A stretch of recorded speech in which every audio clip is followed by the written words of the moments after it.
And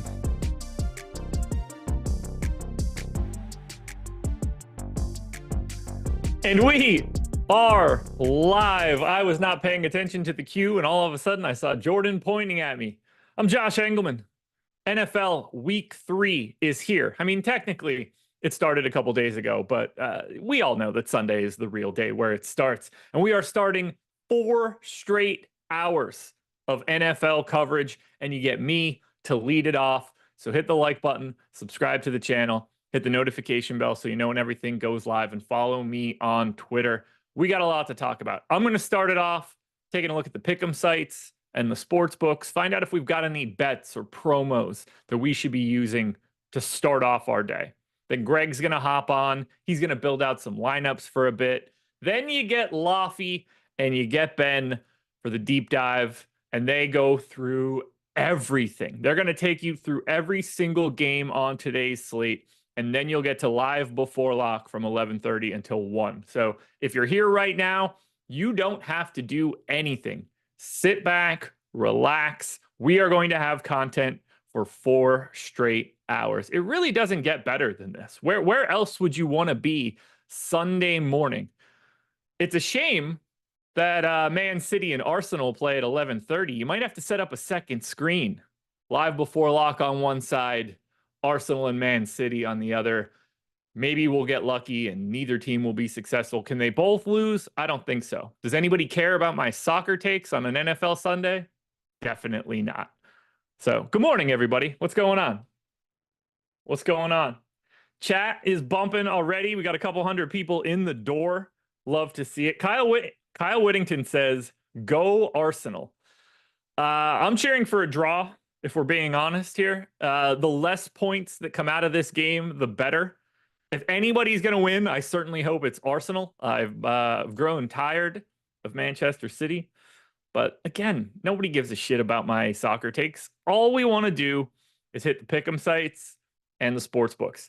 If you want to sign up for the things that I'm going to talk about, you got to go to Odds Shopper to do it. There should be a link in the description of this video. Get our portfolio EV tool. Take a market-based approach to beating the books and the pick'em sites. Or if you want specific plays from specific people, tails is what you're looking for. Subscribe to a multitude of individual people. Ben, Laffy, myself. We've got 15 others that you could possibly subscribe to, and we're adding more every single day. Toasted Biscuits in the house says, what's up? I'm going to take a look to start at the pick'em sites.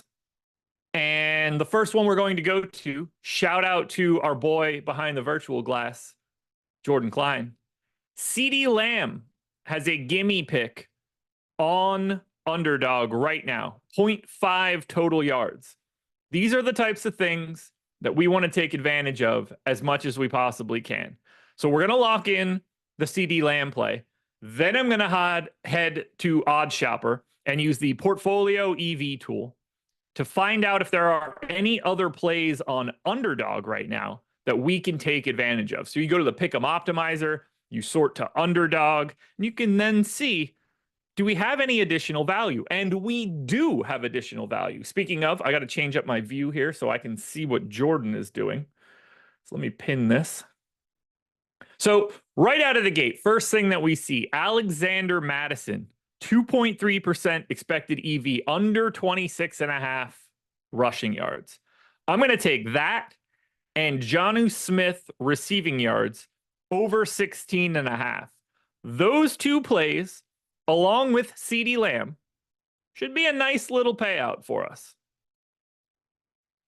So we've got Lamb in, we've got Jonnu Smith in, and I'll talk through everything that I'm doing. Jordan's doing it on the screen as well. Jonnu Smith's receiving yards and Madison's receiving yards as well, right? Madison rushing yards, 26.5. All right.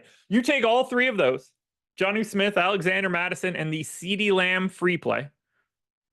Lock that bad boy in. What's the most we can do? 25 on that? That's not bad. At least that's the most I could do. They must think that I'm a gimme here. You can flex that and 3x your money if all three hit. Or You can treat it like you need Jonnu Smith and Madison to both hit. And that's what I'm going to do. I'm going to go a standard play. And you can 6x your money using CeeDee Lamb as a free square. Bang. We are in. Oh, surprise, surprise. Cannot detect your location. That never happens to me. I just wonder if it has anything to do with being in Zoom. And spoiler alert, it does. So I will, oh, no, apparently it doesn't. I refreshed the page once and it went in. So 25 to win 150, CeeDee Lamb free square on underdog, Jonnu Smith over receiving yards, Madison under rushing yards. That is the best thing you can put together on underdog right now based on the portfolio EV tool on oddshopper.com. We took 2 positive EV plays and linked them together with 1 free square. Do we have one on Prize Picks? That's the next question. I'm pretty sure the Caleb Williams play is still out there, and it is. Did you say it isn't? Oh, I was going to say, like, I'm looking at it. So it might not be for you, but it is for me. So I'm going to take that Caleb Williams free square, and we're going to do the exact same thing we just did. We're going to head back to Odd Shopper. We're going to go in the portfolio EV tool. Now we're going to look at Prize Picks. And right out of the gate, you guys should see an absolutely massive option. Jordan, get yourself out of the NFL for a second. We got to go back to the EPL. Erling Haaland under 3.5 shots is 10% EV on Prize Picks. Now, do I want to focus on the NFL? Yeah, sure. But to lock in a 10% EV play, that's a big, big, big number. Assuming that line is real. So first, let's find out if it's real. Soccer, Haaland. Boom, it is here. Get Erling Haaland less than 3.5 shots. Now we can go back and find the rest of what we want to build out a 6-pick card. Jonnu Smith receiving yards. Come on down. That might sound familiar. Probably has something to do with the fact that we just used it on underdog. So we take the Jonnu Smith play. We're going to get, there's a lot of baseball plays there, but I'm going to go to Tony Pollard. Under 16.5 receiving yards. That's another plus EV play. I'm going to try to stay in the NFL side as much as I can. Tyler Boyd over 25.5 receiving yards. This is another plus 1% EV play. So Tyler Boyd receiving yards. That's 4 plays plus Caleb Williams. I want to get one more. Doesn't seem like football is the way we want to go. So we're going to go Randy Arozarena under 1.5 hits, runs, and RBIs. So one NFL play, free square, 1 EPL play, 3 more regular NFL plays, and then Randy Arozarena hits, runs, RBIs less than. So we use the free square, and the most important part of all of this, we lock in the heavy, heavy value that we can get by using the Erling Haaland play. That changes everything we're doing. Because for 5 plays, using Haaland and the other 4, we're at 14% EV. And then we add a free square. Now, can you play a lot on Prize Picks? No, you can't. Not using the free square. You're only going to be able to get, what, $5 down? Yeah. But that's still 5 to win 125 and exceptional value. I have the link to this card that I built right now. And for those of you in chat, perfect. Link is in chat. You can go directly to Prize Picks with that card and put it in immediately. Also, don't be afraid to take it as a 5-pick card and then leave that Caleb Williams play out of it once you use that $5. Because this is still a massive EV card. Israel, I appreciate you, man. Thank you. Thank you for being here. So now we've hit underdog and we've hit Prize Picks. We've only been live for 10 minutes and we have 2 very high EV plays made on both of these sites using the bonuses and free squares that they give us. You guys should be doing this every day. Every day when you wake up, if you're playing on pick'em sites or on the sports books, take a lap through your promos. There's no reason to not hit each and every one of them if you have the value to support it. So we've hit both of those pick'em sites. I kind of want to go to the sports books now because there's a couple different spots that we could look at that have some decent options. And the first one that I actually want to do, I'm assuming DraftKings Sportsbook has some anytime touchdown promos. At least they have for the first 2 weeks. And I'm hoping we can get another one here for today. So I'm logging into DK Sportsbook first. FanDuel has a bunch of same game parlay boosts, which if we have enough time in the next 15 minutes, we will take a look at them. But I'm looking at my sportsbook promos. There's a 50% parlay boost on a 4-leg parlay or same game parlay. There's a no sweat token for Sunday Night Football. Now, these are the ones that you should be taking no matter what. No sweat token, Sunday Night Football. You could do up to $20, or at least I can. If you use that, you can take a shot on like a +7, +8, +900 same game parlay for Sunday Night Football. And there's no risk to you whatsoever. If you lose, you get it back as a credit. The rank depositor. Can this ad be any longer? Well, 1, it's not an ad. So there's that. 2, and that's the most important thing here, you spelled ad wrong. So if you're going to come in and be the person that you think you're being, the least you could do is spell correctly. That would be what I would want to do. If I were going to go talk shit to people, I would at least want them to not think I was a moron. But here we are with me thinking the opposite. Anyway, the no sweat token, anybody could take that. There's also a 50% profit boost for tonight. And then we have the touchdown score stepped up. Lots to take advantage of on DraftKings. And we're going to do that right now. Do we want to build a same game parlay? I think that's probably what we should look at. There's WNBA plays out there too. But I want to look at the 50% parlay boost on DraftKings. Now, it's got to be 4 legs, so this is going to be no joke. But we're going to head back to the Portfolio EV tool and head to the Parlay Builder. We're going to grab DraftKings when we do it. And we're going to head to the NFL. Now, here's the problem. And I don't know if you guys can see it, but I see it. We have 2 plays showing on DraftKings right now that are plus EV plays.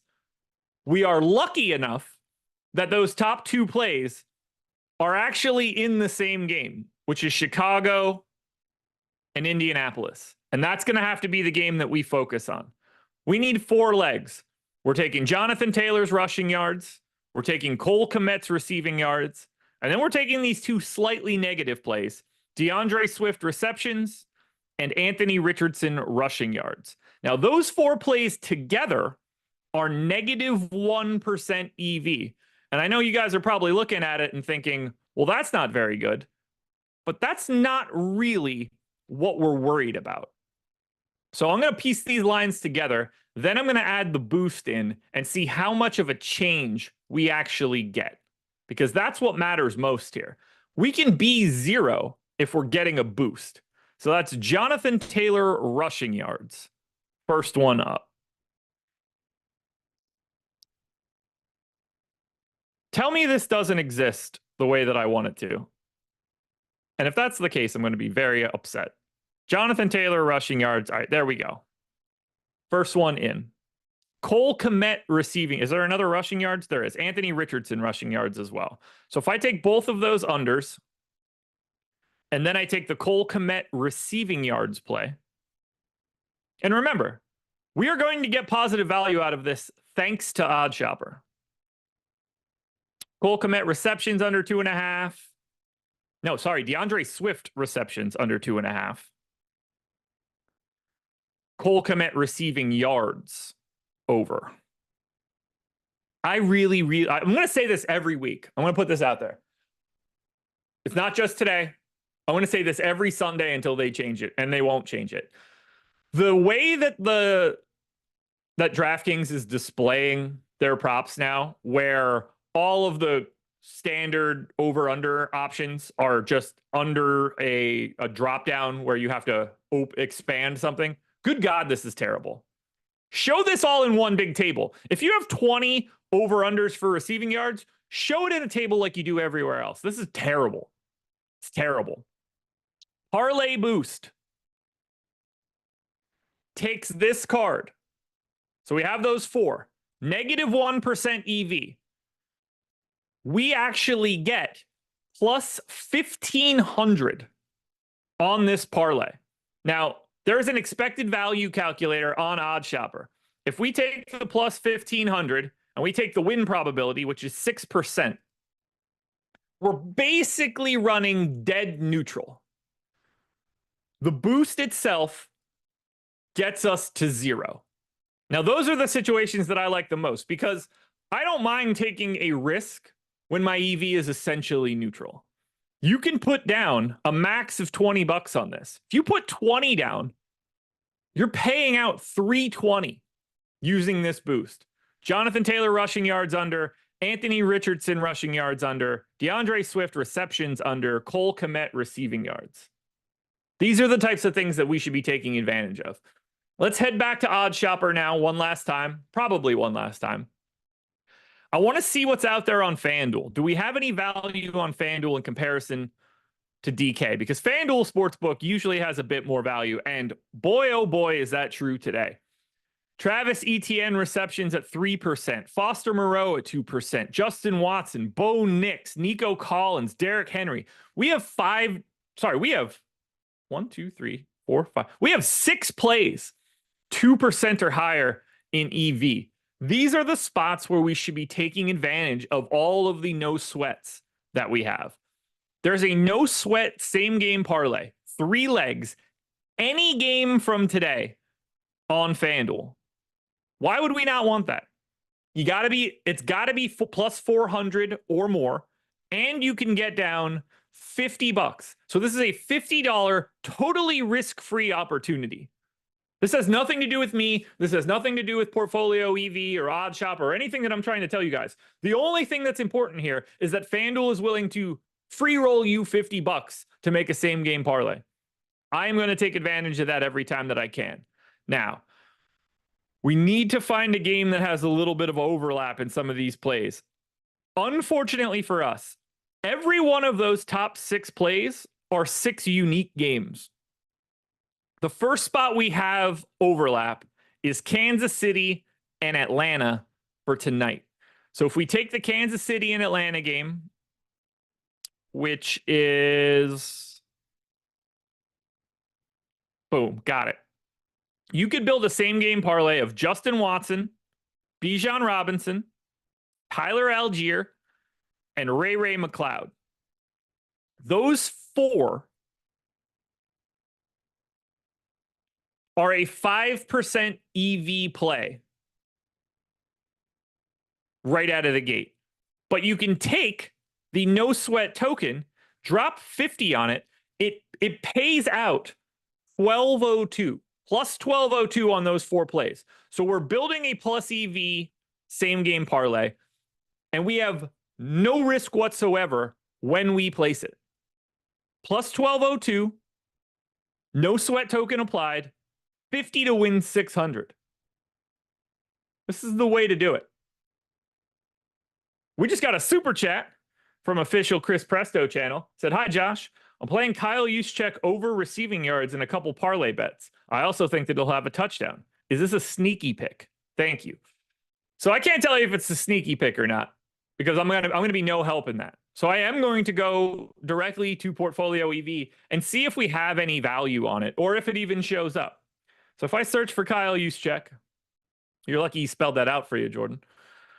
Kyle Juszczyk receiving yards over has a 8 odd shopper rating right now on Fanatics. You can bet this at minus 120, 4.5% EV.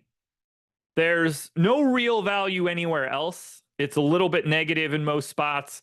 I mean, it's 3 yards higher on FanDuel. So if you're playing on Fanatics, I love the line. Turn down your mic, mad annoying. It's as if you don't control your own volume. Incredible. Incredible. So based on the receiving yards prop, Chris, I mean, I certainly like it at Fanatics. You can make a case for a couple other books, but Fanatics has the best line because it's 15.5. If you can get that 16.5 at like BetMGM or something, I think that works. We don't need you, a geek, to... Oh, man, that's great. Why are you watching then? Why are you watching?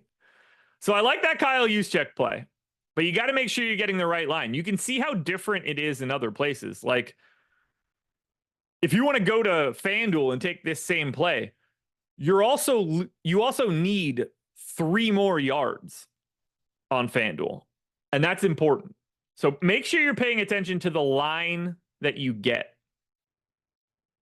Now, in terms of the touchdown play, it's hanging out there at plus 511 on Penny. It's hanging out there at plus 500 just about everywhere else. 470 on FanDuel, as low as 340 on Bet Rivers. Holy hell! Do not take this at Bet Rivers. That's for sure. Look, you can get the Kyle Juszczyk touchdown play, and I don't think it's crazy if you grab it at DraftKings for 500 or ESPN or BetMGM. But this is just another situation where it's incredibly important to shop around for the best line that you guys can find. And that's what Odd Shopper and that's what the Portfolio EV tool is going to do. That's what you see on the screen right now from Jordan. You could open this up and look at the odds across all the sports books. You could look at a graph of how these plays have been moving over time. Are they getting better for you, worse for you? Are you early? Are you late? All of that information can be found here. But the difference in your profitability, when you look at something like that Kyle Juszczyk receiving yards play, and you see, oh, I can get this, and this has positive value. You got to remember that it's not just universal positive value. Just because you see it, you need to make sure that it's at your book too. Because if you look at this Kyle Juszczyk thing and you think, oh, I've got positive value here on receiving yards, I'm going to bet that, but I play at ESPN Bet. Well, the ESPN Bet line is 4 yards higher, and it's minus 145. It's a negative 19% EV play. So the difference in EV from Fanatics to ESPN Bet is a 24% range. That's the difference from you being profitable when you make this play to being massively negative long-term. Don't sleep on these things. Matt Sheets, the big old super chat. You guys might know him as Coach S. You would also know him as a guy that is on the top of contests all the time. MMA in particular. Rainmakers, a bit less so now. This is Josh, you're the man. I can't spell either. Red Rocket wins me a milli today. Have a good one. I mean, you can, I wouldn't, is there anybody in chat that'd be surprised if you won another milli today? I wouldn't. But don't forget me if you do. We can move that super chat decimal point over if you pull another milli. I'm just kidding, but thank you for being here and thanks for sending in the super chat. It's nice to have you here. It's always great when we get some of the top of the industry popping into chat.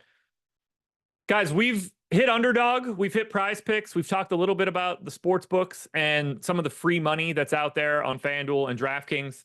If you guys enjoyed everything that you've seen over the first 25 minutes, hit the like button. That would help me out a ton. We're already over 1,000 people. We should be north of 200 likes. Honestly, I don't think we're there. I'm refreshing now. What are we at? 149. Can you guys get me up over 200 before we pass this one over? Greg Ehrenberg is coming up next to use our single lineup sim.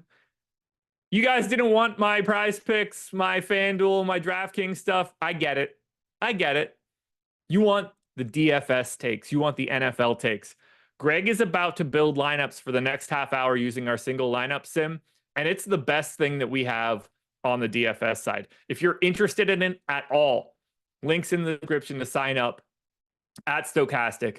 Build your lineups by hand, but simulate them as well so that you can get sim ROI data. How often does it cash? How often is it in the top 1%?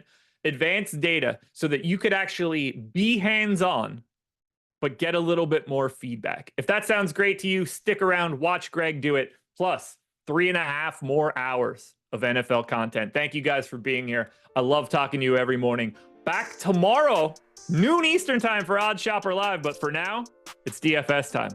Go say hi to Greg. Later, everybody.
Oh, can you also just make sure you're screen sharing with me? Cool.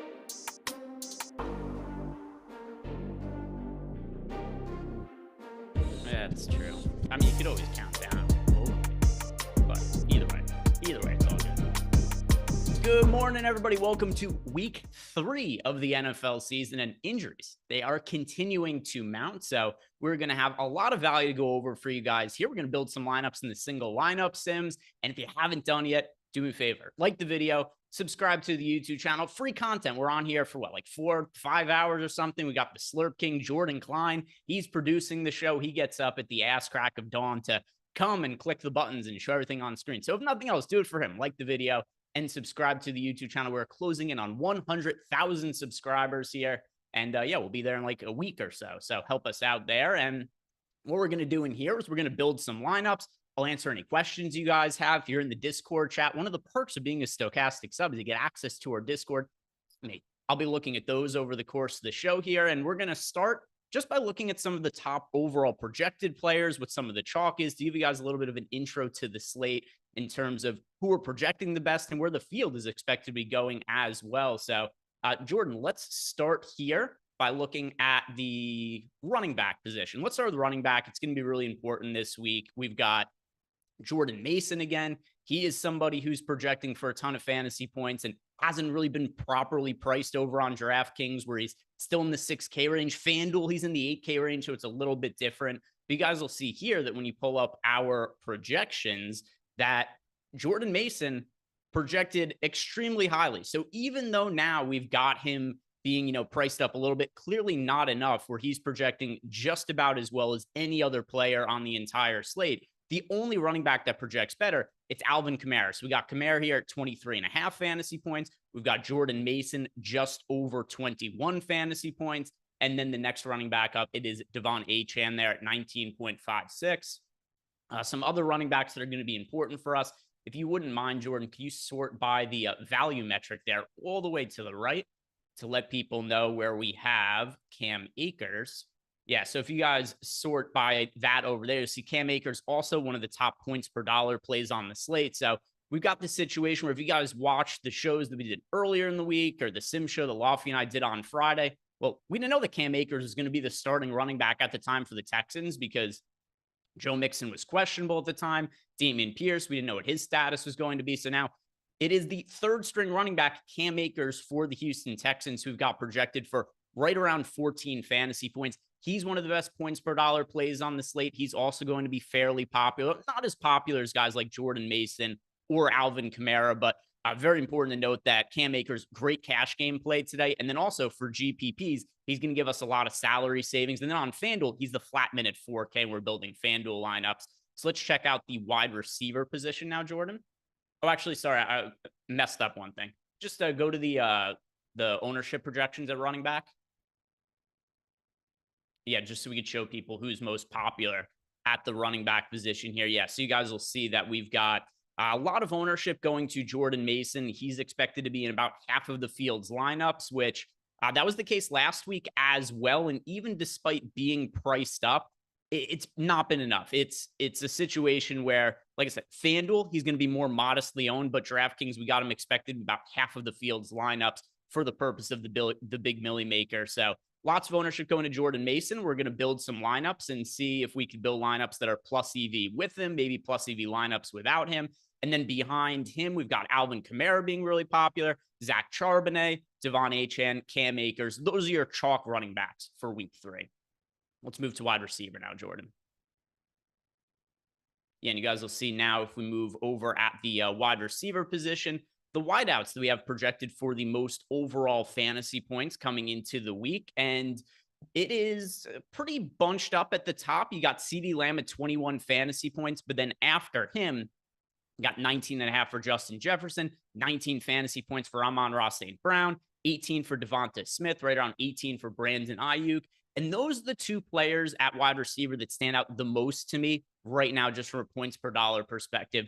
Devonta Smith, no A.J. Brown again this week for the Philadelphia Eagles. And it's just a team that doesn't have a ton of depth at wide receiver. Like if you guys watched the primetime game the other day, it was Britton Covey kind of came out of nowhere and was somebody who was really heavily used in the Eagles passing game because they just had a lack of other options. So Devonta Smith in a matchup against the Saints, which should be pretty high scoring because every Saints game has featured 1 billion points scored. It's hard to not think Devonta Smith won't draw a ton of targets. He's a great wide receiver option. Then Brandon Ayuk, it's just every week there's another key player that goes down for the 49ers. So now there's no George Kittle, there's no Deebo Samuel, and there's no Christian McCaffrey. So now you've got the offense, at least on the high end, like Jordan Mason's going to be getting all of the snaps out of the backfield. You have to think Brandon Ayuk is going to draw a lot of targets. And then we're going to have value at some of the other spots to consider for the 49ers in the skill position, like maybe Saubert at tight end, Juwan Jennings, another cheap possibility at wide receiver. But overall, Brandon Ayuk, the primary target for me in the passing game for the 49ers. Now, if we sort by the ownership projections here, Jordan. Yeah, you guys will see we've got a pretty good amount of ownership going to Brandon Ayuk, expected to be about 30% of the field's lineups. And then there's a pretty big drop-off after that. You got just under 20% projected ownership for Devonta Smith, as well as Chris Olave. And then your next most popular wide receiver, it's not even 15% owned. So wide receiver, you got one popular guy in Brandon Ayuk, and then it's pretty spread out beyond there. So now let's check out the tight ends.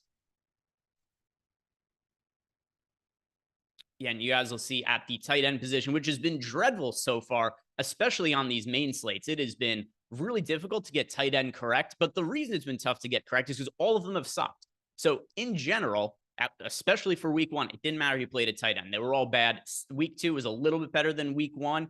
And now week 3, it's just really spread out. We only have Trey McBride projected for 12% ownership. That's our most popular tight end on the entire slate. And then beyond him, I mean, you've got guys like Jake Ferguson pulling some ownership, Brock Bowers, Mark Andrews, but it's guys around 8% projected ownership. So nothing really crazy there. And then in terms of the projected fantasy points, we've got Trey McBride at 14.3. Brock Bowers, our second highest projected tight end on the slate at 12.5. FanDuel is going to look different because we got the Sunday night football game. So Travis Kelce is in play. But as far as DraftKings goes, I think it makes sense to be pretty spread out at the tight end spot. There isn't going to be one guy who I look at and like, oh, that's the guy that I need to be rostering this week. And now finally, the quarterback position, Jordan.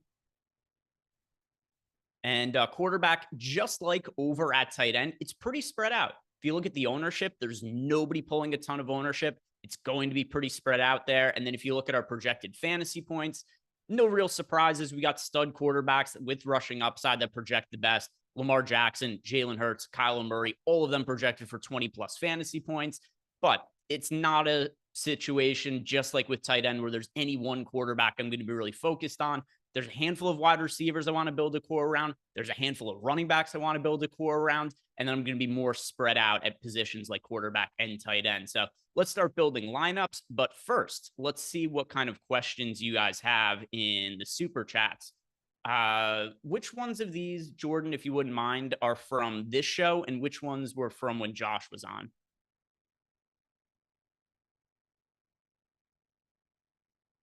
Okay, cool. All right, so let's answer Mike's question where he says, "Good morning, Greg. Good morning, Mike. Is it possible to do to make a good lineup, fading the running back chalk and Brandon Ayuk?"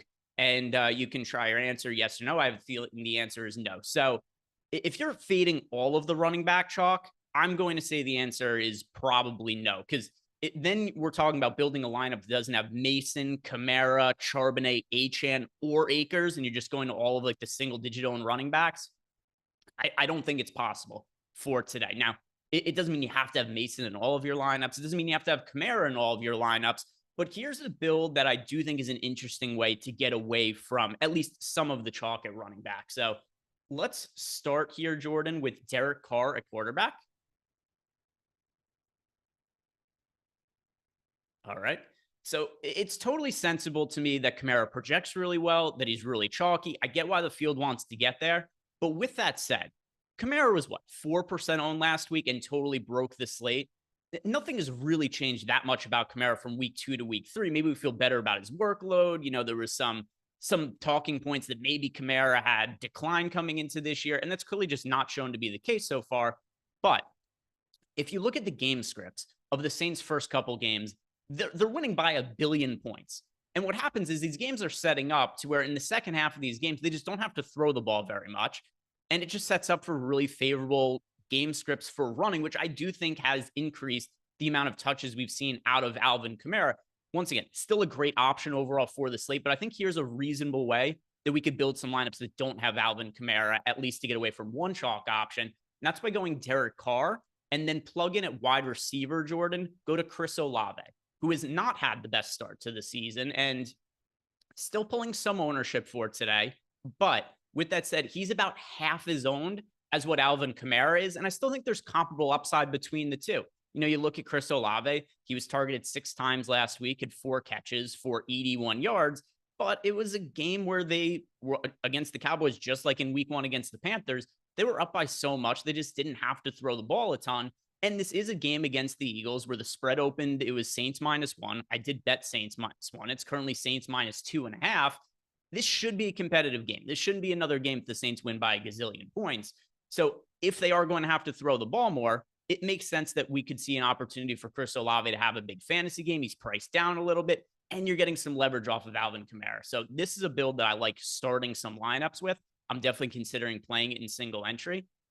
And then at running back, let's plug in Jordan Mason's going to be really difficult for me to get away from. I had him in almost all of my lineups last week. I'm going to have a little bit less of him this week, but it's not because I feel less convicted in Jordan Mason, just because there's so many other great running back options like Zach Charbonnet again this week, Cam Akers, he's nearly min priced. So I want to plug in both those running backs as well, Jordan, Charbonnet and Akers. But the point I want to get out here is that if I am going to be getting away from one of the chalk running backs in GPPs today, I think it's the easiest to get away from Alvin Kamara at $7,500 as opposed to getting away from Jordan Mason, Zach Charbonnet, or Cam Akers.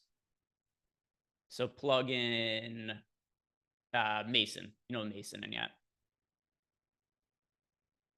Yeah, so plug Mason in. Yeah. Plug him into the flex. It would be cool if you could find a way to get him into the wide receiver spot, but probably not possible. So in the flex he goes. And now for the other wide receiver spots, what do we have there, Jordan? Is that $5,700 for a remaining salary? All right, $5,200.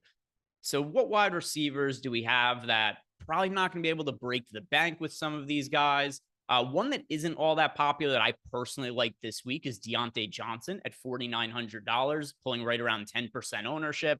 And a couple of things working in his favor here for this week. $4,900 price tag. Love it. And then on top of that, too, we've got Andy Dalton starting at quarterback instead of Bryce Young. Not that Andy Dalton is going to be any kind of world beater coming in and playing quarterback for the Panthers, but at least at this point in his career, relative to what Bryce Young has been doing at the quarterback spot, I think this is an upgrade for Deontay Johnson, who has proven to be a really strong fantasy wide receiver in the past, and he is going to be somebody who I think draws a lot of targets from Andy Dalton. So I like the price savings that we're getting on Deontay Johnson at $4,900. And let's plug in Devonta Smith as well at $6,900. And this is also going to be getting us a little bit away from some ownership because Brandon Ayuk pulling 30% ownership, and he's not going to be in this lineup. And now we've got a lot of salary to play with at tight end. So let's just go to the highest projected tight end in Trey McBride because we got the ability to spend up for him.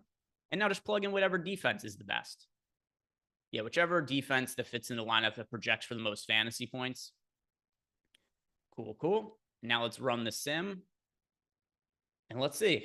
Building a lineup with no Alvin Kamara, but getting some leverage with Carr and Olave. How does that do for our sim ROI? And I'll check Discord to see if we have any questions while this is running in the sim.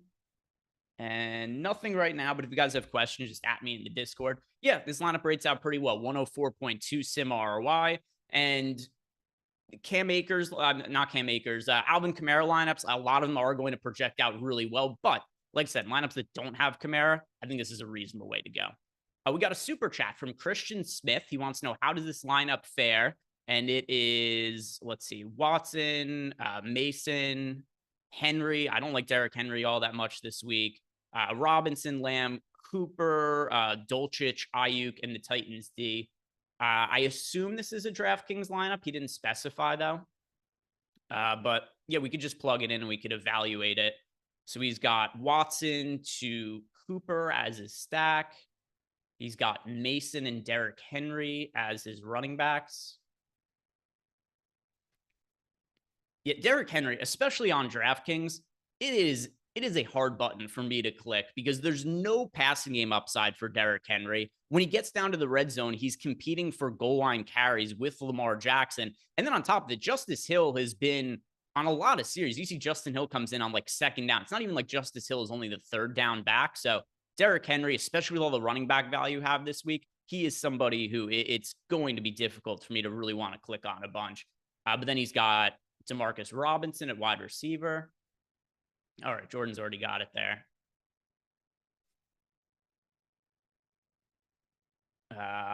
Ayuk, Dulcich, and then it was the Titans D.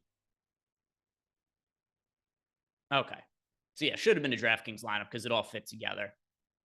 So we'll see what it ends up looking like. Watson to Cooper, I don't really hate that stack. I don't like Derrick Henry.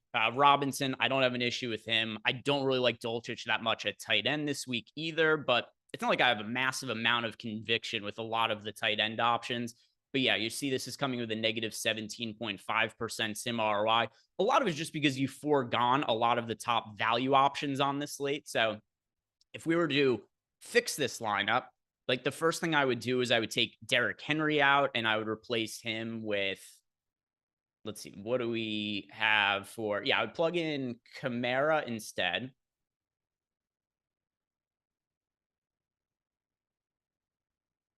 I guess we're probably gonna have to make salary savings at other spots first. So let's take out CD Lamb, Jordan. And by the way, this is one of the fun ways to use this tool is like there might be something like the other day, Eric and I were doing MLB Live before lock. I was like, I like an Oakland A's stack for single entry. And Eric and I were building on this. We just couldn't make a plus EV Oakland A's stack. So it was a signal to me like, all right, I have to pivot off of some of these things that I personally like if our data doesn't like it. And it's a fun way to just build lineups and try to make one that our data ultimately ends up saying is plus EV. And also for this week, we've got a ton of slates. There's the main slate. There's the 5-game afternoon slate. There's the Sunday night football. And we've got 2 Monday night football games as well. So if you guys do want to sign up, there's a link down below in the description box. Our Sims packages start at less than $30. You get access to all of these slates that we have for this week as well. But let's go back to the running back spot there. And take out Derrick Henry now. Okay, perfect. I didn't even notice he did that. All right, so go take Dulcich out as well. Yeah, take Dulcich out. Move Ayuk to the wide receiver.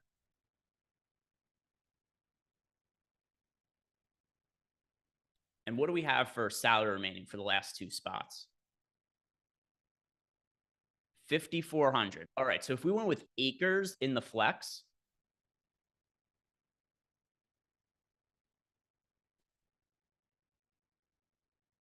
then we have what, 6,000? 61. Put in Sam Laporta. And this should grade out a little bit better. I think the biggest issue with that lineup was it had Derrick Henry in it, as opposed to some of the other top value wide running backs on the slate. So I'm feeling this should grade out quite a bit better. Yeah, 20%. So there we go. We got at least a positive sim ROI lineup there. So that's a way that I think you could go ahead and improve that lineup. Eat my shorts. He wants to do the same. Yeah. So let's, if people wanted, this could be a way that we do the show that we haven't done before. If people leave super chats and want us to evaluate their lineups, we'll plug it in. If it's a lineup that rates out as plus EV, then we'll say, cool, good to go. If not, we'll rebuild it. And I think it'll be a good way to show people how they can improve some of their lineups.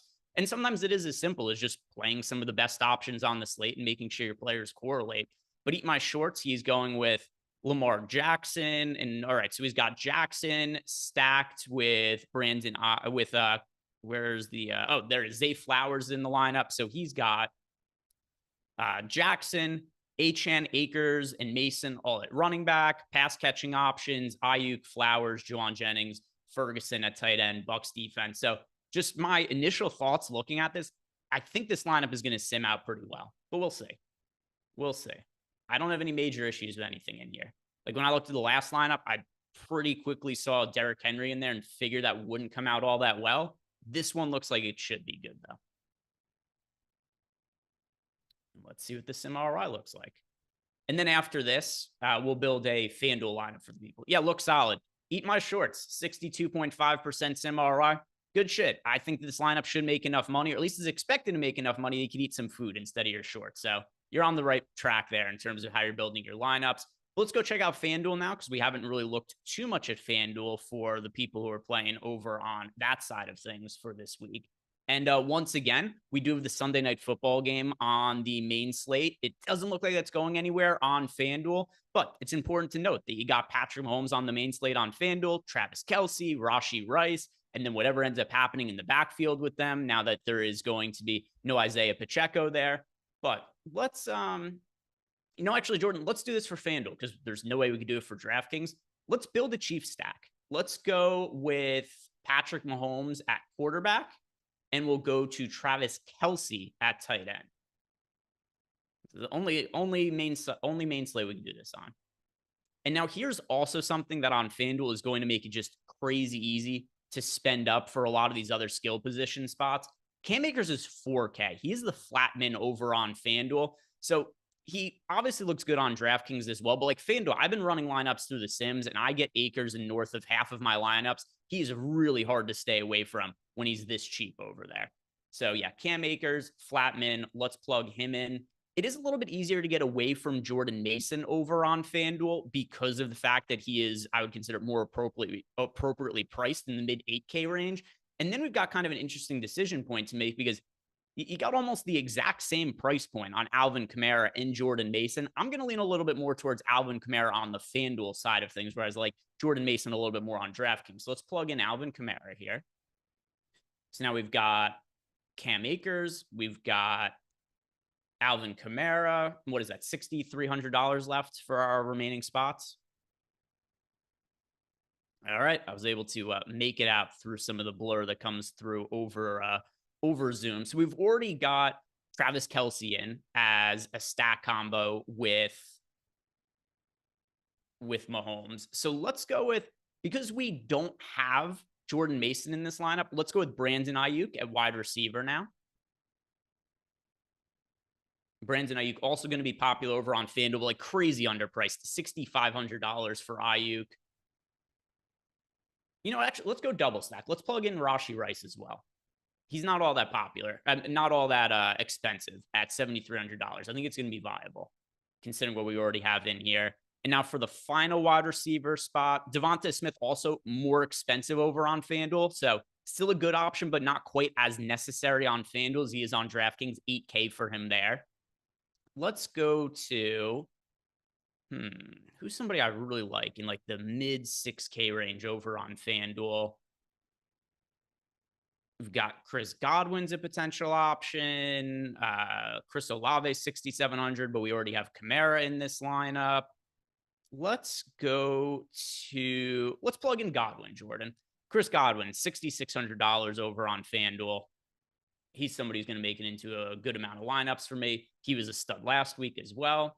Now we've got, what is the remaining salary? Okay, so 5,600. Let's see. Who can you just sort by the value there and just see some of the... All right, let's go. Let's plug Zach Charbonnet in. We've got 4,900 left. All right, maybe we could go a little bit more expensive than Chris Godwin then.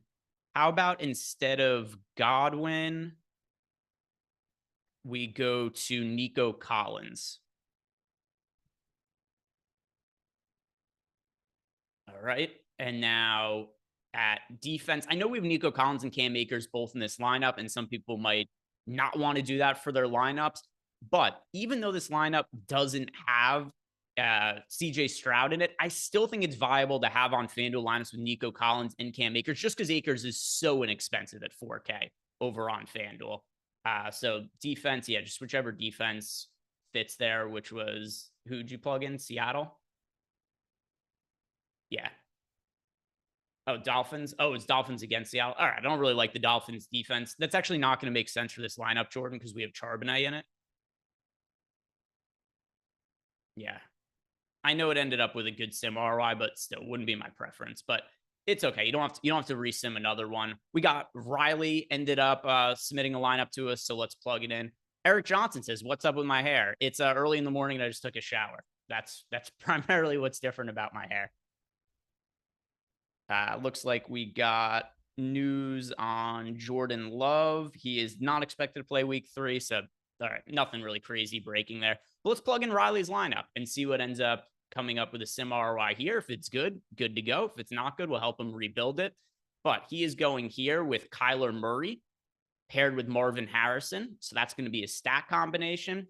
And then we've got for the other players here, it is Kamara and Akers in the running back spots. We've got Ayuk, Nico Collins. Yeah, I like this lineup. Just looking at it using the eye test, I think this is going to be a good lineup. I have no issues with anything in it. I like the stack combination. And then it's, yeah. Devonta Smith.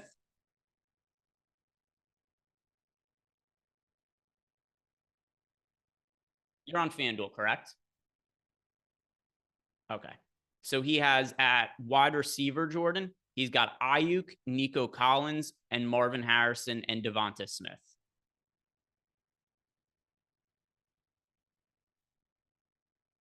And then I see Matthew Bertolt also left us a super chat. He wants us to evaluate a lineup. So we'll check that out here also after we're done with this one. But yeah, I'm pretty sure we're about to get a pretty good sim ROI here. The defense that he had in is Denver. Yeah, Broncos. It was on screen just a second ago, was it not? I thought it was. Am I going crazy? Yeah, it was. I swear it was there before, Jordan. I swear.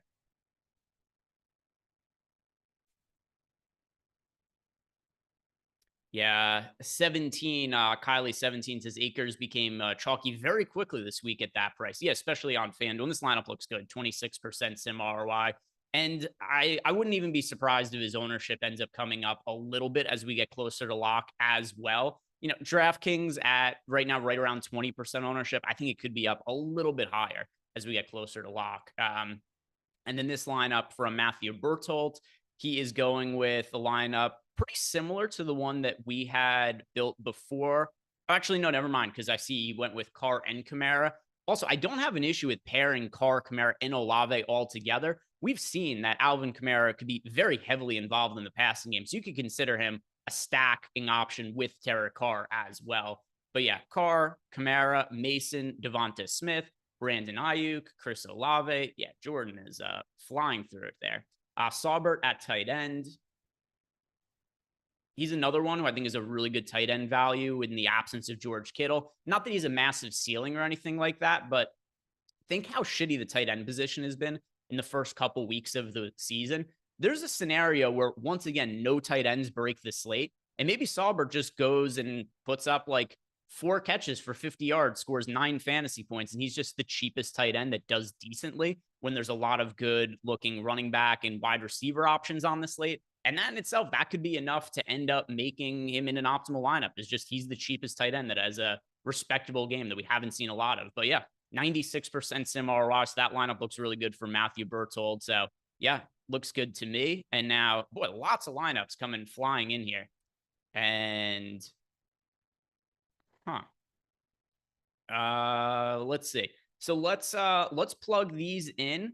And then I know we've only got a couple minutes left before I hand it over to Lofty on the deep dive. So let's plug these in and we'll give any sort of analysis if they look off.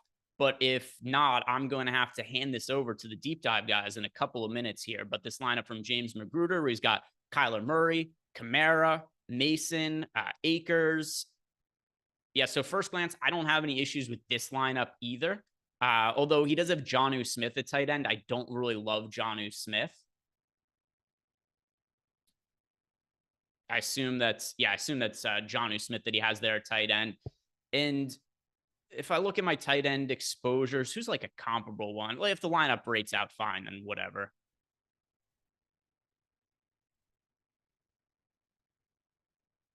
But yeah, Jonnu Smith is not somebody I think I'm going to have a lot of exposure to at tight end this week.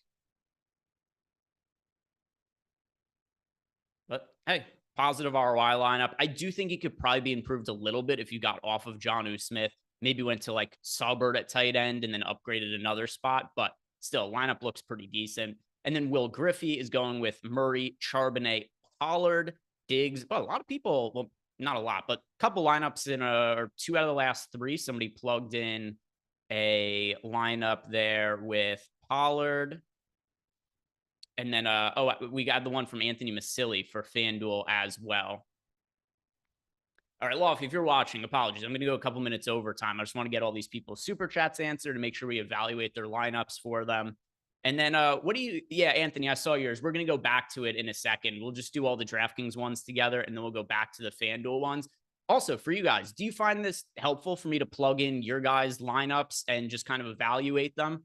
If you guys like this in chat, let me know. Something new. We haven't had this influx of super chats. People asked us to evaluate their lineups. So the rest of this one, it was the Vikings D.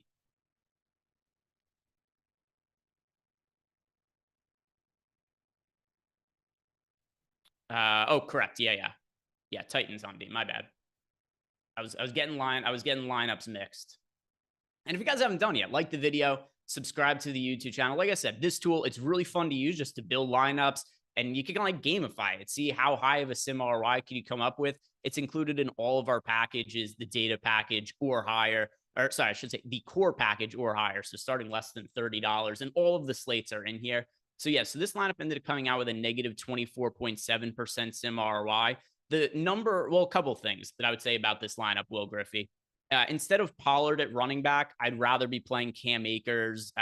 You also don't have in this lineup Jordan Mason, who projects really well. So you don't have to have like all of the top running backs, but like I wouldn't forego them for somebody like Tony Pollard. So if you could flip Tony Pollard into Cam Akers and then maybe upgrade Stephon Diggs to somebody else, I think that would make that lineup rate out quite a bit better. But the number one thing I think is holding it back is Tony Pollard being in the lineup. In the same way with the other lineup where we had Derrick Henry in it. So this lineup, is this Michael Kaiser's that you're plugging in? All right. So Michael Kaiser went with Carr, Kamara, Mason. So he's got Carr to Kamara and Olave. I do not like Josh Naylor for this slate. I don't think that he's necessary, but maybe your lineup is just so short on salary where you just need to have somebody plugged in that forced you onto Josh Naylor. But let's see. Let's see if the lineup ends up coming out decent or not. He's got Bowers at tight end.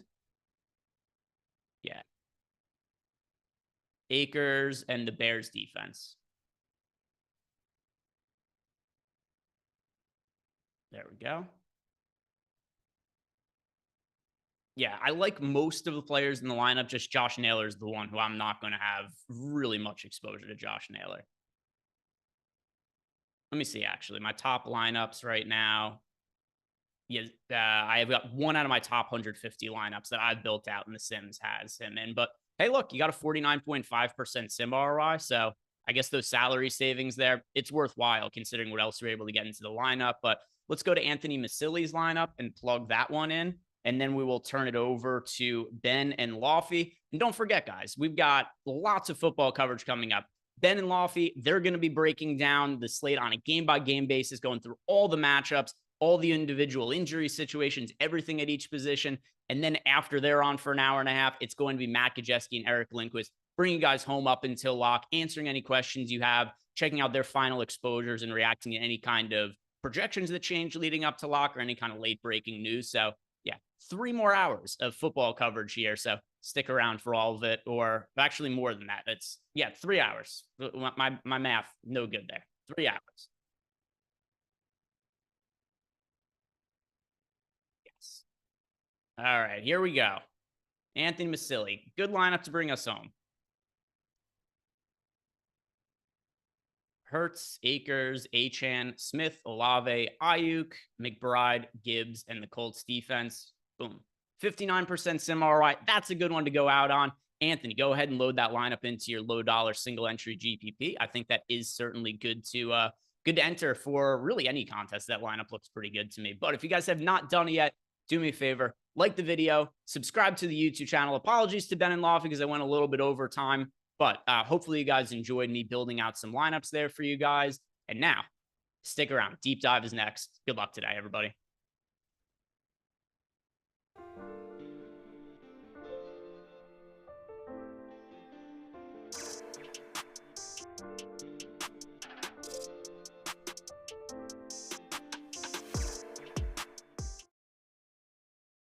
We are back for another edition of the Stochastic Hall of Fame, first one of the NFL season. And my God, do we have a lot of submissions. So many to the point where we actually have to split this into 2 Hall of Fame videos. Jordan Klein working his magic behind the scenes. We'll get this one out on social and on shows, and then we'll have another one on Monday. So if you don't see yourself, now you know why. And if you don't see yourself because you're not in the Hall of Fame, it means you're probably not rocking the Stochastic avatar. And all you got to do to get involved, go to stochastic.com/HOF. Download one of those beauties you see on the screen. Use it wherever it is you play. And when you place top 3 in a field of 5,000 or more, tweet us your wins at Stochastic HOF, preferably with a nice message. And the screenshot has to be in there as well. You can win gold, silver, bronze, a beautiful ring in a spinning display case, completely engraved to commemorate your big win. And you can win multiple times every single year. So if you're not doing it yet, grab that avatar and get going. Here we go. And we kick this week off with 4 Ring of Honor recipients. The Gronk of Golden Valley. Still can't believe this is real. Huge shout out to Lafayette and Matt Gajewski for putting me on this lineup right before lock. Wouldn't have binked it without the goats. Yeah, Britton Covey season, baby. $101,000 for the Gronk of Golden Valley. And as if I recall correctly, 2 stochastic avatars up top in that millie. And Barry, of course, my biggest DFS win comes on one of the sports I know least about. Sometimes not knowing names, but numbers instead works to your advantage. Just make sure there's some damn good numbers. 20K for the jaded one in tennis. How about that? Jackson Blake, shout out to Stochastic for the great tools and data they provide. 50K for Jackson Blake. Huge, man. As baseball continues on. And Tommy Stokey, too. Baseball season ain't over till it's over, but it can be over now. See you tomorrow, football. Go Titans. All right. 25K for Tommy. 4 Ring of Honor recipients and a ton of gold members as well. That means 3-time wins, no matter the entry fee. As long as it's top 3 in a field of 5,000 or more and you're rocking the avatar, you're getting the month of Sims Max All Access, $550 value, like Chuck Jones here. Got the elusive first place with a Sunday lineup only the Sims tool could have produced. $2,000 for Chuck and another $2,400 for Elway's Army. The guy's crushing, stays crushing. You guys are the best. Thanks for all your help, and the Sims are crushing. Brett Lindsay, I will take it for my first try at college football. This one counts, correct? Yes, it does count. You are into the gold tier. And so is Andrew. I believe this will be stochastic gold now to use those sims to chase that platinum tier in NFL. Huge. Dion O'Neal, Friday Night Fun with single game top 3 finish. Gold tier for Dion O'Neal. Gold tier for Ugly 8 game. Another victory on a massive field mini-max. The data tools and staff at Stochastic are the best in the business. Sim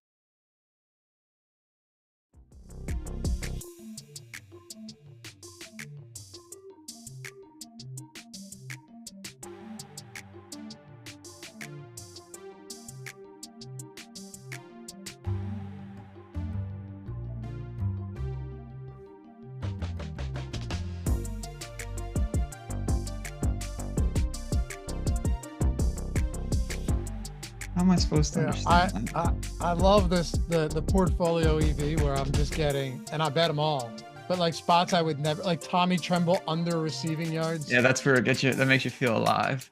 It does, but you got to do it because those are spots you're usually not finding on your own. Like that's straight market. Like if you're You don't say. Yeah. Hey, good morning. Week 3 already. Welcome. It's the Stochastic.com NFL Deeper Dive. We got live before lock after this, which means 3 more hours of NFL DFS conversation, taking you all the way up to 1 p.m. Eastern for week 3, 12 game slate, 13 on fan. It's just inexplicable. Dude, I don't get it. Why are they including the Sunday night game? I don't know. Not a Are they fan. trying to destroy the Possibly. DFS product? Yeah, what can I say? I mean, it does add a wrinkle to it, but yeah, it's just too much. Remember when it used to be Monday night? Yeah. Yeah, I remember. Those were nuts. Yeah. Yeah, where you wait all night and all day for the next game. Yep. This is before Showdown, right? Before they Way before. Yeah. And now Showdown's so big that I don't understand why you'd ever want to. No, they found a new game. Well, I mean, I'm currently, by the way, happy to have you guys with us. I'm looking at some of these lineups today. And like power sweep, for example, you're talking Deshaun Watson, Caleb Williams. I mean, I've got some ugly stuff today, for sure. Some ugly stuff. I threw a touchdown round robin and parlay into the Discord. I haven't built mine yet.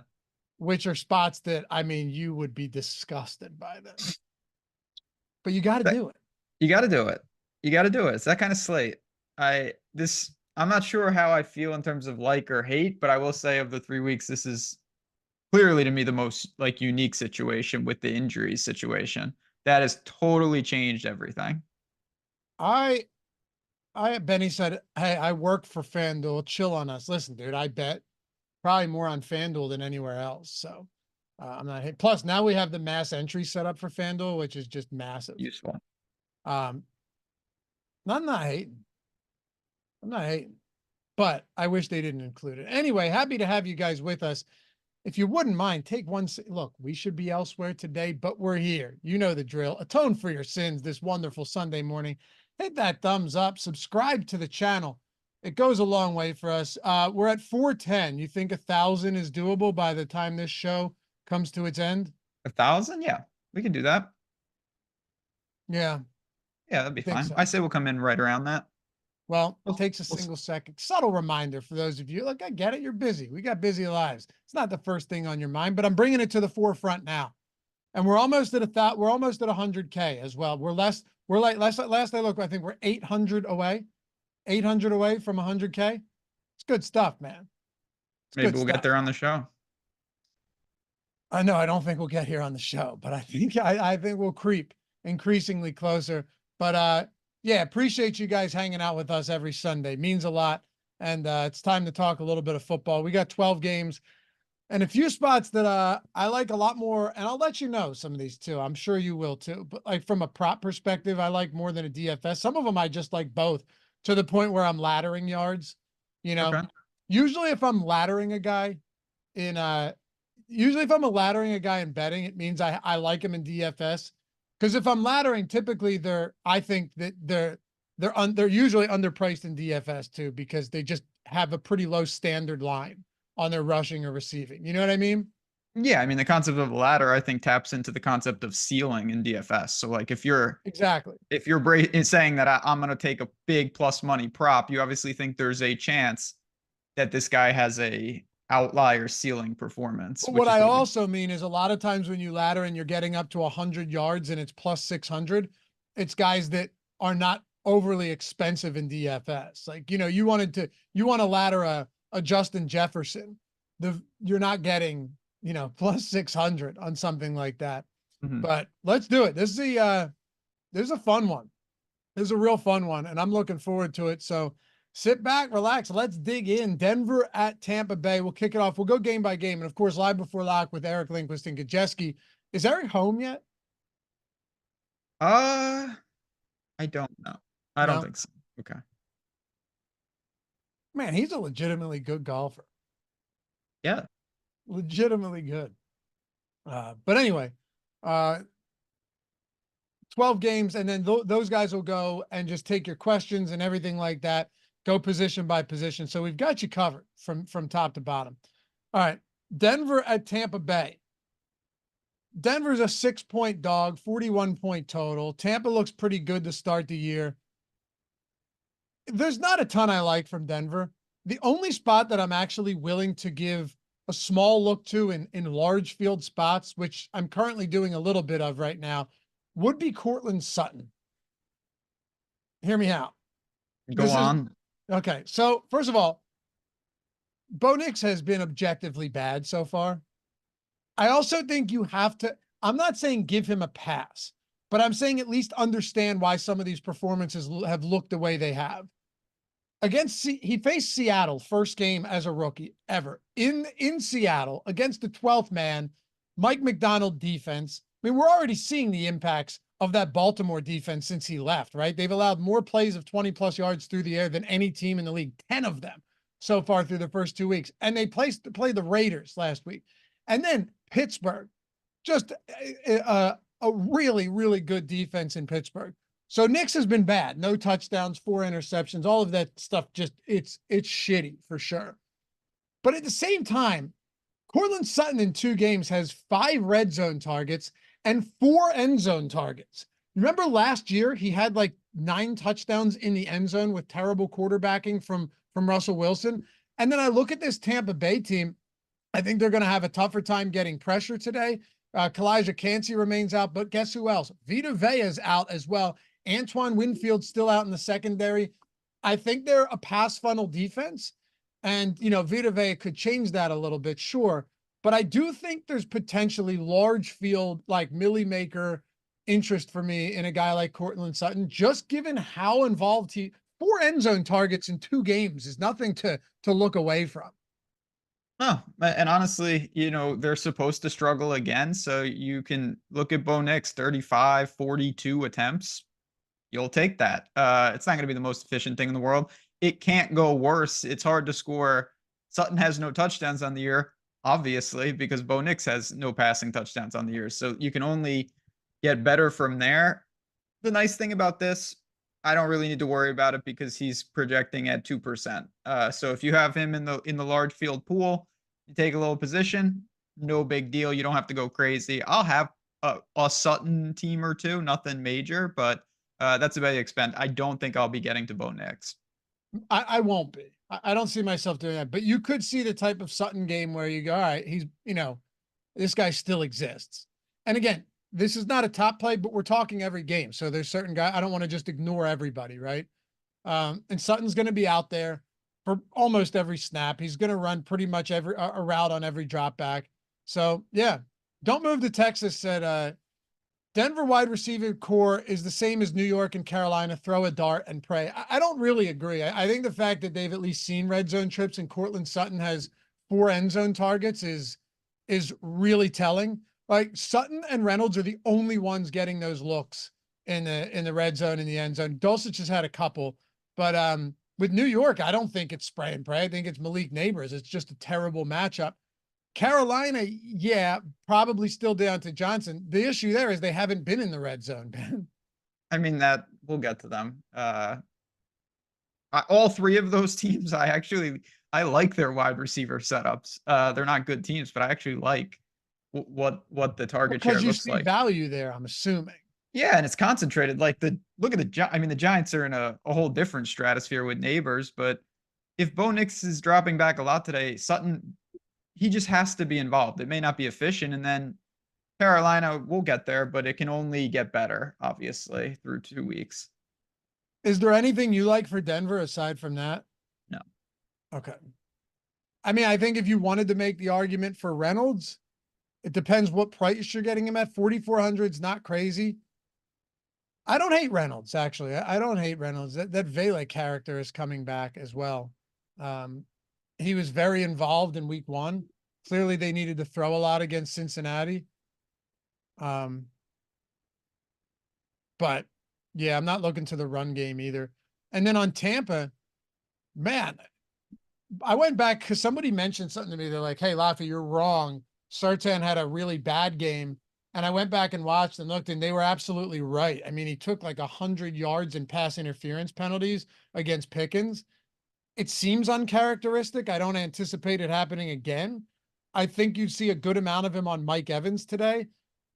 The problem I have with the backfield in Tampa is I don't really feel like trying to figure out between Rachaad White and Bucky Irvin right now. I think Irvin's going to continue to get more involved in a spot like this. Maybe they can coexist in a good matchup. Godwin's still my favorite play from the Bucs today. Yeah, I don't think it's particularly close. Wow. Okay. He's reasonably priced. I don't think he'll draw the worst of it in Denver secondary. And so I blame this on you. There are 2 things on this slate that you either incepted me or you just straight told me. And one of them is I've tempered a little expectations on Rachaad White here in this matchup. I'm a big Bucky Irving guy as well. The other is Zamir White, and we'll get there. But yeah, I think in this game, it's really one-offs for me. I'm not getting the first 2 weeks. Baker has been the guy for me. He's been awesome. Any money that I have made, it's because of Baker and the Bucs stacks. Very mobile too. It's just and Baker's got wheels now somehow, which is just absurd. But Godwin, a little Sutton, the Bucs defense. I mean, Bo Nix has a pair of turnovers in both these games. I know he's going to try to take care of the ball, but when they're trailing, and they inevitably will be, I would say here, Bucs defense, I think, could cause some problems. Agreed.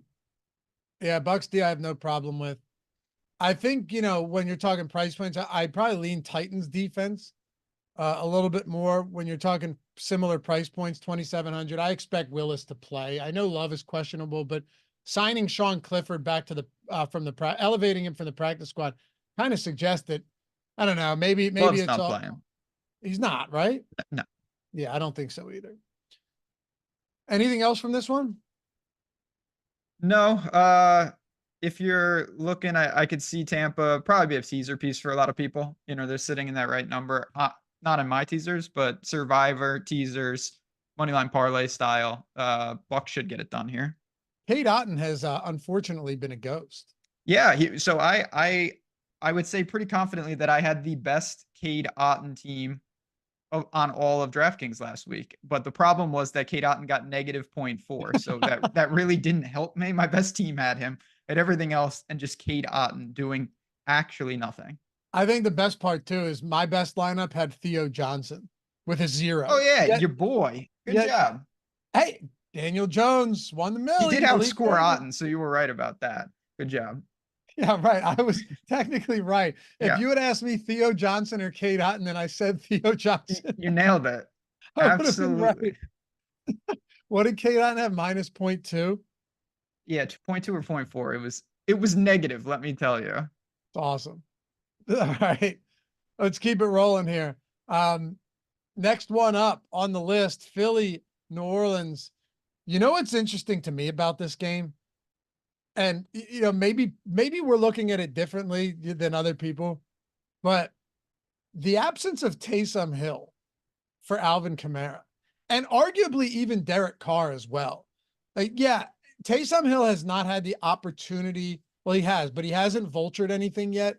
Those games when he's out there are going to happen, right? Like it happens all the time where if it's not Kamara, if it's not, you have the Jamal Williams, but more so Taysom Hill. And he's doubtful to play in this one. So you're going to have one quarterback, and hopefully one goal line back and Alvin Kamara. Maybe Williams gets mixed in a little bit.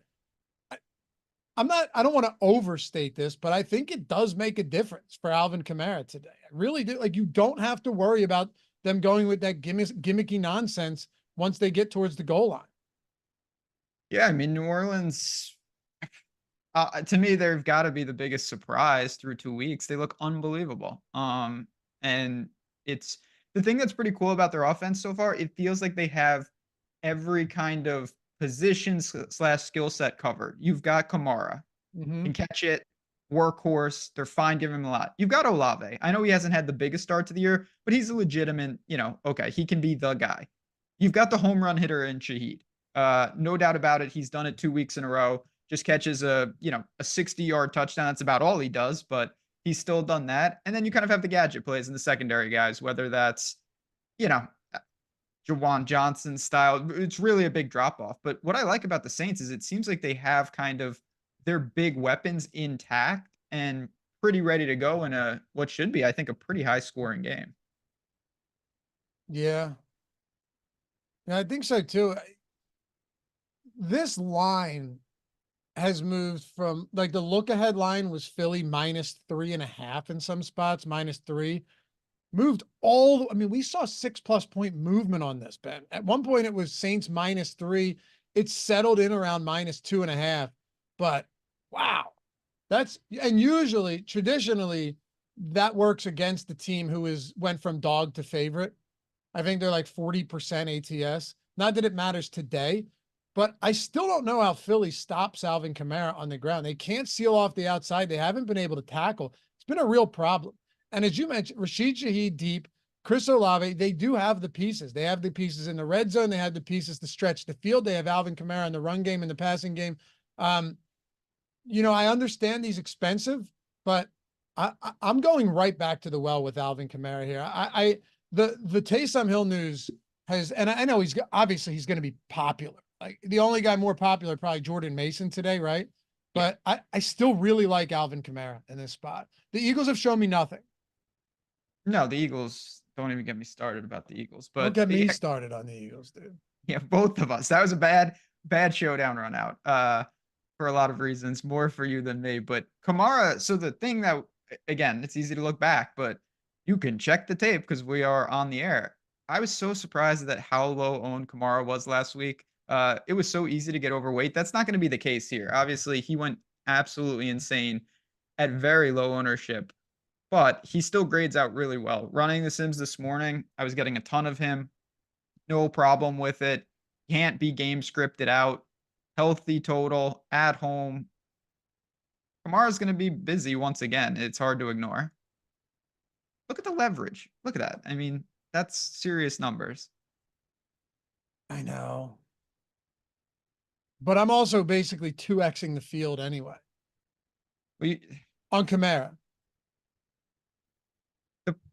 The problem with this slate is that you have like lightning rod players for own. There is a handful because of injuries or just performance that you need to make decisions with. It doesn't mean you have to go all or nothing, but like the Niners guys and Kamara are going to define this slate pretty clearly.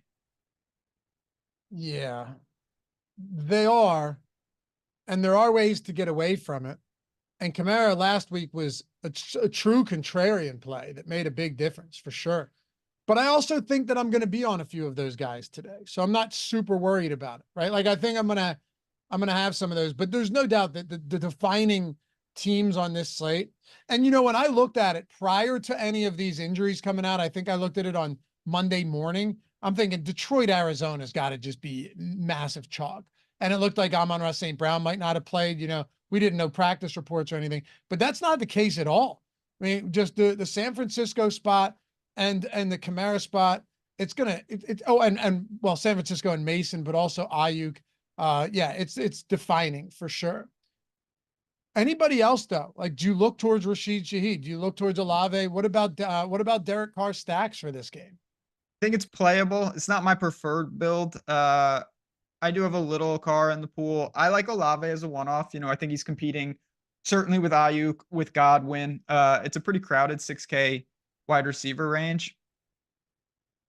Shaheed, you can obviously do it. He's proven it time and time again. I'm still, as the price rises, the payoff for even catching his 70-yard touchdown decreases, and when he doesn't catch it, it's over. He's not getting there on volume. Yeah, it's a good point. Like if he has 2 for 80 and a touchdown, it's not going to kill you if you don't have him. Yeah, exactly. Even the first 2 weeks, everything went perfect with Shaheed, and obviously he was an asset, but it wasn't okay, we're playing a tournament within a tournament of just Shaheed lineups. It Correct. wasn't like that. I actually think that the way to play it here and the way that I'm getting it in these Sims runs is if you're stacking, that message was from earlier, by the way. Yeah, right when we started. If you're stacking, I think probably the Camara or the car +3.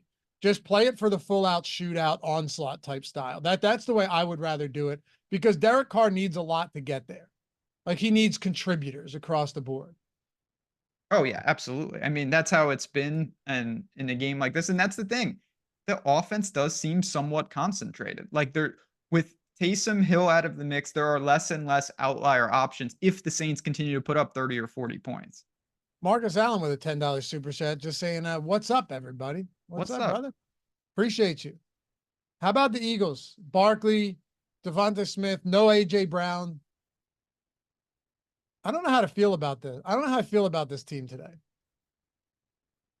Yeah, I mean, I don't have a strong take. I think pretty clearly Devonta Smith is going to be popular. He's going to be the most popular Eagle. That's not even a debate. He's a reasonable price point. He's going to be busy. He was busy on the showdown slate. I think the biggest question for me is where does Jalen Hurts fall in the QB rankings? And if you go to him, do you go skinny? Do you get Goddard involved? Is Saquon involved? Most of these questions to me, the answer is actually just no. Devonta Smith is a great one-off. He's in the pool. I don't have much of the Eagles. I have a little Jalen Hurts, but not enough to really make an impact. And I don't have secondary options. I also don't have Saquon. I don't have much Saquon either. And I've seen people talking about him being, under-owned and stuff and a sleeper option. Not a sleeper, not in the sense of price point, but volume. Look, I love Barkley's workload. There's no denying that. I'm still just having a tougher time getting there. That offense, we look at it last week, they should have won. Barkley never should have dropped that ball. I'll forever be upset with him over that. And again, he's seen 27 touches and 26 touches, 27 looks and 26 over his first 2 games. It's really significant. It's just the question of, the matchup isn't great. 7,700. I still think he's a good play. Then you're asking yourself, all right, do you think he's a good pivot off of Kamara? Because I'd still rather get to him over probably Jonathan Taylor. I know you feel differently about that. At least you did earlier in the week. I'd absolutely rather get to Barkley over Kyron Williams with how bad that offensive line is for LA. Like all of these 7K guys, the ones I like Barkley would be one of them, but do I like him over a slightly cheaper Kamara and a definitely cheaper Devon Achane at 7K? That's, again, I think it's the situation of the slate. The pivots, they're more usually when I think about this, and maybe people think about it differently. When I think of pivots, I think typically of a guy that's slightly cheaper and less owned. But here, when you think about the pivots, you're talking about pivots that are more expensive. Like Barkley's the pivot, but you have to find the salary to go get him because guys like Jordan Mason are the obvious targets. Guys like Kamara are the obvious targets. So it's a little tricky there. He's just simply getting squeezed for me. There's an opportunity cost. Charbonnet. We didn't talk about Tony Pollard. There's a lot of names that are cheap at running back or relatively cheap compared to Saquon. Salty Spittoon, why would you play Barkley versus this Browns D? That's a good Welcome question. to 2024, brother. That's how Barkley dangerous the Browns are. That's how scared people should be of my Browns defense. All matchups. Barkley's on the Eagles now. What, just saying like the ghost of Barkley has to face the Browns D today? He part of him might be still with New York and worried about how they're going to move the ball in Cleveland. Michael Martinez, $5 super chat. Thanks, man. Stop selling me on Barkley. Yeah, look, Barkley's just a volume play for me, right? They signed him the huge money. Why would you not use him? That's what it comes down to. So could you see a huge Barkley game? Obviously, right? Like Yeah. it's very much in play. It's just, is Barkley, I'm not really getting the Barkley today. Neither am I. Again, it's not, you always have to make decisions up top. You can't be overweight on every elite player. And there are so many guys that he has to outscore that I don't see it. And then a super chat from, am I lying? Jets. Yeah, All right. Rodgers looked sick, man. Yeah, it just shows the Patriots are very confirmed what we thought they were. They're terrible. Oh yeah, absolutely. All right, man. How about what if Barkley just ends up being the Kamara of last week? We saw what happens when you get a low-owned superstar. It can be that. I just think that the matchup is a little freaky here. I think I might be coming around on Barkley a little bit. Yeah, no, I'm not there. I might be. KC Cheese 220. I really think Caleb is breaking out today. It's funny because I've been coming around on Caleb throughout the week, and now the Sims is giving me less. I may jam a little bit there against this Colts team. I'm coming around on Caleb as well. We'll get there. Chargers, Pittsburgh. No. I'm good. Yep. Honestly, even if Herbert first of all, guy's a warrior, right? He really is. The guy battles through everything. I'd say 99% of quarterbacks in his position would just not have even touched the practice field at all and would have been ruled out on Monday, but not him, Ben. It doesn't matter. I don't want the passing game. Dobbins is awesome. I have some overs on rushing attempts for those guys because I think Roman and Harbaugh are just going to try and run and hope it works. But then on the other side with Pittsburgh, do I love George Pickens? Sure. Too many great options this week. And that Steelers offensive line is in a really bad way. 2 starters on the IR. Another one of them's out today. So you're missing 3 of the 5 starters, projected starters going into the season. It has a 34.5 point total. Maybe you, Ben, could make an argument for like a Najee Harris, but that's tough. It's a tough one. Yeah, if it was if we were drilling down, say, into an afternoon slate. By the way, there's like 9 slates. We'll talk about that, how many different options you have to look to some stuff. But for the main slate purposes, it's a hard sell for me. I think you could always make a case that Fields has some utility because he's got a unique skill set. But you can say that in any situation. This is pretty bad. This game has a very low total for obvious reasons. Both teams are content just salting the game away. I worry about everything in this game, but I don't, look at the ownership. There's no one in this game that's even expected to be remotely popular. Not at all. Corey Balmer, the Pats were solid and outdoing everyone's expectations, but then the Jets beat them and they're terrible. LMAO, Jets never get credit. Appreciate you, by the way, Corey, for being with us for forever. I see the avatar. Yeah. It's not about that. And I can say this because I bet the Jets. I like the Jets. I root for the Jets. I know. I bet them this week. So I can say this without just sounding like a Monday morning or Sunday morning quarterback. The Patriots offense is so bad. We just said Rodgers looked great, but that Patriots offense is so bad that, like, yes, I look at weeks 1 and 2 as them outperforming expectations in that they just can't continue that bet. Like that offense is poor Jacoby Brissett just now I see why they didn't start Drake May. The guy's the sacrificial lamb. They're saying, listen, pal, you might die, but we're going to pay you for it. No, the Jets, to me, and again, we don't need to spend time on this. There's nothing they could have done that could change anything for me. They needed to not lose that game. You can't impress against that team. You just need to. Sorry, Am I Lying goes, can we enjoy this? Let us have our happy. Dude, outside of the Eagles, the Jets are the team I'm rooting for in the A. Like, I want to see Rodgers and Wilson and Hall, and I want to see these awesome guys do team. well. I want to see Mike Williams have a break. I like the Jets. What are we talking? I don't know. All right, stop. Let's stop. It's the Jets. You beat the Patriots and the Titans.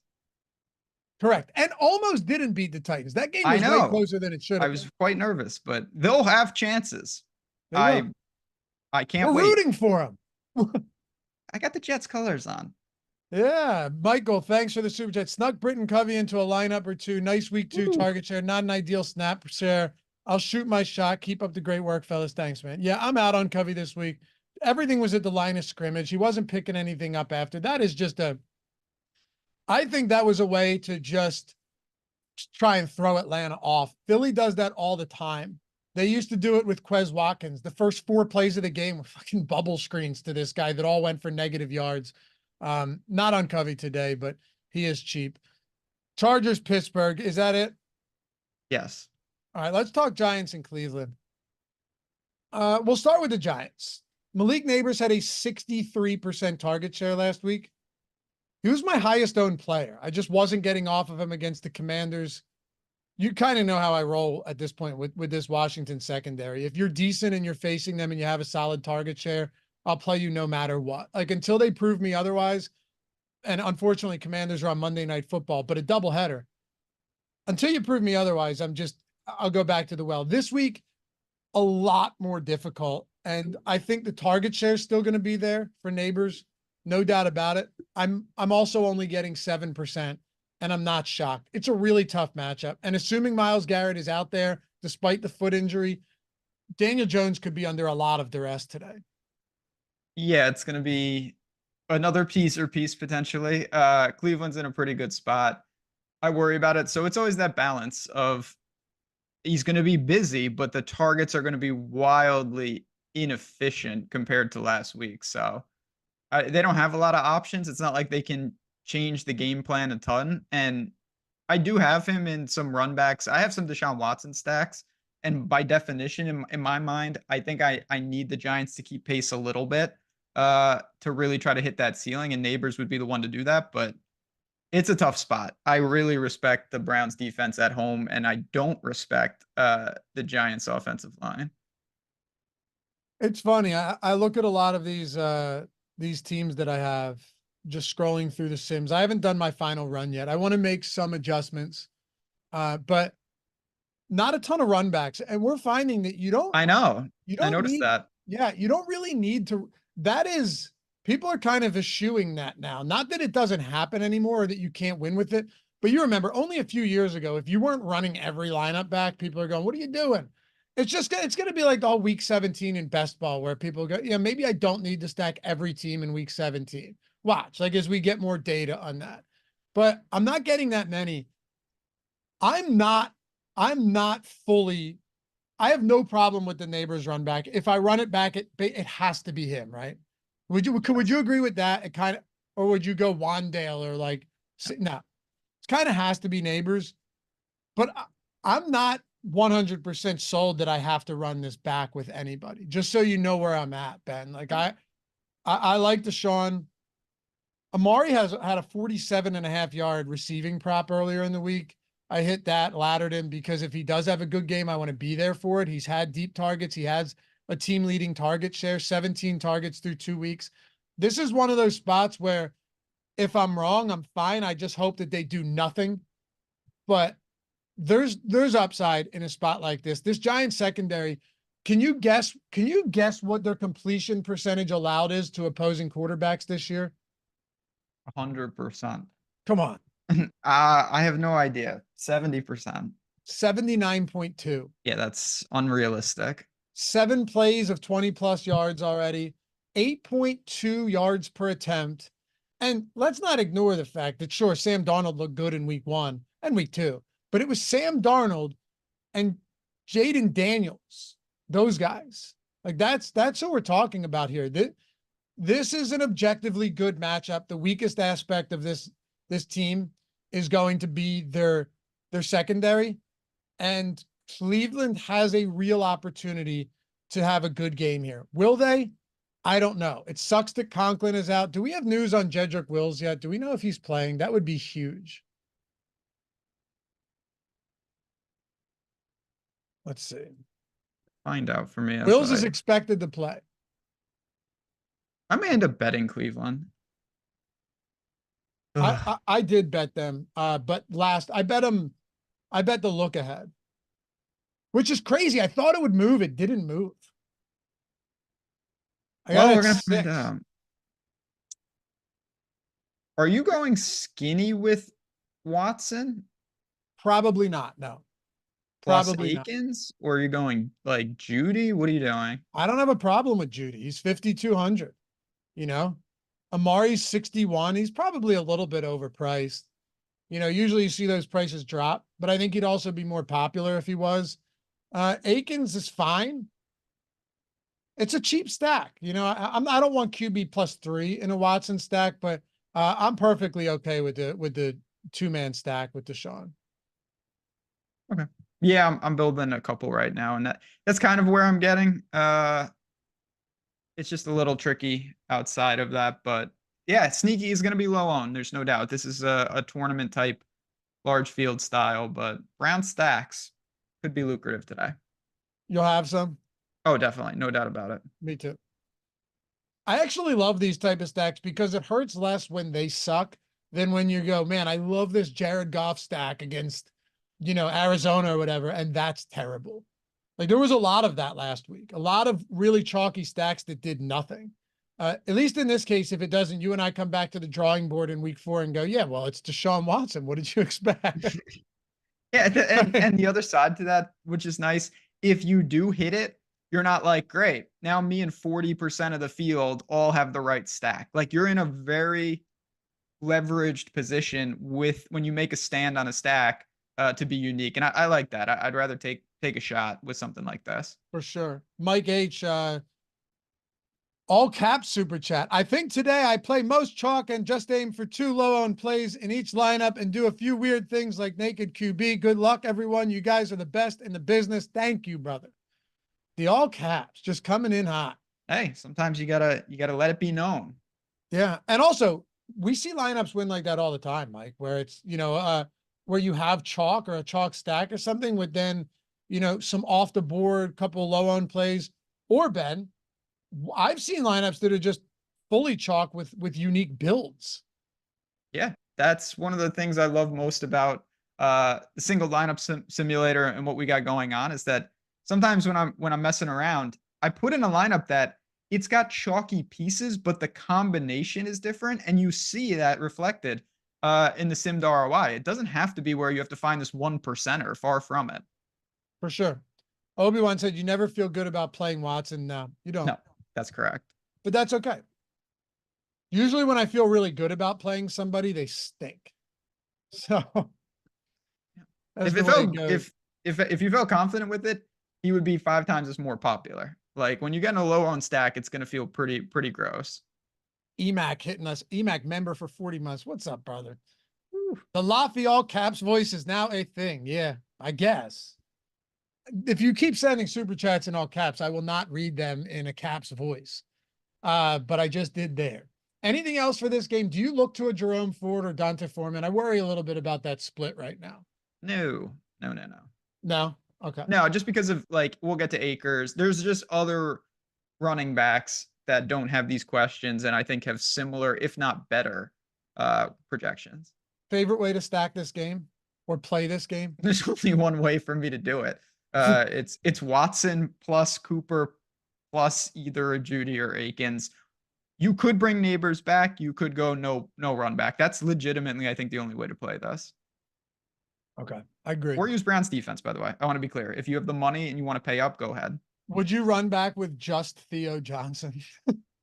Yes. And Kate Otten, double tight end, and then self-exclude. You might be live for a negative lineup. If you put that into the sim tool, I think there would just be a message that just says email support. It won't even give you an ROI. It'll just be like, we need to talk to you. Because you're obviously not understanding something. Email support for partial refund. Yeah. Well, listen, not going to work. Nope. This isn't for you. Houston at Minnesota. By the way, guys, if there was ever a time to check out the tools that we have, it is right now, and I'll tell you why. First of all, if you look down, the link in the description is the first one where it says join Stochastic NFL. So now you can click on that and toggle everything. Jordan's got it up there. So everything for weekly and monthly, super. Ben, you know how much easier this is than when we had 18 links down there and people didn't even know what they were clicking?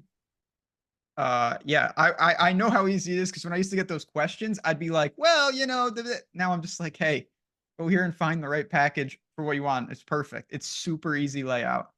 Yeah, like we have 3 different packages with the single lineup sim, 2 different packages with that, also with the contest generator and the real lineup simulator. The max package you can sim and generate up to 10,000, but still up to 1,000 in the core package. You can do weekly, monthly. There's without question, it'll make it way easier for you guys to find exactly what you're looking for, no matter your price point, no matter how serious you are about this. But what I was going to say is if there was ever a time to do it, first of all, you still have 2 hours and 15 minutes until lock. Ben, you have a full main slate. You have a great 7-game early slate, a 5-game afternoon slate with huge prize pools, Sunday night football, and then my favorite, you already know, the double header Monday night football. Double header Monday Night Football should be a regular thing. And I was talking about that a little earlier in the show. I kind of snuck it in. There are so many players on the slate where it's like, I may not get to them in the main slate, a 12-game slate, but I'm going to get to them somewhere, whether it's the afternoon or showdown or obviously the guys on the 2-game Monday Night Football slate aren't on this main slate, but still that's what I love about this. And I don't have time to break down 5 slates on my own. I just don't. I'm doing betting stuff. I'm in our Tails Discord. I can just go to the tools and have that optimized for me so I can get some action on these other slates. I'm going to do you one even better. So you sign up today, you're getting, say you want to do a month of essentials, of core, of light, of the max, whatever. Like I said, you can pull it up right there. It's all there. What if I told you, man, you guys are going to get erect after hearing this. Ben, hold that desk down, brother. Woo. I'm bracing for impact because I actually don't know what you're going to say. So 3 of the next 4 weeks, Monday night doubleheader. Yeah, that's saucy. Some trouser action over there. Yeah, I mean, it is exciting. It is exciting. So hell yeah, I can't wait. Perfect time to do it. You're just getting massive slates, and hey, well, let's stick with slates. All right. Look at this, by the way, good super chat from not only friend of the show, but just friend, producer Ty. Dude, what's up? Live for some serious cash. 8 of 12 going in today. Kamara first TD, Bucks -6, Chargers plus 2.5, Colts -1, cash out 1K. What are y'all doing? I'm letting it ride, my friend. If you get to the real end, you might have some hedging opportunities, but that is live. All those things definitely could happen. Absolutely. Miss you too, man. We're actually just talking about you the other day. Only good things. Yeah. And you got a QB in College Station, so I'm sure Ty is living the dream down there because whoever they turn to, this Reed character is quite good. Yeah. See, I told you, chat is ooh. Hey, we're gonna get to 100,000 subs on the show. Told you. All right. Houston, Minnesota. What a weird game. Somebody asked me about this game from a betting standpoint. I do the picks for every game video over on the Odd Shopper channel as well. And I was like, if I'm betting this, I think I would just sprinkle Minnesota money line. Like they've played so well. Kevin O'Connell's got them humming. Brian Flores has this defense looking good, his second year with them. But at the same time, this has a pretty high total. One of the highest totals on the slate, right? Maybe this just ends up being a high scoring shootout type game. The question is, and I'm going straight to you here, we'll get to Akers in a second with Mixon and Pierce out, but how do you figure out what to do with the pass catchers in Houston? I think it's going to be a kind of an ongoing situation that's not going to have a right answer. Kind of reminds me of Seattle a little bit, where it's not going to be one guy. Now, I said on the first look show to you, I am becoming a Nico Collins. Not that he's good, not that he's great, that he might be like upwards of the best wide receiver in the league style. I think he's just absolutely unbelievable. But having said that, it doesn't mean it's going to be his day all the time. You've got Dell, you've got Diggs, you've got Akers. Dalton Schultz is also a pretty decent tight end. I know the targets haven't been there, so it makes it difficult. This is a tough game, though. I'm not getting to Stroud. And I'm not really getting to Houston outside of some pay down options with Akers or a little Collins one-off. Yeah. I know a lot of people are on Diggs for the revenge game, but the problem I have here is, it's his former team. Also, you have to get the ball thrown to you too. Not that he won't, but Nico, you love Nico Collins. I am becoming a Nico Collins guy. He's so good. And it's weird why I wasn't like A for Michigan and B. Just in general, he's been awesome, but the targets have been there. Him and Stroud have an amazing connection. They're going to be busy again today. I think this is actually a pretty decent stacking spot though, really. How do you do it though? You using Akers in the stack? I totally get it. I don't think if you're playing 1 or 3 lineups today that you're doing it. I'm playing 31 lineups today, right? Okay. So nothing crazy, 31 lineups. A lot of these are the 3 max or the single entry. I know you're similar. You're in line usually with that. Like what is it? Power sweep, blindside, red zone spot, those type ones. Mm-hmm. I don't know how. I guess you could just do it in those, but you have to go into it knowing that like you're just playing you're playing to hit the nuts on that, hoping that not only the game pops off, but also that you're right. Like not just that it pops up, but also you have the right side of the Houston game. That's why Houston's tricky. Most of the teams we've talked about, or a handful of them at least, if the stack hits, we can say for almost certain the players that are going to have a big game. If I told you Houston scored 35 points today or 40 points today, I mean, it's not a guarantee that Nico Collins breaks the slate. It could be 3 other guys on Houston. There's just a lot of ways they get it done. Now, Akers' price point, both on FanDuel and DraftKings is he's mispriced, but I don't know. It's still Akers. Like he's in play clearly, but I don't think it's just like a plug and play by any stretch. And it's so much more difficult these days. No, I don't think he's a plug and play. He's the best like point per dollar value for sure. And honestly, he looked great in the preseason, but he was also their RB3. So he was going up there against a lot of guys that aren't even on teams anymore. Might not even be on practice squads.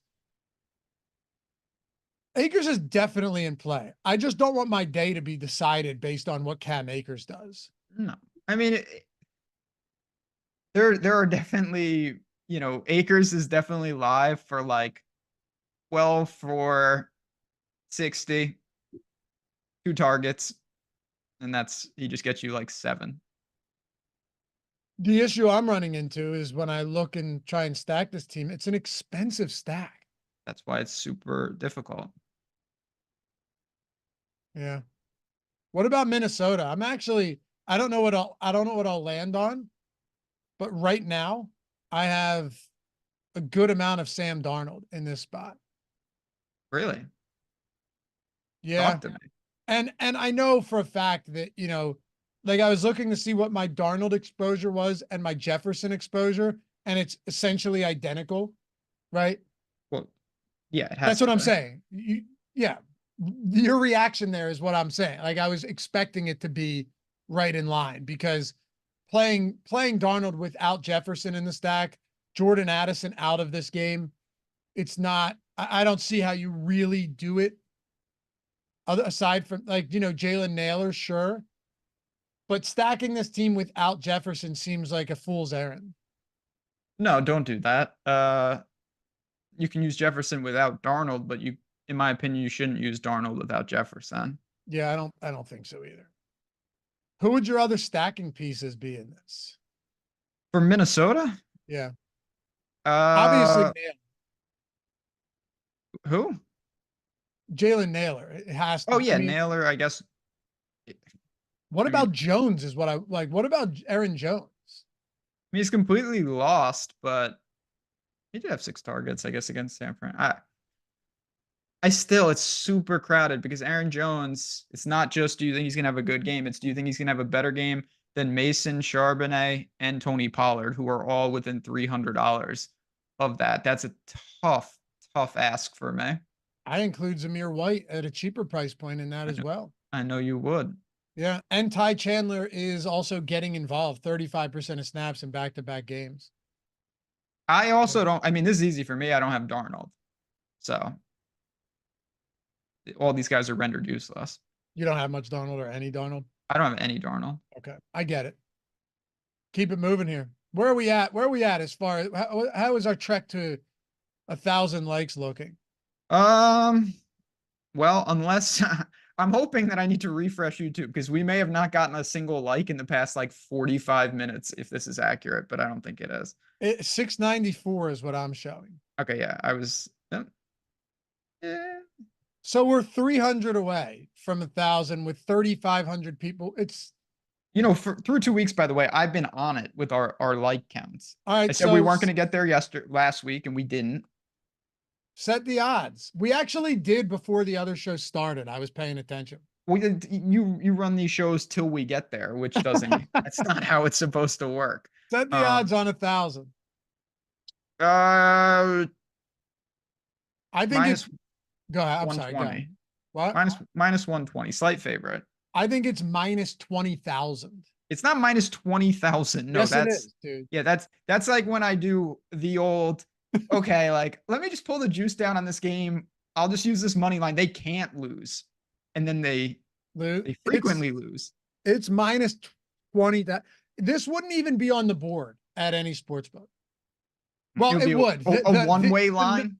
It would be a one-way line with no available. Exactly. That's what it would be. Yeah, the one-way lines. Those always are profitable. Stay away from the one-way. By the way, can I do an impromptu message? Because I did have a couple people ask us about this. Whatever you want, brother. This show is yours as much as it is mine. That would be the last show for us. Anyway, I had a couple people ask this, and I want to mention if you are over in the betting streets, our BOGO, I didn't even know if people knew what that meant, but buy one get one deal is available. And what it means is really simple. We both have Discord communities. We're dropping picks. We're having fun in there, but they are separate. And we had a lot of people say, is there any way that I can get both? So we did combine them with this deal. So you would get both mine if you like college and soccer and obviously NFL. Lofty's been just making round robins to the moon. Use the code BOGO. Yeah, I know it hit. Just insane. It's a lot more fun when everyone's making money. And that's the thing you say all the time. In DFS, obviously, we're all trying to help each other, but we're also playing against each other. Over there, we are all betting the same team. We're just trying to beat the books. So if you want to, it's right there. I'll drop the link in chat. Just an awesome time. Make sure if you're going to sign up, might as well get two of us for the same price. It's just an awesome deal. It's been so fun, man. It really has been fun. I have to admit. Growing. It's been awesome. Yeah, I'm thoroughly enjoying it. It's more fun too when you hit the big ones. Like it's not going to happen every week. And I don't want it to be like a hype Discord, right? Where it's like, oh, every week we play 100 to 1 and it doesn't hit. And then we hit it once and half the people missed. And now it's like, oh, you got it. No, we're grinding, but also putting in the big long shots. So Ben's talking about getting us 2 for 1. I'm talking about getting wrecked earlier on the show. We're in a bad way, but just know this is straight sports betting. Oddshopper.com. You'll see tails. Sign up for either one. By the way, it's super affordable. Like it's not expensive either. You get both. No, this is the way we wanted it. We didn't want this to be like we have other tools for very top. This is if you like betting and you like hanging out, sweating games, getting some more access, this is the place for you. It's not toxic. If it was, I wouldn't be able to deal with it. It's just fun, truly. And please say hi in chat. Get in Discord. The post, FK, that Dave guy, hey, pal, you can just go by Dave, looks like the guitarist from Lamb of God. Well, they are my favorite band. I was about to say, I've only seen one concert, and it was Lamb of God. You went to Lamb of God? Oh, yeah. No, you didn't. The hell is Lamb of God? It sounds like something you're joking. That I see on the news when they say that the ATF raided one of those communities. I thought you were serious. I've never heard that in my life. I was going to ask if you got into the mosh pit. Yeah, well, if you're going to go, you might as well get into the mosh pit. They're so good, man. Whenever I work out, every time, it's just straight, full volume Lamb. Oh, it's the best. Anyway. We talk about the Packers. Let's talk about the Packers. Please. I don't have much to talk about with the Packers, really. If you want to make the argument that Josh Jacobs is getting volume, fine, but I actually have a lot more respect probably than most for the Titans run defense. I bet them at -2.5. I've been on the Titans. I think they got a lot going. I'm over on their defense as well. We had a super chat about that. Appreciate it from I'm Authentic saying, is Jacobs prime for another 30? I think in a perfect world for them, that's what they want to do. But I worry a little about what happens to Green Bay if they're not able to win the game, say 16-10 like last week. What if they have to come out of that shell? Jacobs had 32 for 151. He also had 0 targets. So is he really poised to just contribute in one area? It seems like yes. That worries me, and I'm worried about Green Bay in general here. Yeah, I am too. So you're pretty much, and we'll have this news for Love, so I don't want to like go deep into it. We'll have this in less than 30 minutes, but you're pretty confident we get no Jordan Love today. Yeah, I honestly thought it was already official. Is it?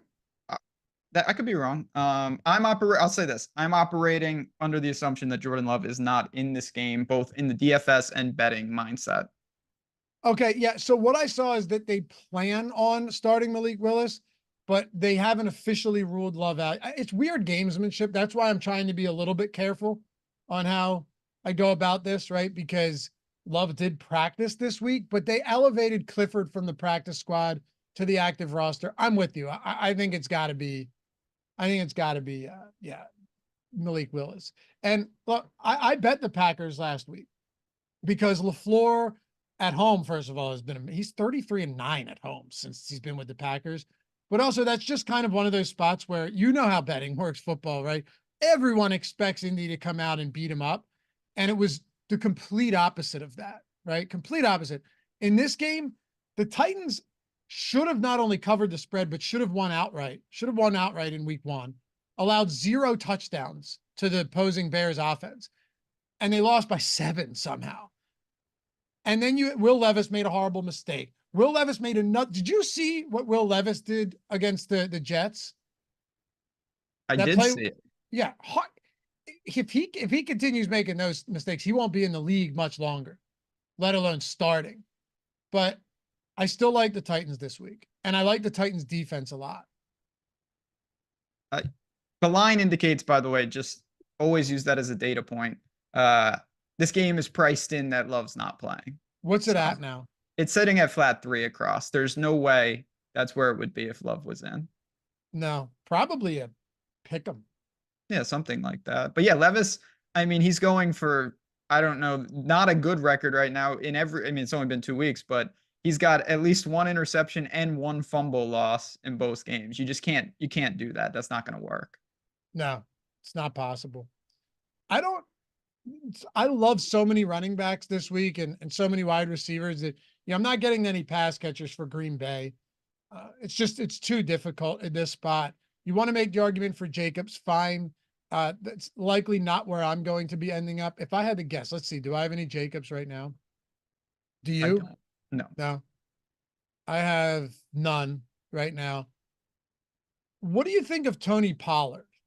I have some, and I don't hate it. I have more than some. He's going to be really important for me today. Really? Yeah. Yep. So the thing I like about Tony Pollard, 1, Spears is a little banged up, and 2, it doesn't seem to matter. Yeah.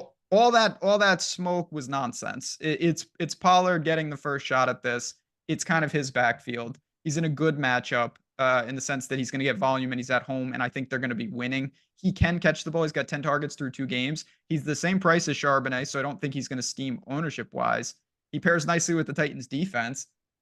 A lot to like with Pollard. Do I need to jam him? No, but I'm healthily over the field. Packers defense too, allowing over 5 yards per attempt, 140 plus rushing yards allowed in back-to-back games to start the season. That has been a weak spot for them, not just last year, but you thought with the new DC coming in this year it'd make a difference. So far it hasn't, Ben. They got carved up in the ground game by and granted, I'll be fair here, rushing quarterbacks in both of those games. But yeah, I still like this spot. I'm with you. I don't know if he's going to have he won't have as big a role for me as he does for you, But Will Levis can run a little bit too. We've seen that. So keep this backfield interesting. Tony Pollard is the guy. I'm not looking towards the passing game for them this week though. No, and I'm not saying that he's sneaky, but he's not. He's sub 10% right now in projected ownership, so he's certainly not jumping off the page either. Yeah, I'm about matching the field. You think you'll probably be what, 2x the field or something?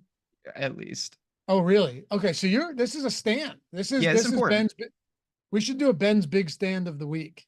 Sure. Let's yeah, do it's on it, this then. and Lamb of, what is it called? Lamb of God. Yeah, Lamb of God. You really have me. I thought someone drug you out to a Lamb of God concert. I've been to one concert in my whole life. That's it. Who was it? Empire of the Sun. I actually quite like Empire of the Sun. It was awesome. Some goofy freaks, but they are. That's all right. They make some decent. Well, I'm just saying, they're oddities. I was listening to a song by A Flock of Seagulls the other day. You remember them? Can't say that I do. Remember in The Wedding Singer when he comes up to the guy at the airport? But I can tell you do. Yeah. Well, if you go look at the lead singer of Flock of Seagulls, his hair was insane. Some catchy jams. I like some of that weird, few like Talking Heads and stuff. And Empire of the Sun has kind of a new age vibe of that. Anyway, let's get to the next game on the list. Where are we at? What do we got? Chicago. This is an important game. All right. So how about this? First of all, Chicago's defense has been pretty atrocious to start the year, huh? Chicago is a mess. I'm sorry, Indy. We'll talk about Chicago in a second. Chicago's defense has been fine. Indy's defense is what I wanted to talk to you about. Yeah, I mean, Indy's also kind of been a mess. Both teams, but I kind of like games like this. I think there's a lot of variance in both these teams, whether it's just defense or offensively with Caleb Williams, who's been, he was taking a beating against Houston, but he's still got weapons. Not going to be a popular stack. I know I'm kind of already tipping the scales here of what I'm doing. I have some Chicago exposure, first time this year. So do I. Yep. I'm on board.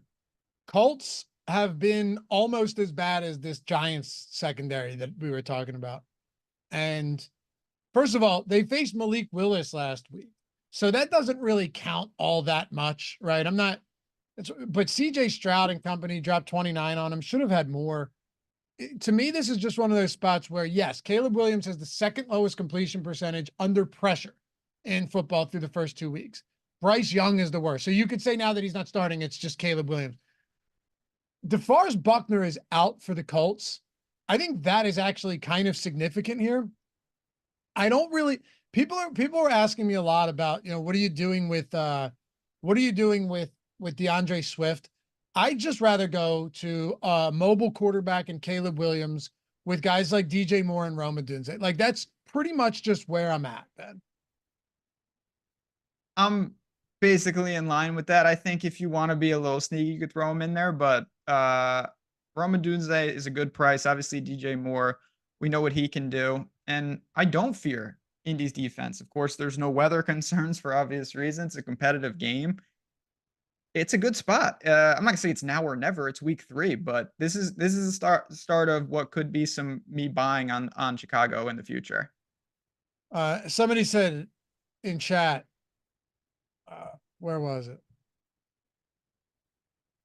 It was basically Swoop. What's up, Swoop? I got no faith in the kid. Hey, listen, me neither. Well, really, I have no faith in the offensive line, but it's not an expensive stack, and the Colts. Again, it's the stoppable force against the movable object, right? It's one of those things where Colts defense could either look really good and they're not, or Bears offense could look really good and they're not. I'm willing to take shots on that for sure. More 6,700, but Odunze is 4,200. Caleb Williams is 5,600. Here, let me put it to you this way, and I think you'll agree. The way I look at something like this is, if there was a time to do it, right? If there was a time to stack Chicago, price, matchup, people souring on them, to me, this is the spot. And that's kind of what I'm alluding to as well, is like, I'm going to try to be early to maybe what's going to be a stack that's going to be more and more expensive as we get going. So I'm with you. I think I'm not getting crazy, but I don't need to. It's worth some shares, and I think we're going to be in pretty good shape if we can get this game in terms of the right pace and whatnot. Agreed. Also, 30+% target share for DJ Moore, 45% air yard share for Moore this season. I don't mind paying up that price to him at all. Like, I think 6,700 is more than reasonable there. More Yeah. than reasonable. I mean, DJ Moore's just a player. Yeah. Yo, stop it. Whoa, what the hell's going on back there? You gotta get the dog over here, laying on the couch, barking that's at ghosts upstairs. Yo. Whatever. Probably like carbon monoxide, and you're just ignoring it. It's like he's trying to save you. Nah, she's dumb. Hmm. I love her, but she is stupid.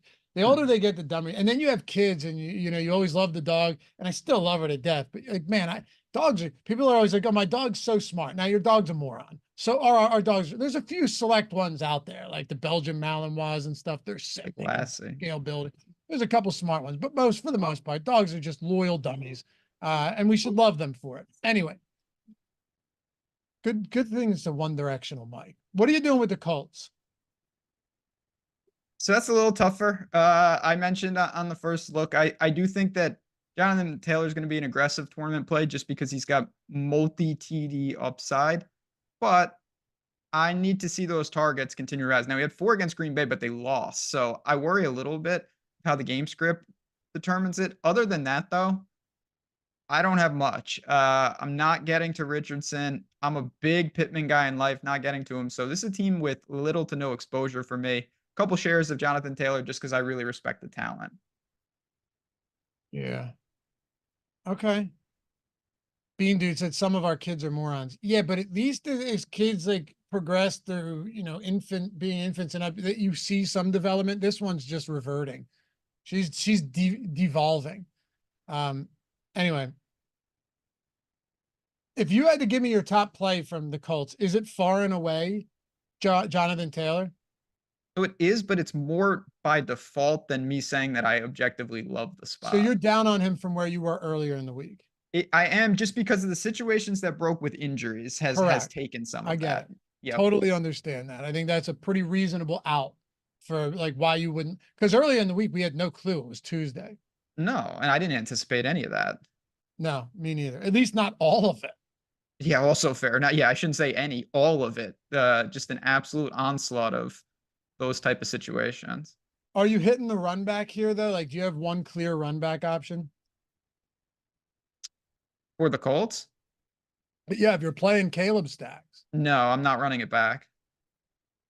Okay. 1,000 likes. I told you, dude, minus 100,000. I told you it was inevitable. It was allowed. These are our people. It's Sunday morning in September. It's because I dropped my concert knowledge so that it would void if this was at a domestic book.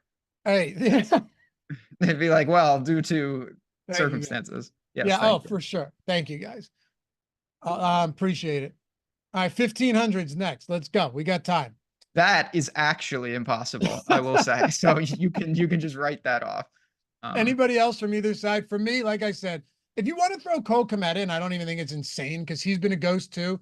But the whole team has been. If they pop off today, I don't mind having pieces everywhere. Swift is fine, but he's my least favorite because I think they're going to have more trouble run blocking than pass blocking if they start to figure things out. And I like that Caleb Williams is mobile, so that can alleviate some of the pressure, Ben. Just going through my thought process here. Yep. I don't even mind single stacks with DJ Moore. The reason I like doubles, though, is because Rome Odunze is so cheap that I feel like I'd kind of be silly not to get him in some of those lineups with Moore.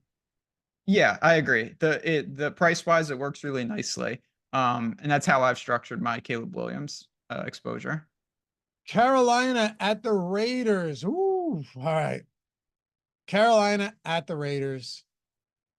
The Panthers are 6.5 point dogs, 40-point total in this game. You already know I like Zamir White. I'm willing to take the shots here. I am. In week 1, Madison ran all the routes. Zamir White didn't. Madison got 2/3 of snaps. Zamir White played 1/3 of snaps. In week 2, forget about touches for a second because this game was super weird and Baltimore got fucked on penalties terribly bad and the game just got weird. completely flipped. 63% of snaps for White, 22% for Madison. 25 routes run for White, only 8 ran for Alexander Madison. Led the team in touches in the backfield. And then you had Antonio Pierce after the game saying, look, I want him to be our bell cow. I want to get him 20 touches per game. It just didn't go the way we wanted. The way I look at it is if there was ever a spot for Zamir White to pop off, this is the week. The Andy Dalton thing is significant, but at the same time, they haven't done anything to fix this defense. I do like Zamir White this week, Ben, and I will have some. Yeah, you got me on him too, and I get it. This game, although it's not the most glamorous game in the world, it's going to be important for Survivor, and I think, again, maybe a teaser piece for people. There are some pieces, and Zamir White is going to be one of them. They should be playing from ahead. Volume is there. He's a good player. Price is right. So he's in the pool, and I didn't think he was going to be. He grades out better than I thought in our projections. Well, listen, his props aren't bad either. No, and that's a great data point. That's always an indicator that I use Odd Chopper not only to make the bets, but just to see, okay, what is the consensus in the market of where this guy's going to be at? For sure. And it's still Zamir White, right? It's not like the pedigree here is, hey, wow. Jordan, go to rushing plus receiving and then type in White. I'd love to see where he pops up here for rushing plus receiving. I might be able to get there quicker. We'll see. But I got his I think 58.5 earlier in the week on rushing yards. Last I saw, Ben, he's up to 61, 62.5 or something like that. But I think his receiving yards prop is in the high teens. So let's see. Zamir White. Yeah, 75.5 is not bad at that price point. Very healthy. Right? Very healthy. Yeah. Very. And I think I saw like 15.5 rushing attempts. That's what stands out to me because I want the upside on opportunities. And if he breaks out, we're there. So I'm going to have some Zamir White. My week won't depend on Zamir White, but I will have definitely some Zamir White in these lineups. Devontae Adams, Jacoby Myers, Brock Bowers. What are you doing with those guys? Because they're all pretty good players. Yeah, I mean, Brock Bowers, he's definitely in the pool. He's what I think most people thought he was going to be. He's just really good. 9 targets, 9 receptions. The guy's just, he's a problem. And he should be busy. I don't love the idea of the Raiders onslaught. I do have Minshew in the pool, so I did do it in a couple spots. But other than that, I keep it pretty simple here. I have some Zamir White. I have some Brock Bowers, and that's about it. Jordan, I'm going to need you to save a comment in chat right now. Yes, I know which one. I know which one too. And just put this everywhere. What, Kristen Larson Jensen? Yeah, of course. Hilarious. Oh my God, does that get me excited? Hey guys, office manager for a Mennonite church in Kansas here, live streaming a worship service from home so I can catch the show this AM. Signed up for your week 1 deal and loving it so far. Hashtag church lady. Ben, this is the definition of. There's a lot of words here. Come on. Are you what, commitment? I don't know. Oh God, chat's going to go wild. They're going to know exactly what the phrase is. The fact that we've atoning for your sins. Can you please some conviction in your voice? This is the exact definition of atoning for your Just sins. said that. Oh man, this is the best. Okay. You confuse me because sometimes you're like, well, we should be elsewhere. I didn't know where you were going. Kristen's got it figured out, brother. She does. She's got it figured out. Mr. Grapefruit, she's one of us. Damn right. K-Rose, Jesus will forgive. I think Jesus would respect that. Yeah, he certainly would hit the like button. No, that is a hilarious comment. I love it. Love it. So good. Made my day. Made my day. Baldy in the O said, "What's up, Baldy?" He said that comment needs to go on their on the website. Damn right. I might make it the YouTube banner. Yeah, great. Very good. The definition of atoning right after we hit 1,000 likes too. How about that? Yeah. There's a lot of, I'm just gonna, yeah, it's good stuff. We'll leave it at that. It's all coming together from the sin. All right. Where was I? Oh yeah. What else are you doing with anything else from the Raiders? Like how much Adams, Myers, Bowers? No, I'll take Carolina if I can just loop them in here. Cause please, Well, I don't have a let me say real quick, just based on salaries in the week and the dearth of options, the lack of options at tight end, Bowers is probably my favorite pass catcher here, just because I think tight end could be really ugly today, and one big performance from a good player could go a long way. totally agree with that. It's a wasteland. On the other side, obviously, we don't know. Was it all Bryce Young? Are the Panthers that bad that you could put any quarterback back there and it would be a mess? Guess we're going to find out some of that today. If it's not the case and it was, for whatever reason, Bryce Young and Dalton can, like, both Thielen and Deontay Johnson, I think, are playable. I'm not stacking them, but as one-offs, as runbacks, as just independent plays of anything else on the slate, I'm fine with that. I tried to buy on Deontay Johnson weeks 1 and 2, and they simply did not play even close to how good I think the Panthers are. The Panthers are not that bad. Shouldn't be that bad. Let me clarify. They shouldn't be that bad. I like the over in this game. Okay. Well, that would infer that you think that Dalton can jumpstart the offense a little bit, because the Raiders aren't scoring 50 points on their own. All right, so to jumpstart something would mean that originally it was dead, correct? You see what I'm saying? Like to jumpstart something means it's not functioning at all to begin with, right? Well, yeah, that's fine. Sure. That is what I'm saying is your usage of that word is perfect, because they were actually dead. This isn't like, what I'm saying is you can't get worse than Bryce Young was. Well, that's what I'm saying. We don't know what Deontay Johnson and Thielen could be, because they through 2 weeks, they haven't played in a real situation yet. Exactly. I DAFI with a super chat. Thanks. Malik or Zamir and or Ford this week. It's actually Zamir for me. Yeah, for me as well. I assume neighbors, right? So that would be my guess. Yeah. Thanks for the super chat. Jordan, if we missed any, shoot them to me in a DM, please. All right. So then if they're not that bad, what's your Carolina exposure look like right now? It is just confined to those two as independent one-offs. Like if I'm in the 5K range and I need a player or they pop up in a lineup, I'm completely content having it be a Panther. And who are those two? Deontay Johnson or Thielen. Thielen, really? Yeah, I think he could be fine. Okay. And this is just like you said, give them a pulse. Andy Dalton, just give them a pulse. We don't know because of how bad it's been. Miami and Seattle. Miami 4.5-point dogs, 41.5-point total. Tua hits the IR. Raheem Mostert's not going to play either. So there is one spot, though, that I don't mind here, and that's going to be Devon Achane. He's just too good. He's just too involved. I don't love Miami today, but if there's a spot that I look at and go, hey, this guy is just too good for me not to want some exposure to.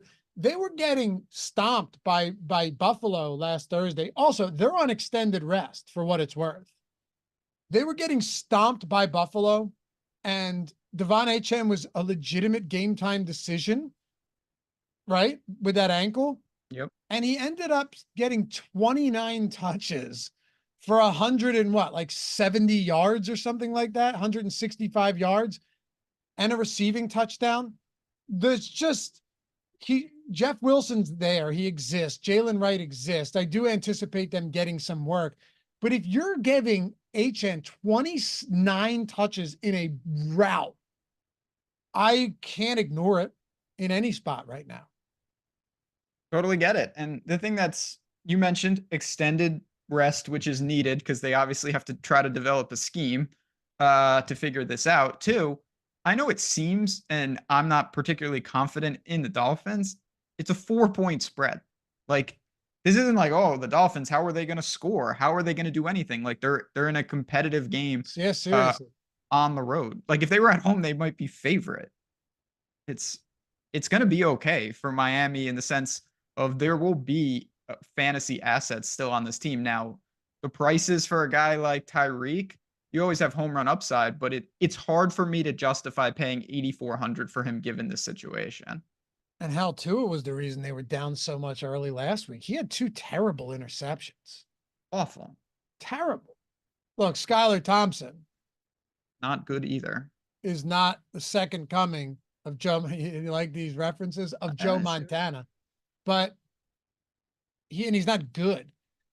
But I do think there might be something where you just go, hey, Mike McDaniel has what, 12 days, Ben? 11 days to get this offense ready?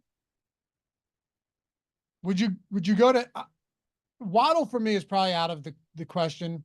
But what about Hill? Is there anything in you that goes, the guy's getting no ownership? He's clearly very expensive given his quarterback. But do you have any interest there in just being like, you know what, no one's going to play him and he's a game breaker?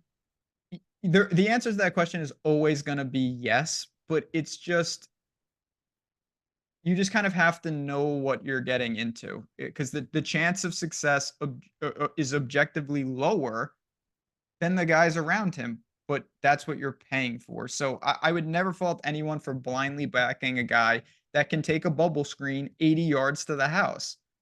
He shouldn't be 8,400 though, and he doesn't project well for that reason. It's mostly HN for me here. Same. How about the Seattle side? How about that wildly concentrated target share for DK Metcalf and JSN last week against New England? Insane. If the volume is like that to go around, Seattle's going to be a great team to look to. I mean, when you're throwing the ball 44 times, that's going to work because Geno's got the weapons around him to make that really pay off. Any priorities for Seattle? That's the problem. It's not that easy. It's kind of like Houston a little bit. Like Charbonnet, going to be really popular. He's a solid play, no doubt about it. Metcalf, Smith and Jigba, Tyler Lockett is still like alive. I know it doesn't seem like he's the answer, but how many times have we thought that? So it's not the easiest team to stack. But having said that, I like Seattle in general. Even though I like Tony Pollard, I'm still getting a healthy amount of Charbonnet. You have to. You have to. Well, you don't have to do anything, but Charbonnet at that price point without Kenneth Walker, he's just going to, we say it all the time. It's just opportunity over everything, right? Like opportunity is king, especially in really any sport, not baseball, like basketball, football, it's king. And he played 96% of snaps last week, Ben. 96% of snaps. Yeah. Volume, opportunity. They can get him the ball in a lot of different ways. Price is reasonable. Home favorite. He should be one of the most popular players on the slate. Taysom Hill officially out. Justin Herbert is expected to start. That's nuts. They do not want to start Easton Stick or Taylor Heineke. A 5% version of Herbert's better than a 100% version of both of those guys combined. Harsh. What? I said harsh, but probably true accurate. though. Yeah. I watch enough preseason football to know. All right. Yeah, maybe a Geno Smith stack actually looks decent here. Yeah. But the thing that's weird about the Geno stack is I think you can definitely use Charbonnet in there. Sure. He's going to be on the field the whole game. I have like 9% Geno stacks, so Seattle stacks right now. I assume not all of them have Metcalf, or do they? I don't know. I'd have to pull it up. But. Yeah, it's fine. It's just you have options. That's the point I'm trying to make. No, they do not. They do not. Same. Okay. But I'm overweight on JSN and I'm overweight on Zach Charbonnet today. So just so you know. All right. San Francisco and the Rams. I think I can actually keep this one kind of quick. Brandon Ayuk and Mason are just phenomenal plays. I'm not huge on the stack here. Eric Saubert at 2,500 is also in play. I have all of these guys. And then for the Rams, I'm so worried about this offensive line. It's a real issue. They got Jackson back from the suspension, but they lose more players. If you're trying to go, all the way down, fine. Maybe a Robinson or a Johnson or Parkinson, or a Whittington. I just have such little confidence in this offense. I'm not getting the Kyron at what I think is an inflated price point. It's Ayuk, it's Mason, it's Saubert. The only question here now comes down to what do you do with their ownership being what it is? That's a more pertinent question than do you think they're good plays? Yeah. The only thing I want to ask you real quick is what about Jennings? Fine. You think he's fine? Okay. I think Jennings is fine. I have no You can issue. do anything with this. That's not a great answer, but I have no problem having a Niner, whether it's Ayuk or Mason. I like Ayuk. If I had to pick one, it would be Ayuk. Just it's more like position scarcity, things of that nature. Mason's got the higher floor because he's a running back and the volume's going to be there. But there's going to be a million people, including me, that have Ayuk and Mason in lineups that don't have Purdy. Like it's one of the more obvious constructions that you can do this week. Definitely. And I'll definitely have some Purdy stacks, just not a lot of them. If I'm doing it, I don't see any point of going like a skinny stack there at all. Go ahead. No, I just couldn't agree more. Yep. What about Ayuk, Mason, no quarterback? Yeah, I think that's like one of the more obvious builds this week that you could do. If you mentioned that, my apologies. No, it's absolutely fine. Yeah, the salary works. You're paying like 13, a little less than 13 for like the entirety of the offense. Yeah, right. Exactly. Yeah, seriously. Like, that's it. That's what you're doing. Could be 80% of touches can combine between those two guys on this team. Yeah. What are you doing with the Rams? I told you, I'm really having a tough time getting anywhere with this team today. They're a mess. They do have some cheap wide receivers, but on a slate like this, I wasn't starved to really go down there. I really don't have much of the Rams at all. Alexander said, I would skip Mason if stacking Purdy. You know what? I don't really disagree. Unless you think this team scores 50 points, I do not disagree because they have not utilized him in the passing game. And I'm not convinced they want to this week. Yeah. They can coexist because of the price points, and you don't even need correlation there. It's kind of weird, but you definitely can omit. It's not like, oh, you have to put him in there. I think I'm just saying you're drawing to like they got to score 40 plus. If you're putting Mason in with Purdy and then several other pass catchers. Yeah, I mean, you don't think? A little. I know what you're saying. If there's no correlation, if they have no combined points, you're drawing to a lot of touchdown equity for Purdy because he doesn't move. Right, and Mason's just so popular. Yeah. Ayuk to me has to be in there if you go Purdy. Oh yeah. And then it's going to be Jennings or Saubert, and I don't know, maybe Conley or one of these other guys gets there, but that's ugly.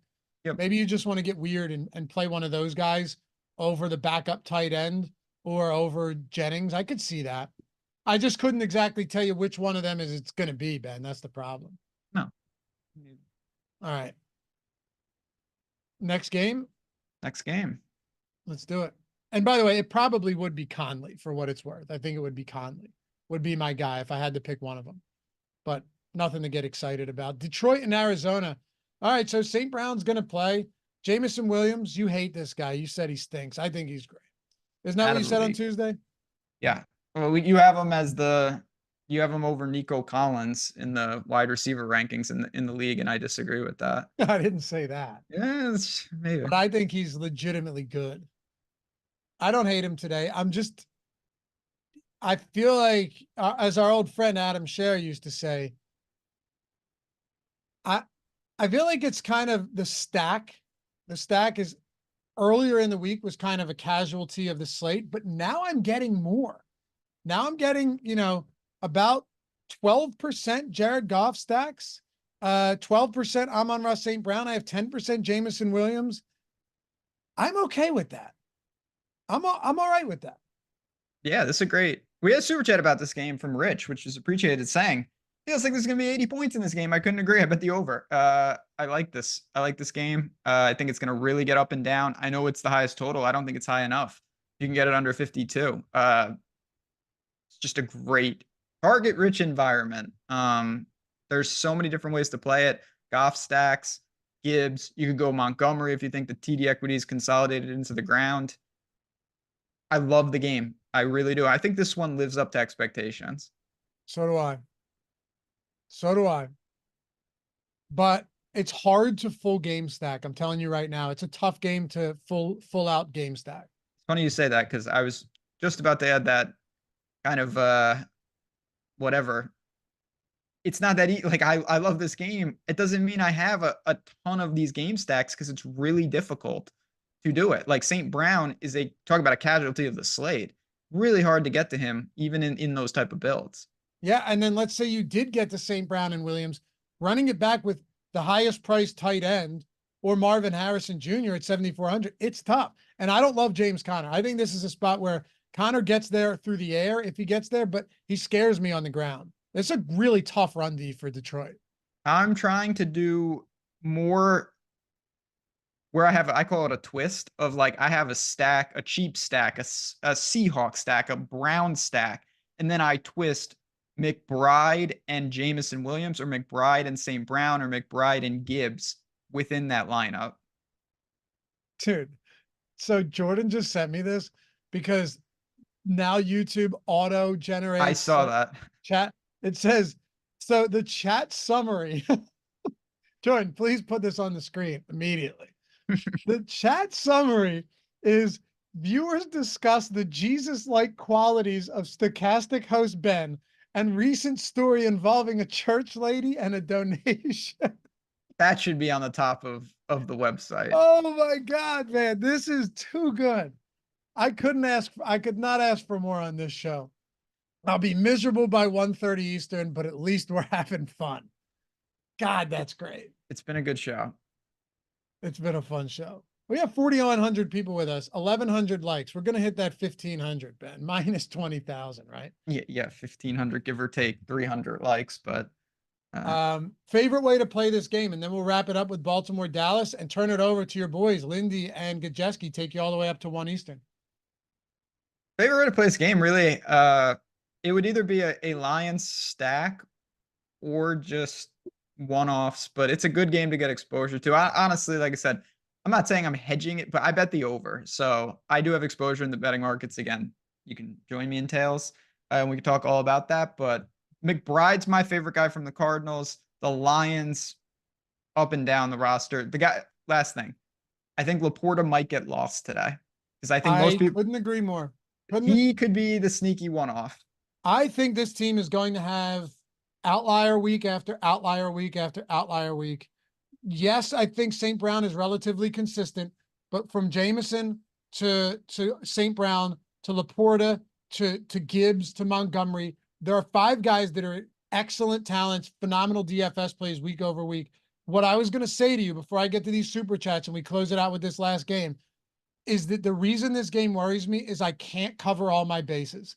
It could be Gibbs today. It could be Montgomery today. It could be Laporta today. And I'm underweight on all 3 of them. And I don't like it. But how do I get to everybody? You can't. It's not possible.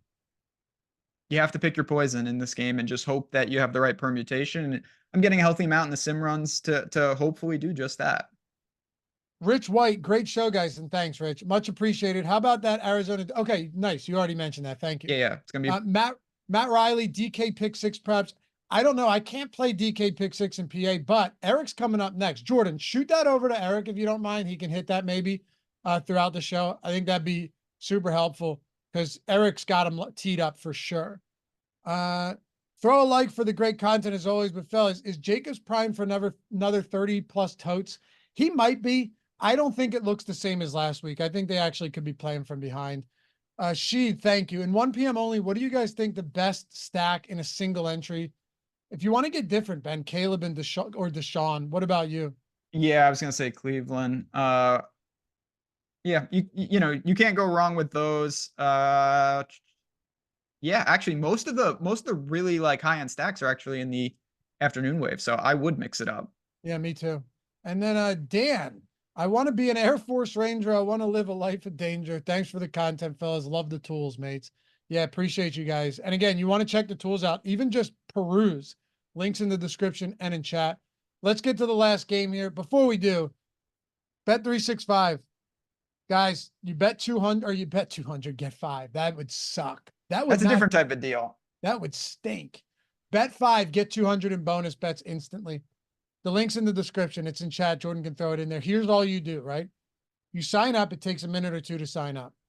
It came live in PA in July, so I've been loving it. And their promos per game are amazing too. Like Thursday night, it's bet $50 on a same game parlay or cumulative, Ben. You could do 5 different same game parlays for $10 as long as it equals 50 and get $10 in bonus bets per every touchdown. First 2 weeks, I lost both of my parlays, made it both back because there were 5 touchdowns in those games. Beautiful. But aside from all of that, aside from them having the best NFL boosts and promos out there from everything I've seen, you deposit 10 with that link in the description, bet 5. And after that bet settles, you immediately have $200 in bonus bets into your account. So say Ben goes, you know what? I want to bet this first Deshaun Watson drive to be a touchdown at plus 800. After that bet settles, win or lose, you immediately have $200 in your account in bonus bets. So it's just awesome. And it's the best one out. It's the best one out there right now, right? Oh, no doubt. Yeah. I tune out for that read because it just pisses me off because it's not in New York. Yeah, And I hear you. I wish it was. I was just trying to think if there, I don't think there's a better one. They got most of these bet and gets are gone. So got to be 21 years old or to gamble. If you have a gambling problem, call or text 1-800-GAMBLER. But links down there. Bet 5, get 200. Just deposit 10. All right, Baltimore, Dallas. Let's do it. Wrap it up with this. What a fun game. I am so lost on this game. I don't know who. I don't know who has the edge here. Baltimore's a 1-point favorite. They're 0-2 coming into Dallas. Dallas got smoked at home by the Saints last week. What are we doing? Tough game. Tough price points. Tough to pay up at quarterback because Dak comes preloaded with CD Lamb. The hell does Lamar, is it because we're getting his legs? Do we go to Flowers? That's about where I'm looking. I think it's more skinny stack on the Ravens side and more onslaught on the Cowboys side. Tricky thing about the Cowboys, though, the onslaught has to do with Ferguson, who seems to be just, he recovered. He was healed. So that's where I worry about it. It's a great real life game. It's a healthy total. It's obviously in Dallas. Could be some action, but I'll be honest, didn't get to a ton because of the price points. I don't like either backfield. I'll say that much. That's an easy omission for me. Worst backfield in the league might be the Cowboys right now. Yeah, it's terrible. And I don't know what the Ravens are doing with their backfield. So if I think Zay and CD Lamb are the two guys for me. Yeah, but I don't have a lot. This is going to be I'm most interested to watch this game than anything. Ben, I don't have a lot from this game. No, neither do I. And it's not because I don't like the game. It's just a product of it. We do have 2 last super chats if you want to hit on the way out, fella. Hit them. All right. We got, hey guys, in the contest generator, what percentages would you recommend doing the stack type exposure field for very large field tournaments? Thanks. I don't mess around with that too much. It's just really if you want to up what type of lineups you want to get or anything like that. It's just another lever. But for me, I don't know about you, Lofty. I keep that stuff pretty standardized. And then I just, when I'm sorting or filtering, if I want, QB +3s or things like that, I kind of sort by that. Yeah, I'm doing the exact same thing. Okay. And then our friend, or just friend in general, Connor Bishop. Before you go, can you guys say your top quarterback, wide receiver stack, and favorite running back? So I think my under radar stack would be Cleveland. No doubt about it. Running back, honestly, for me, I'm taking a stand with Tony Pollard. I really like Tony Pollard today. I love it. I like Ben's, what did I call it? Ben's big stand of the week? Something like that. We'll work on the name. We'll come up with something then. I'm working on it. Appreciate you guys. A lot of atoning happening today. You gotta love it. 1,200 plus. Man, you guys are great. Hey, enjoy the day. Good luck to everyone. Let's take something down. Shout out to Jordan for producing this one. Eric and Matt coming up right now. We'll talk to you guys soon. Peace.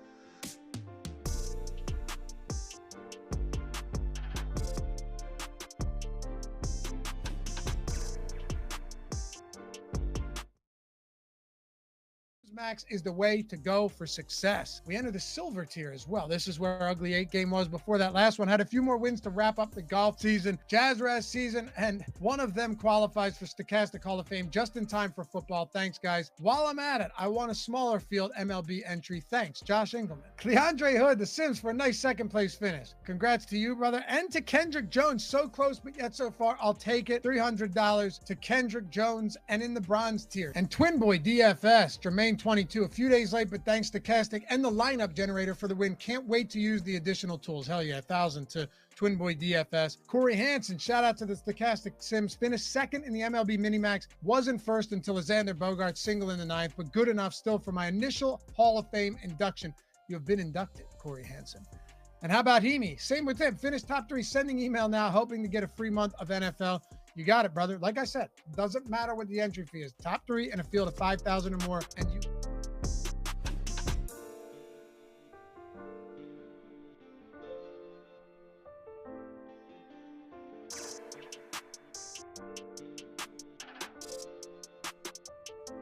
What?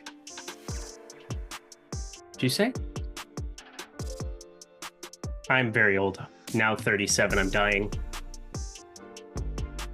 Don't say it What? again. He's too old. What's going on, everybody? Welcome to NFL Live Before Lock here on the Stokastic YouTube channel. I'm Eric Lindquist, excited to be breaking down football for the next 75 minutes. That is American football. I am still over here in Scotland, but I will be back with you here in 2 short days. Very, very excited to be breaking this one down. We got 2 games on Monday night, but 13 games here in the Sunday slate, Sunday Night Football, that'll be coming up next. But yeah, 12 games here to break down with my friend Matt Kajeski, Matt_Kajeski, king of the college football streets. I kind of always ask you this. Well, I asked you it a lot last year. How'd college football go for you yesterday?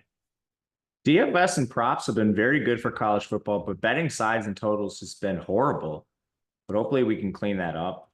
Getting a lot of closing line value and a lot of things just not going the way that they're projected. But, you know, that sides and totals, that's probably the hardest thing to do. Everything else has been good, though, man. How is Scotland? It is unbelievable. I would move here immediately. Wow. See, this is one of the strange things, because I will say my wife, she kind of like out of the middle of nowhere a couple of weeks ago was like, hey, I'm going to this wedding in London. And I knew this wedding in London was on the table for like 3-4 months, but I didn't think anything of it. And she's like, would you potentially maybe come to London or somewhere else if, you know, I throw it out there? And I was kind of like juggling back and forth. And I'm like, well, I've been to London a couple of times. I don't really want to go back. It's not a big deal. And then a week ago, well, 2 weeks ago or so, she's like, hey, I'm just going to book Scotland. How does that sound? What is happening right now? And all of a sudden, I find myself in the most beautiful place that I've ever been in my entire life. I'm staying at Glen Eagles right now, which is the most beautiful hotel I've ever been at in my entire life. I'm playing St. Andrews. I'm playing Glen Eagles. And here's the thing, is I'm still able to work routinely because we have Bet365, the sponsor of our program here, have a UK account here, and I'm able to bet and fire up everything over here. So if you guys want to sign up for that, bet 5, get 200 in bet credits. It's available in New Jersey. It's available in Arizona. It's available in the UK if you happen to be over here as well. But it's been the most unbelievable, magical trip that I could ever possibly imagine. Plus, I've been able to spend now 2 Sundays with you, been able to routinely be in the MLB streets. Work has still been fantastic. My wife knows that matters to me too. So yeah, I cannot possibly recommend Scotland enough. Matt, have you ever ventured out of Wisconsin in your life? Only twice. No, I'm just kidding. I've been out of Wisconsin a couple times. Not very much, though, especially not in the fall. I don't even really leave my apartment in the fall. What's the most exotic location you've ever been? I had to go to Indonesia this year for a wedding. Okay. Whoa. You've been places then. That's the only place I've been. And that was because one of my good friends, one of my college roommates, is in the military and he's been stationed overseas for a while. So it was kind of going to be, and like most of his friends are military, so they're all spread out. So it was basically going to be a destination no matter what. So then they really did it up. They really did it up. Indonesia, that is not on the I thought Matt Kajeski would go there list of countries to visit. Oh, I wouldn't have gone if it hadn't been for him. But you're a loving friend, and I know this because you are a loving friend to me as well. If you got married again in Indonesia, I would go. Don't think my wife would like that, although I might. Michael Martinez, $5 super chat. Eric looks like he's doing Stokastic After Hours, LMAO.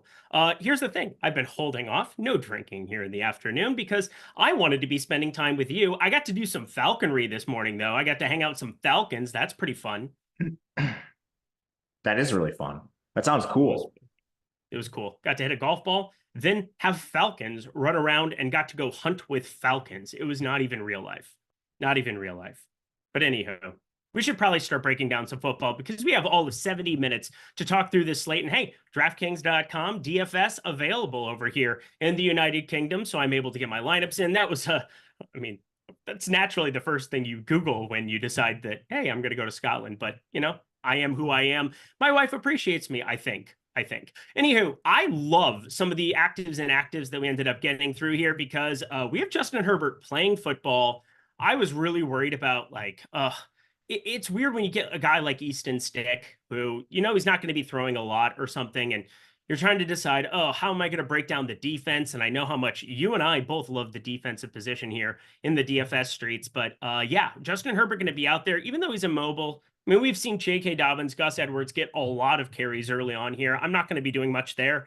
And then Joshua Palmer inactive. I still don't think that does anything for me whatsoever. I think LA, the Charger version of LA, I think that despite the fact that we got both of those pieces of news to, break the way that I kind of wanted to, doesn't really do anything for my lineups. Is there anything from the actives and actives that you're seeing that you're going to be increasing or decreasing something in your lineups as a result?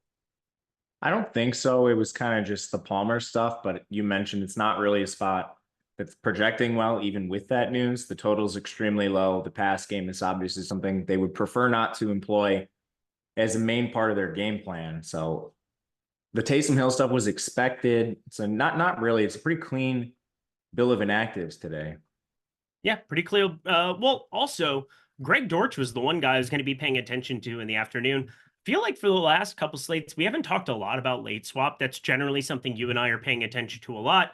Obviously, me, who NBA DFS, kind of my baby. I'm always paying attention to it in the DFS streets. And from an NFL perspective, we haven't had a ton of pending news. I think Greg Dortch ends up playing. If he doesn't play, I think Michael Wilson probably looks a little bit better. Wilson. And then you can maybe look at real deep shot on Elijah Higgins or something there in the Arizona side in that game with a massive total going up against Detroit. But I don't think that's going to be something that comes to fruition. I suppose Greg Dortch probably an interesting tournament option if he's not going to be limited in any way, shape, or form. But overall, not seeing anything else with the actives and actives. So you're ready to just jump into the quarterback side of things?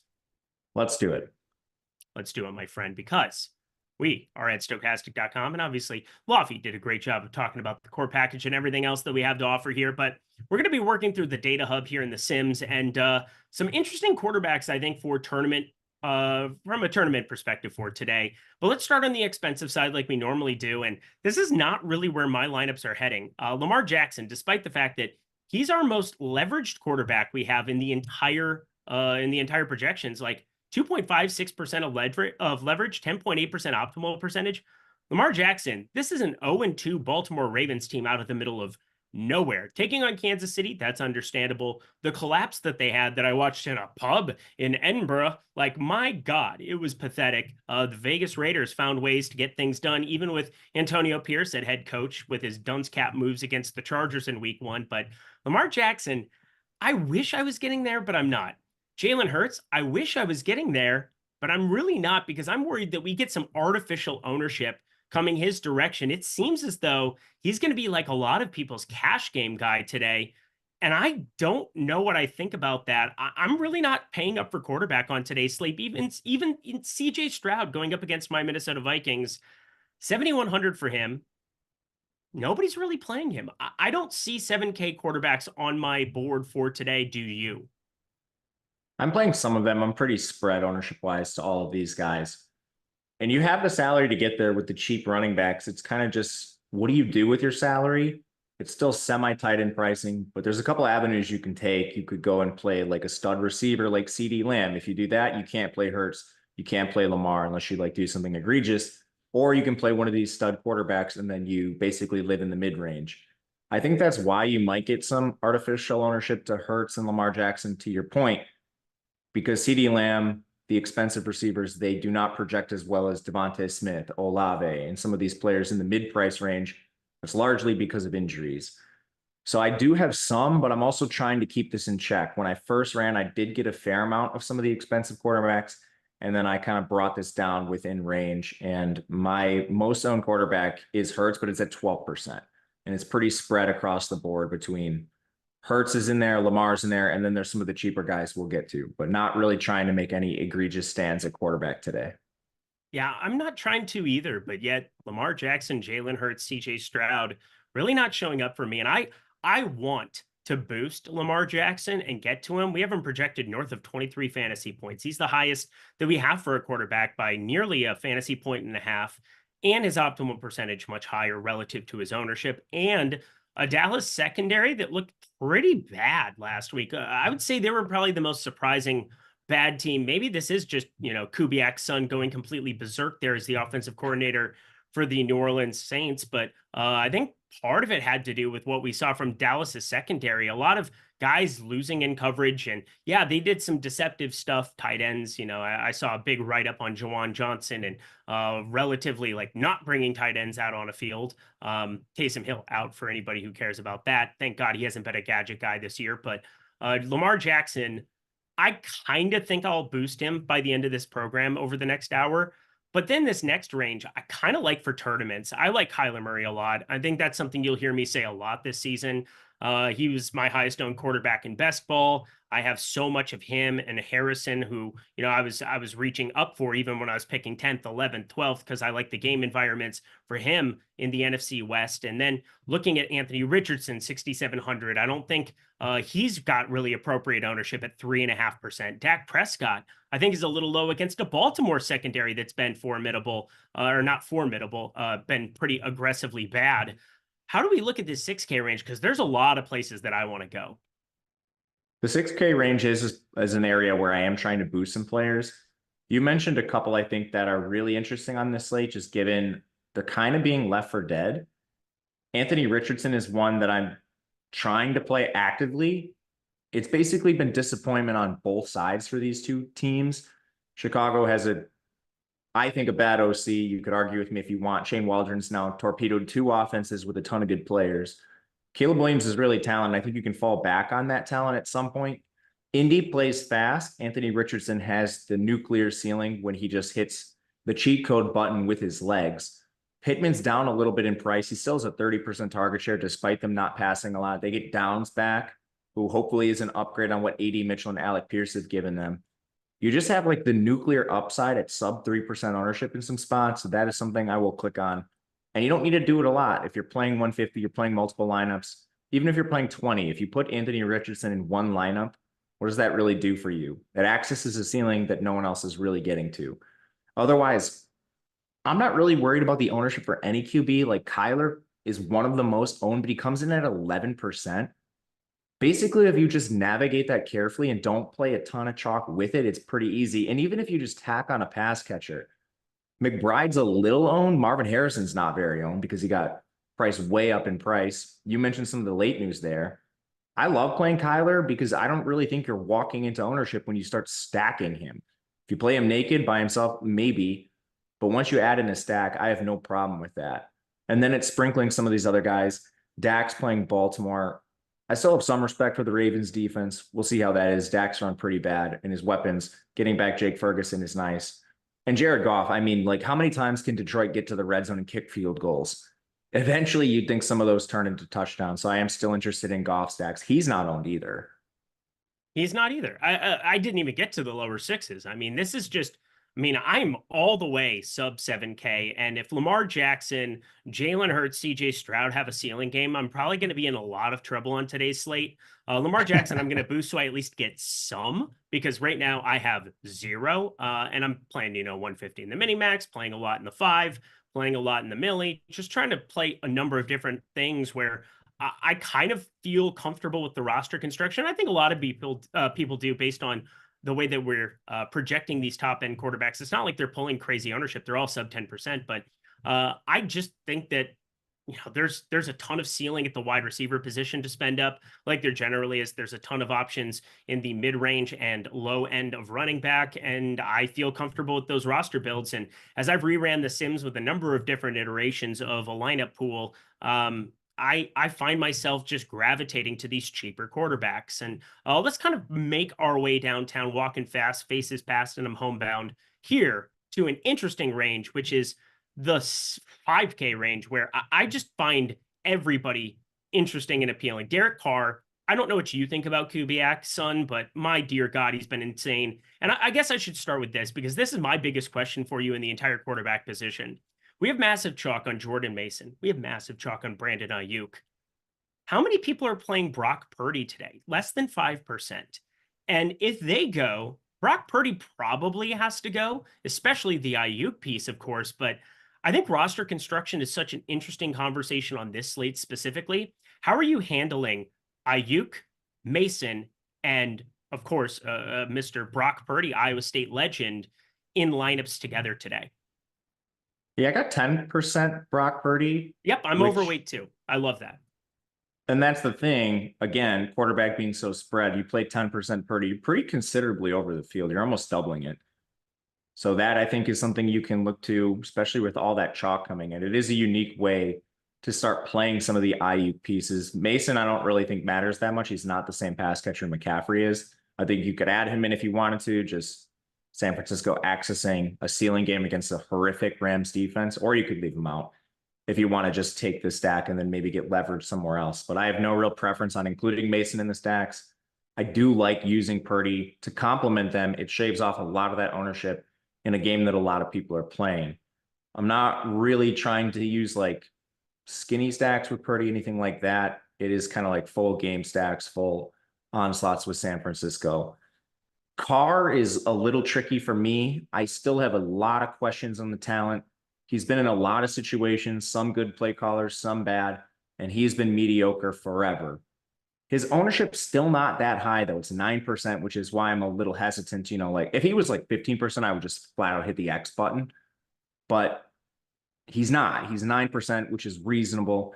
The problem with playing Carr is it's similar to Purdy, except you have the ownership at QB somewhat. Like Olave is going to be owned. Rashid's going to be owned. Maybe even people are going to play some dusty New Orleans tight ends. I did get some of them now that we don't have Taysom Hill. But like Carr comes with him. So how do you play Carr uniquely? You got to like punt it off somewhere else at a different position and take a pretty big stand with him. So I'm still actively trying to come in underweight to Carr. Not doing a great job of it right now. I'm currently at 12%. I'd like to get that below where we have him projected. And you want to go any lower than this before we take a break, or you want to speak on Carr? Yeah, let's talk on Carr because Kamara is the guy that I'm really hoping pops in this range. He's my second highest owned running back next to Jordan Mason. That shouldn't surprise anybody based on our projections, based on the Sims tool. And we'll work through the single lineup generator like we did last week and like we did the week previous. It's the best new tool in the entire industry. And I think as I've built out some of these single entry stacks with Derek Carr, I don't really like it considering we're seeing double-digit ownership on Olave, double-digit ownership on Rashid Shaheed, who I actually prefer between the two. I mean, not just because it's shown up in the box score, but because of the way that Kubiak is running this offense. And then I'm just hoping that Alvin Kamara ends up being the guy who absorbs a lot of this touchdown variance because it's been running really good for Derek Carr. It's been a lot of motion, deep shots. He's only thrown the ball 39 times this entire season. Is he smashing? Yes. Has he looked exponentially better under this regime? Yes, he has. But I still find it to be, you know, against Philadelphia here, it just doesn't feel like Derek Carr as chalk, nearly 10%, is where I really want to plant my flag in this range. I think it's going to exist with Brock Purdy, who's pulling exponentially less ownership based on where you look. I think in the upper fives, we have guys who just haven't shown it yet. I mean, Matt Stafford, nobody wants to play, but I will say everybody is a cheap pass catcher, and Kyron Williams gives you a piece of leverage at the running back position that we'll talk about as well, where when you talk about game stacks, I think he makes a ton of sense. Can't really play Herbert, can't really play Caleb Williams in this current iteration, but Geno Smith, Deshaun Watson, Sam Darnold, my Minnesota Vikings, good Lord. I mean, there are a lot of guys here for cheap that I think open things up to get up to the Lambs and Jeffersons of the world. And I kind of like those roster constructions a little bit more than I like everything on the expensive end of quarterback. And, you know, I think there's going to be a game that absolutely slaughters. We haven't seen it in a very pronounced way through the first 2 weeks. I know touchdowns have been down. We saw it with New Orleans against Dallas, I suppose, but Derek Carr still ceiling of what, 22, 23 there in that spot. I find it to be a tough piece of chalk to eat on today's slate. Do you agree? I don't like it right now. It's still hard to get away from him. The Sims give you a fair amount. Yeah. So I'm trying not to be, you know, like complete. I know better than the Sims. What I think I'm going to do is like kind of middle this. Not fully I have 5% of him. I have 5%. Right now I have 12. I'm trying to actively come down on the back end. Yeah, well, let's talk about some options that we can do that with. I heard Ben at the tail end of that show talk about Deshaun Watson, somebody he was looking at. It's a Giants secondary. It's a Giants team that's just putrid in general. And Deshaun Watson, 45 and 34 passing attempts. Probably not the amount of passing attempts you want for a guy with a bum shoulder potentially, but this is the Giants, and this is also a team that has a guy in Amari Cooper who I'm pretty high on going forward, despite the lack of rapport that they've shown early on here. It's been a little bit more Jerry Jeudy in his life, but Sam Darnold in this game environment in Minnesota going up against Houston. And Houston, we could probably expect a higher pass rate for them. We'll get to Cam Akers, but potentially if they can't move the ball on the ground, no Mixon, no Dameon Pierce, there's a path where they just abandon it altogether. And this game is just slinging back and forth and back and forth. And Aaron Jones, not somebody that they want to be giving 20, 25 carries to anytime soon on the Minnesota side. So I could see pass rate above expectation in that game. And Justin Fields, this is going to be probably my disgusting, terrible stand of the day. I think Justin Fields is like the best 5K play, period, at the quarterback position today. I don't know if I'm there with you on Fields. We've got a lot of concerns with his running in this new offense. It's just not what he was playing with in Chicago. He's under center all the time. They're not using play action as much. So it's just like not as conducive to running as a quarterback. Obviously that could change. Like all he needs to do is scramble once and he has an elite ceiling. But I think the dynamics behind the rushing are changing a little bit. And, like if I were doing NFL projections this morning on the back, and I would have it lower than what he was doing in Chicago. I think the best plays in this range are Geno Smith and Sam Darnold. Whether you want to play them at their ownership is a different question. I think I'll likely try to come in a little lower on them as well. Geno, I think you could because his pass catchers aren't carrying a lot of ownership with them. They're pretty modest in my opinion. People don't really want to play the Dolphins outside of Achane. So I think you could get to some Geno stacks. I'm likely to come in right around the field on him. Darnold, it seems like, is getting steamed a little bit in this Houston matchup. I hear everyone like talking about the same narratives there, but he's been really good under O'Connell. So I don't really have a lot of problems with him. I'm not quite there on Watson, and I'm a little higher on Caleb Williams than you. He's just an extremely talented player with a lot of talented pass catchers. Like you just hope Shane Waldron can figure something out at some point. But that game environment's sneaky to me with Indy's pace. Just two really youthful quarterbacks. I could see that either being like way below the total or way above, but I'm going to take some shots. And I guess you could get down to like a Daniel Jones, a Gardner Minshew. I don't love those guys, but I did get a little bit of them in the Sims. Yep, I got some Gardner Minshew in the Sims. Brock Bowers, Devontae Adams. We saw what he did against Baltimore, and now Baltimore is a tackable secondary based on 1 week, and I would say based on 2 weeks actually. Rashee Rice did some good things. Xavier Worthy got open in a couple of looks in week 1 as well against Baltimore, but I look at Gardner Minshew as a guy who has a lot of stackable pieces, and Zamir White, somebody that I went back and forth with Lofty a lot this week talking about. I think that he's an intriguing option from that game environment as well. I want to revisit the Justin Fields thing for 1 second, because we haven't really seen him get unleashed as a passer. They've been in game scripts where they've been ahead right from the get-go. And I think that that's kind of the one thing I'm looking at. Maybe the Chargers, this is a super low total game. But if you told me Justin Fields was averaging 11 rushing attempts through 2 weeks, where they had positive game scripts in both, and they really weren't unleashing him as a passer, I'd say 5,400. Oh, shit. He'd be like 6K, 6,500. And I think you can make that case for a lot of people. But I think Justin Fields is the one guy who it takes one play. It takes one broken play for him to go 50, 60, and you absolutely need him in the 5K range. Plus, I don't have to stack him. I can stack him. I think that that's kind of something that I'm doing quite a bit with Freiermuth at the tight end position, something I'm doing a little bit with George Pickens, who I think is due for some positive regression, or at least a couple of targets here and there. Roman Wilson, he's a healthy and active, saw that came through here. I don't think anybody was running to the window to play him, but I think at 5,400, if you told me one quarterback sub 5,500 went for 25, don't you pick Fields every single time? I don't know, man. I think he has a really limited ceiling in this offense. I hope not, because Arthur Smith, I'm trusting you to give him some chances. 11% Justin Fields I have in my lineups. Again, I'm not playing him in 20%. I'm not trying to say, oh, we should go smash him all in or anything, but I like him more than I like just about anybody else down here. Malik Willis, he's revisiting Tennessee. Does he have revenge in his heart? Bo Nix, this offense is just waiting to do anything, absolutely anything. And Skylar Thompson, he's taking over a Miami offense where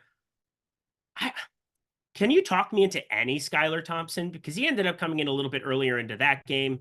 It didn't look great. And at times last season, I believe he was the quarterback in that Buffalo playoff game. Am I right about that? Yeah, he did play for Tua.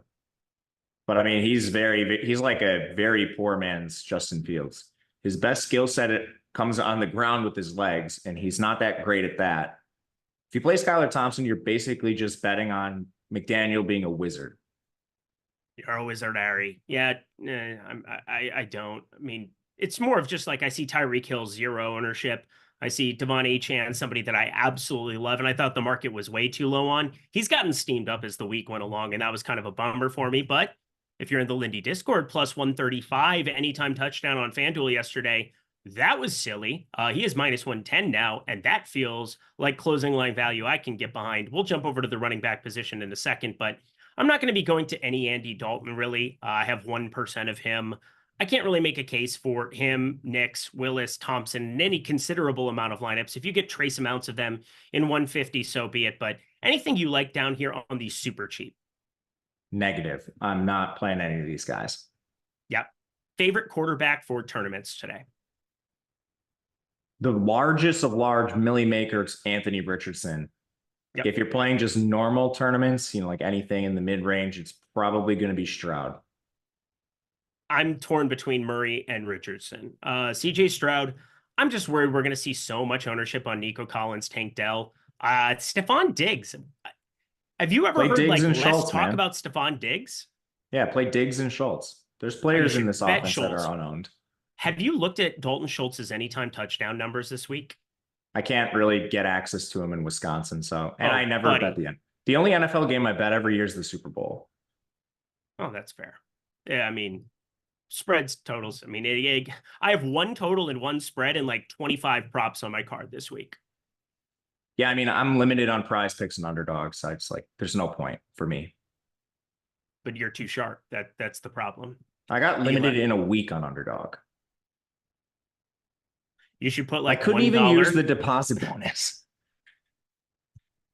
Well, if you guys want to use the deposit bonus at Bet365, you can sign up for that at the link below. Once again, available in multiple states in the United States as well as the United Kingdom. Obviously, that's a pretty good deal for me over here, but Bet365, it is a world-known what am I talking about? Sportsbook. You have an opportunity to sign up, bet 5, and get $200 in bonus bets. It's really as simple as that. If $200 in bonus bets doesn't sound very good, well, I don't really know what else I can tell you. That is a 20x return on your money. That is a lot of ammunition in the kitchen for today.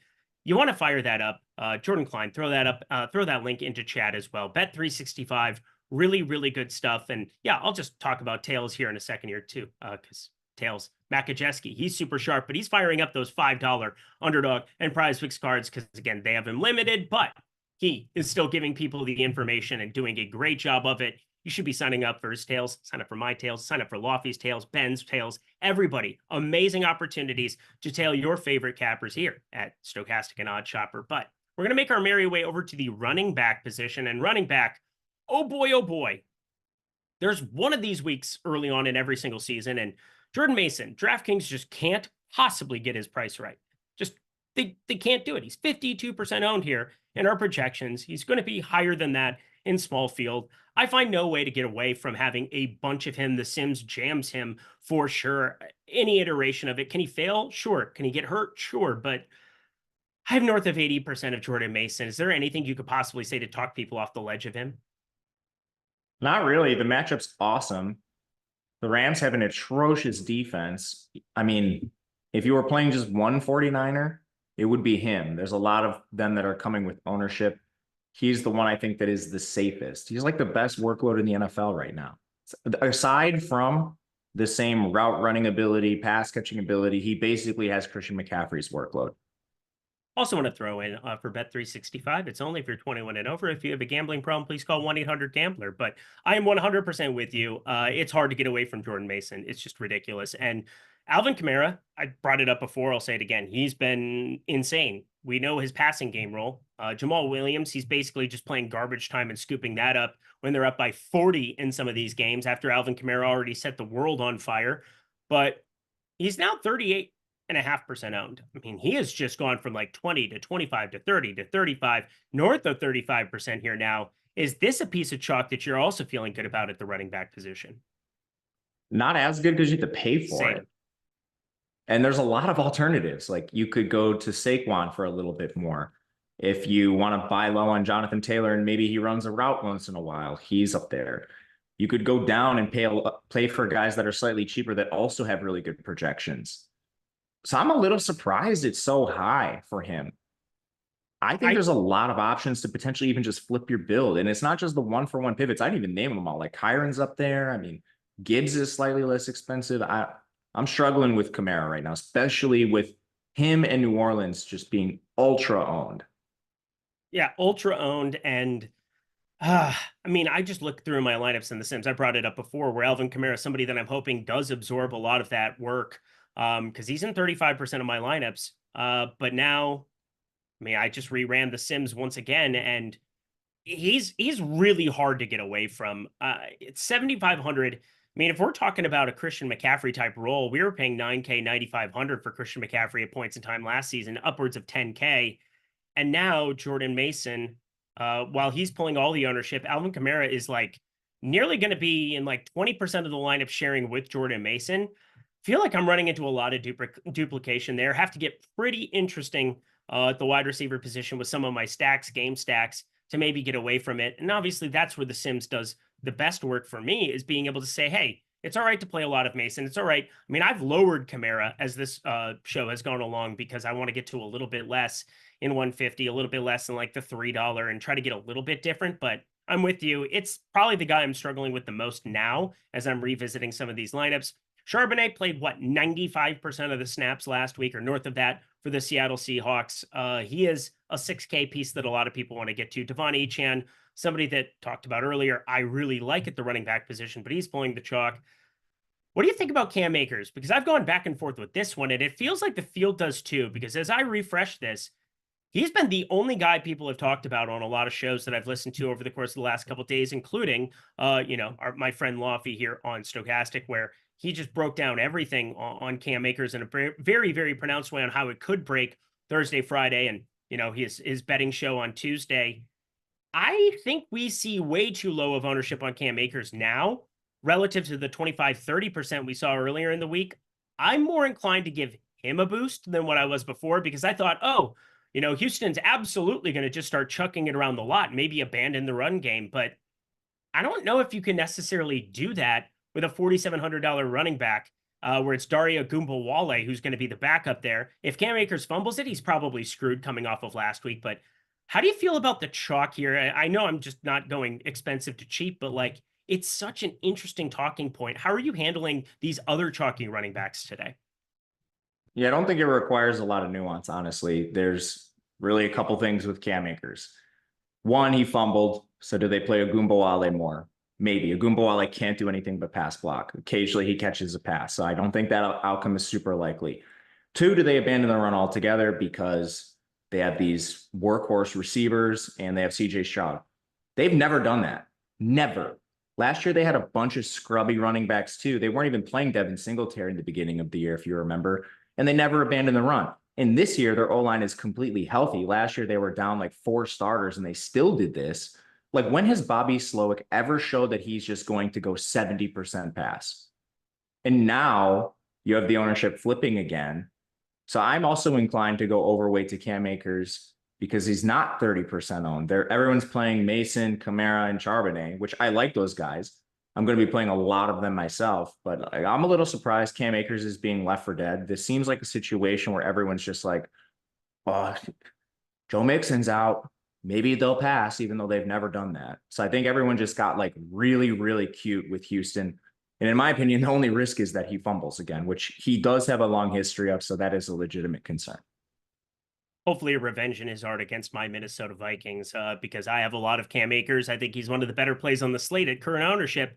We have him negatively leveraged to the 15%, but I repeat, it is a $4,700 running back who I think gets a majority of the touches, a majority of the work, barring that fumble. I'm willing to embrace that at a 15% number for sure. Jordan Klein, he fired up all these super chats for me in a clean, easy way to be able to navigate this. So we're going to handle these before we talk about our favorite tournament plays at the running back position. We're going to start Michael Martinez, $5. Matt, he doesn't want to know from me. Matt, please talk off of Dalton. Please talk him off of Dalton. Dalton Schultz? I'm assuming Andy Dalton. Oh, I was going to say I like Dalton Schultz. I won't do that. Yeah. Dalton Schultz is like plus 330 to catch a touchdown on FanDuel. I think we should bet that. I'm going to post that. I need to bet that. Bet 360. Brevin Jordan tore his ACL, so that is quite nice. Anyway, Andy Dalton. Wait, it's not nice. That's the wrong word to use. What did I say? You said it was nice that Brevin Jordan tore his ACL. For Dalton Schultz, it is. I mean, I'm sorry, Brevin. I didn't mean to say it like that. Brevin Jordan's an athletic freak for what it's worth. But he's too short. That's why he went underdrafted. I loved him at Miami anyway. I'm not sure why we would really get to Andy Dalton, even with the line movement that went in Carolina's favor after Bryce, like how hilarious. But even after that, he doesn't project well. He's in the twilight of his career, throwing to a bunch of possession receivers behind an offensive line that hasn't stood up. The only thing I can really say is their defense is also terrible, so maybe that kind of coaxes them into a shootout. But I'm not sure you have a lot of upside with Dalton. I would rather go to a lot of other places. Well, let's talk other places. Mr. Coolcam97, $2 super chat. We appreciate everybody's super chats today. Favorite QB on FanDuel for single entry today? I prefer going. You love Justin Fields. Sure, I like looking at field size more than like single entry versus 3 max versus 150. If it is somewhat large, I'm going to stick with Stroud. I would agree with that. Stroud looks pretty good. Pulling up the data hub here for FanDuel as well. I can't play there from the United Kingdom right now. That's a real thing that's going on. But at the quarterback position, nobody pulling any kind of egregious ownership. You do have Patrick Mahomes on the slate. That's the big difference is Mahomes and Kirk Cousins exist. We have the Sunday night game wrapped up into FanDuel. I think it's kind of a fun nuance for them for sure. If I were playing over there, that would be a fun talking point. But for today and today only, Justin Fields is at 2.68%. We have got him at 4.88% optimal. Most positively, him and Anthony Richardson. How about your boy A-Rich over there pulling a lot of positive leverage?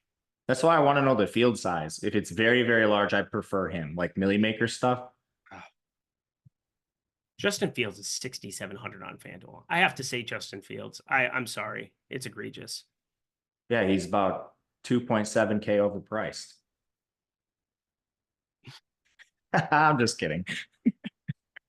I love you so much. It's okay. It's all right. Everybody makes fun of me, and that's just my life. Brandon Wagner, $5, my guy. How you doing? What about a Minshew Vegas stack? I think we're both kind of interested in it. I think Minshew is somebody that I've gotten like 6-7% of my lineups in the last run. I'm probably going to upload something soon just so that I have it in there and can just refer to it. And if I want to change it throughout the show, I can. Gardner Minshew, 8% of my lineup, so way more than I thought he was in. All of those are doubles. I don't have a single with Gardner Minshew, which is kind of interesting. I have no issue with Gardner Minshew. The only hesitation I have is they get up right away and they beat the piss out of Carolina, and then they run the ball, which we know their coaching staff will do. Correct. Matt Riley, member for 38 months. Congratulations. DK Pick 6 props. Use code LP6 if you guys decide to show up and play a little Pick 6 in the streets here. It's a beautiful time to be alive. He's asking who's throwing a Pick 2. Wouldn't you know it? I love the interceptions market today. Caleb Williams, give me more. I think Britney Spears sung that once upon a time. And then Justin Fields. I like less on Justin Fields to throw a pick, not throwing it enough. Obviously, I'm much more worried about his legs. That is why I am playing him in the DraftKings DFS streets. But then also, there's some interesting markets. So not just interceptions thrown, but the total touchdowns. People like to play more no matter what. And it feels as though the last couple of slates, just working through the numbers, and again, you can download the Excel spreadsheets of each individual contest. It's a lot of work, but I recommend it. You have guys like Josh Jacobs, Jonathan Taylor. They're pulling quite a bit of mores in some of those spots.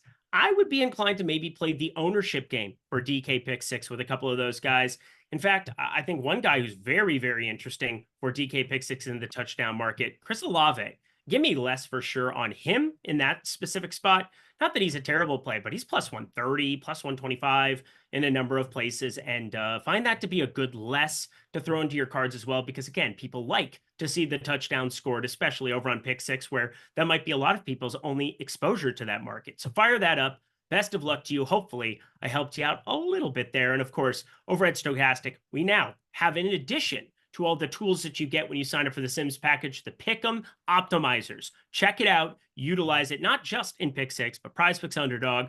Really great addition to the Stochastic tools, the Sims product that we have going here as well. Noah Levinson, speaking of the Sims, $4.99, last one, and then we'll get to the running back tournament plays. First time using Sims, what time is the last update before 1 p.m. usually? It completely depends. I don't think we had a ton that changed in terms of actives and actives, but I'm looking right now. Ownership was last updated at 5:25 my time, because again, I'm in Scotland, and 5:22 p.m.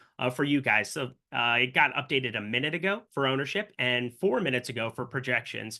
It will just completely depend. I got to think that almost every single Sunday, we're going to have something change based on the actives and actives, but our data team is on top of it. We've got the best people in the industry waiting at the helm every single time that news drops, and then tweaking the projections, making sure they're not doing anything too extreme for you, making sure that the Sims product is going to operate pristinely in terms of the pre-contest simulator into the late swap. So Noah, hopefully that helped you out as well. I'm going to turn it back over to Matt here. Running back, expensive running backs. Sounds like you're going to the Saquon Barkley, Jonathan Taylors, Kyron Williams of the world.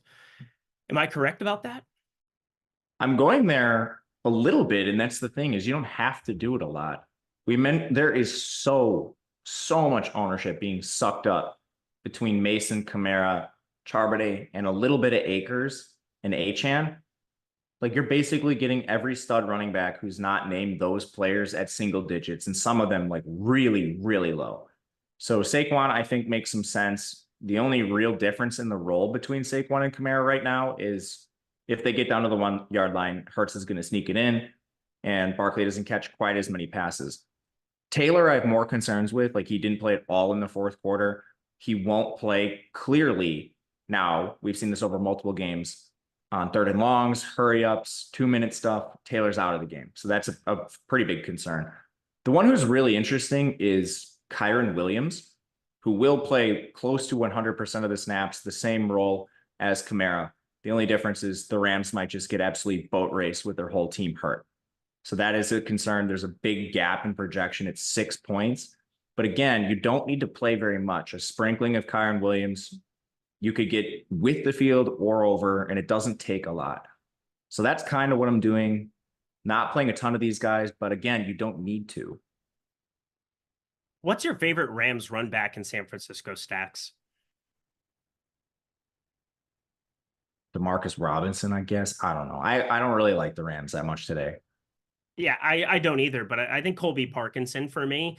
I think the issue I have with Kyron is, even though he's like the only guy playing there, they're 0-2. They have been so ineffective on the ground. I mean, through 30 rushes, do you know how many yards per carry Kyron Williams is averaging this season? I don't know. 2. Their offensive line's horrible. 2.5. Yeah, their offensive line is completely egregious. And as you work through PFF grading, because again, for me, I do think that they still do a pretty darn good job of encapsulating what we're looking at. Obviously, I'm worried about pace metrics. I'm worried about everything. And I don't want to double count, because our projections team takes all of that into account. So I don't have to do a ton on my end to tweak things. I can kind of take a little bit of a no ball take here or there. But I work through this Rams offensive line, and life is going to be very difficult here. I think the 49ers are one of the best defensive plays on this entire slate. I mean, we saw them completely put the clamps on the Jets, and the Jets just, I know it was a home opener, pretty emotional having Aaron Rodgers back for them and all. And I watched that at 1:30 a.m. when that game started out here. But I do think the 49ers, they put them in their place. And I think that's going to be a very functional Jets offense with Breece Hall, Garrett Wilson, Allen Lazard. Who knew? Iowa State's finest, just coming together in New York and making it work. But I think the San Francisco defense just completely puts a pounding on the Rams today. I'm probably going to end up betting the 49ers at some point. I'm not sure if I'm going to live bet it and wait for it and then throw it in the Discord, or if that's going to be something I want to do pre-flop. But I like getting to a lot of I like getting to a lot of 49ers. So I'm kind of bringing Rams along for the ride. Not sure really necessarily what I want to do when it's all said and done. But Colby Parkinson, the one who makes the most sense to me. But Kyron Williams, if this game does shoot out, if it goes 38-31, I would have to think he has a big game, no?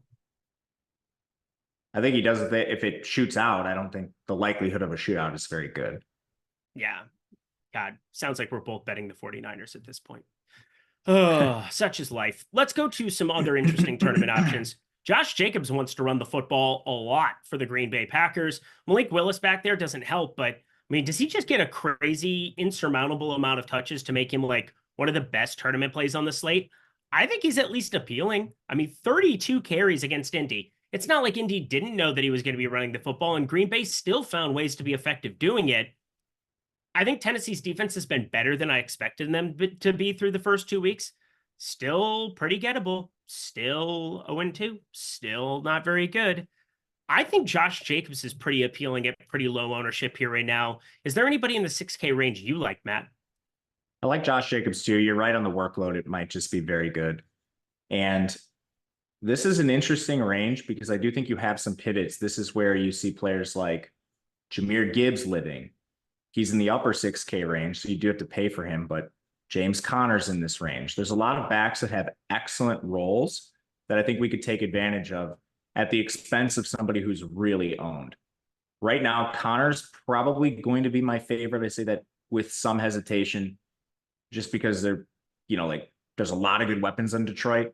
He's not cheap, but at 6.6, he's handling like almost every single running back touch. Occasionally you'll see like a change of pace back come in. Sometimes it's Benson, sometimes it's not.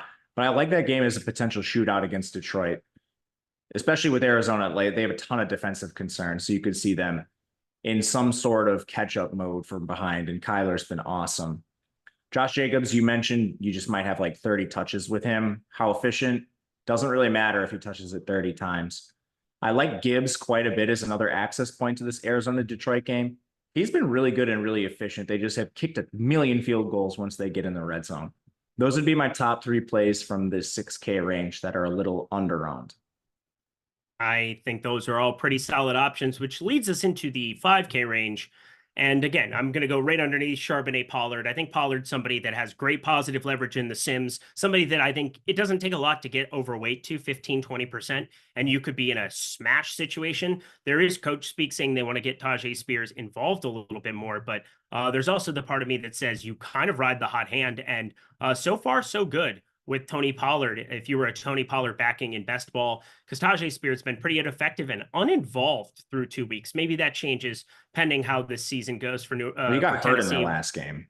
Yeah, he's good to go though for today. I saw he was active. Right, but it just like he didn't have a good workload because he was out. Oh, that's true too. But the first week he had 6 carries, I think it was. Was it 6? No, he had 4. And he had more carries last week than what he had the week previous. Yeah, it was trending in the right direction, and then he got hurt. That sucks. Well, tough breaks. Tony Pollard, he's at least interesting there. Let's go to the 5K range here, where DeAndre Swift saw some coach rumblings there. Yeah, Indy giving up a lot on the ground in the early portion of this season. I'm not in love with it here. I think that, he's positively leveraged. I mean, we're going to run into a lot of those guys. But I want to start with Zamir White, because this is a guy that there's been a lot of back and forth amongst a lot of stochastic people this week, specifically with my friend Lofty here. 5,500 going up against Carolina. Do we think Alexander Mattison in a positive game script here? Because they were in come from behind mode against Baltimore, so I understand it. But in a positive game script, massive favorite or a decent enough favorite here by NFL standards, do we see Zamir White get over 13 carries for once in our frickin' lives? 13 probably, I would guess. He's projected for 13.5, so that's probably pretty sharp, Matt. I don't know how much more. Like, for whatever reason, they still use Abdullah. He's in there for very specific situations, but there's going to be third downs in this game. I have it on good authority that Abdullah is probably going to be playing on those, so you're not going to see a lot of Zamir White on those downs. Madison plays more than a lot of people would like. I personally don't see a ton of upside unless he scores like 3 touchdowns against Carolina, which is live. But man, like, I would rather eat the chalk at this price range than play Zamir White. I'd rather pay up a little bit and pay for some of the guys we just talked about. I don't know. I have some trouble with Zamir White today. He's 10% owned, which I think is too high considering the context of this slate. I would rather pivot. I think here's the conversation about Zamir White. It has nothing to do with what I think actually Zamir White is going to do, but it's what he could prevent other Vegas pass catchers from doing, specifically Brock Bowers. he has direct leverage off of Brock Bowers. If Brock Bowers smashes, I'm probably screwed today. It is what it is. He's going to be very popular in small field, I think. He's going to be very popular in large field relative to some other people. I could see him being the most steamed up guy. I see places 15, 17, 18%. I know we're a little bit lower, and I think we should be because, well, there's late swap to consider. But that's going to be the thing is like Zamir White might be a guy that I end up on more of to get to different type of builds, or maybe just Brandon Ayuk by himself of the 49ers as opposed to some Mason. It's really going to depend on what happens with these early lineups that I have. I have some Tampa Bay stacks that are going to be interesting. A lot of people, Philly, New Orleans, Houston, Minnesota, Anthony Richardson, somebody that we're both higher on than the field. If those guys smash, I'll probably end up on the Jordan Mason side and eat the chalk. But I think Zamir White, at least because I'm lower on Brock Bowers, even though Brock Bowers has been a stud, like an unequivocal stud through 2 weeks, I'm going to play a little bit of the ownership game there and hope Zamir White maybe gets 15, 20 touches finally here in a positive game script and they beat up on Carolina. So I'm going to be going that direction with it. I think, again, it's going to be a lot of late swap for me here. Anybody sub 5K? Because I really don't see it on today's slate. I don't really see it either. I don't really want to mess around with like Dallas or any of these other situations, which are pure timeshares, where not only do you need to bet that they go off, but you need to bet that you pick the right one. So not a ton of interest for me.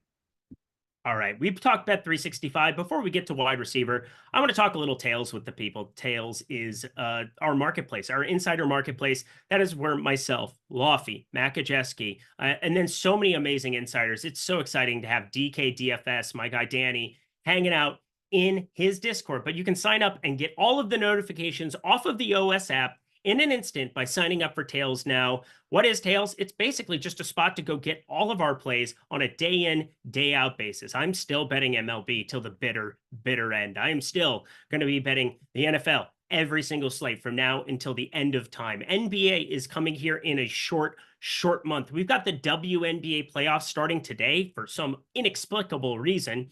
Don't know why they would want to do that up against the NFL, but here we are.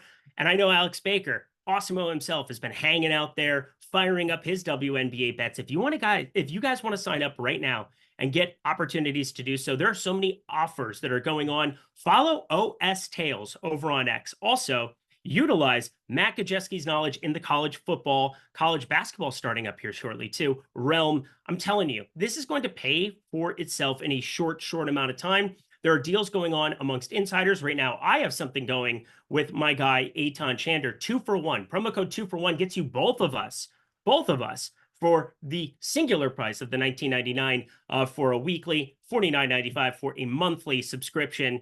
Again, there are going to be so many of those things popping up, but I urge you, OS Tails, go follow it over on X. Our guy Nolan behind the scenes doing amazing work, utilizing a lot of great stuff over there. Go fire it up, go follow it, and sign up for a couple of those packages. Get those plays now, right before kickoff, my friends. All right, to the wide receiver position we go. And boy, oh boy, Brandon Ayuk. Seems like he's going to be pretty popular, Matt. Brandon Ayuk is going to be very popular. You guys know the reason why. No Debo, no Kittle, no McCaffrey. Who is going to catch passes for this team outside of Brandon Ayuk? Not worried about the matchup. LA's defense is putrid. The only real concerns I have are just they take a very heavy ground and pound approach. Very few paths to Ayuk failing today. It's hard to see it happening.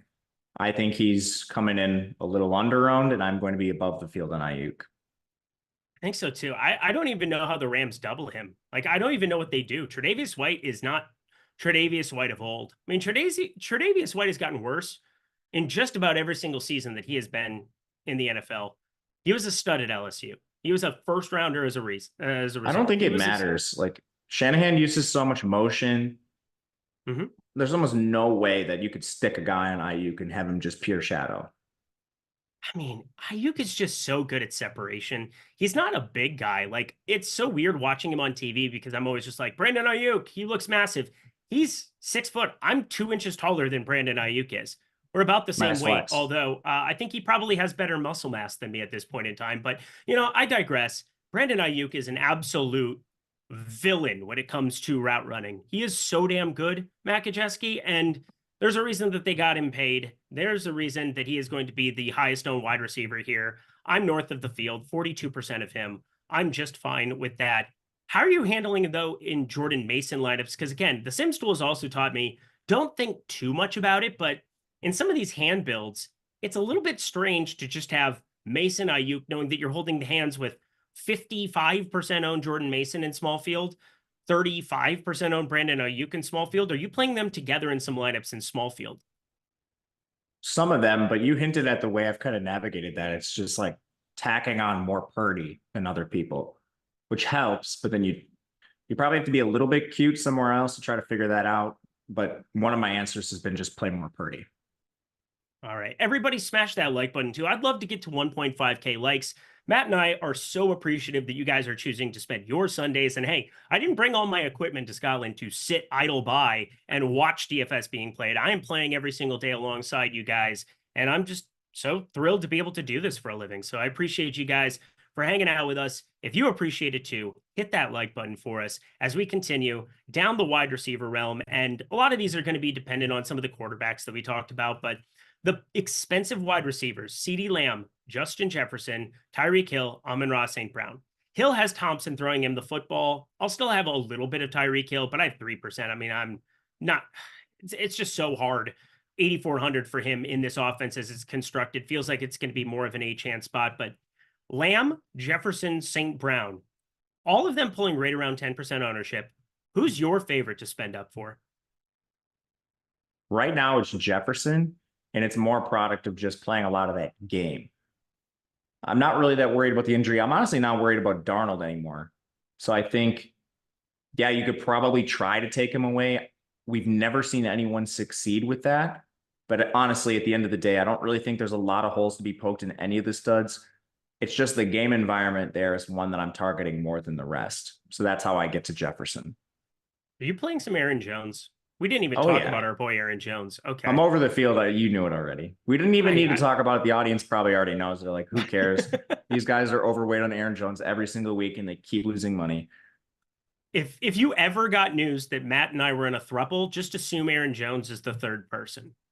I don't know what that word means, but I'm not sure I want to know. All right. It's called Urban Dictionary. Use it.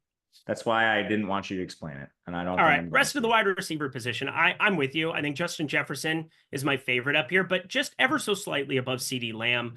Amon-Ra St. Brown got targeted like a madman. It's Arizona. It's on the road. But I mean, this is a game that I feel like I'm getting to the Kyler side in a pretty pronounced way.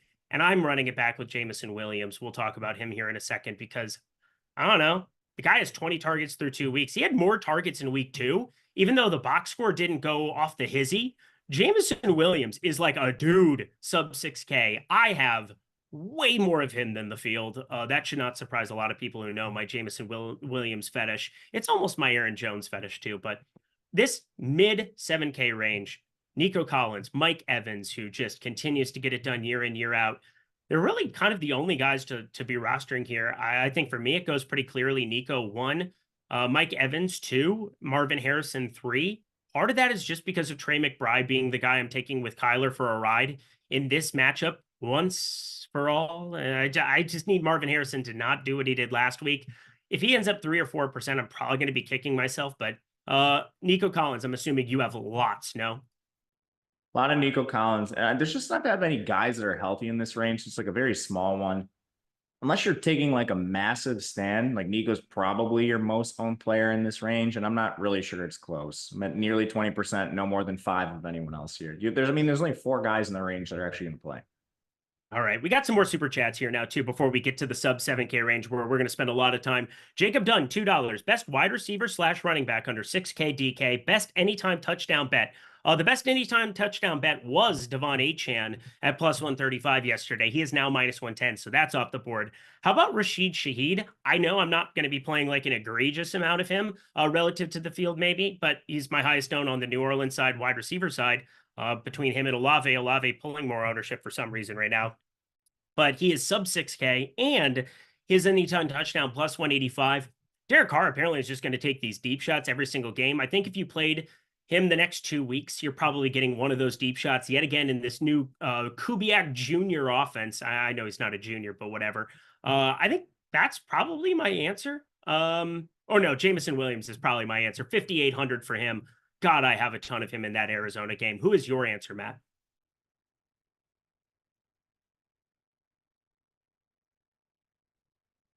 It's going to be Charbonnet if it's under 6K. If it's not, if you need to like absolutely go like 5.9 or lower, it would be Cam Akers. Okay. Yeah, Cam Akers, I'm surprised that he's gotten steamed down as much. People have really gone cold on him. Tears gone cold, I'm wondering why. Pat Jones, 22, $2. Thoughts on a close to minimum price, Kevin Stadler? How does he compare to that? Well, I guess Foster Moreau starting to get some attention. We got Tonges, and then Eric Saubert, the two like punts from San Francisco. Kevin Stadler's the man. I don't know what to tell you. You know who Kevin Stadler is, right? No. Are you going to explain it? He's a golfer. Riley Cooper, 14, 499. He's not a very good golfer either. I never thought I would ask this, but for fantasy, would you play Murray over Hurts today? No. No, I would not. I wouldn't either, but it's a close. He's asking a better question than it would have been coming into the year. Murray's been a baller. What am I watching, Jordan? What did you just do, Jordan Klein?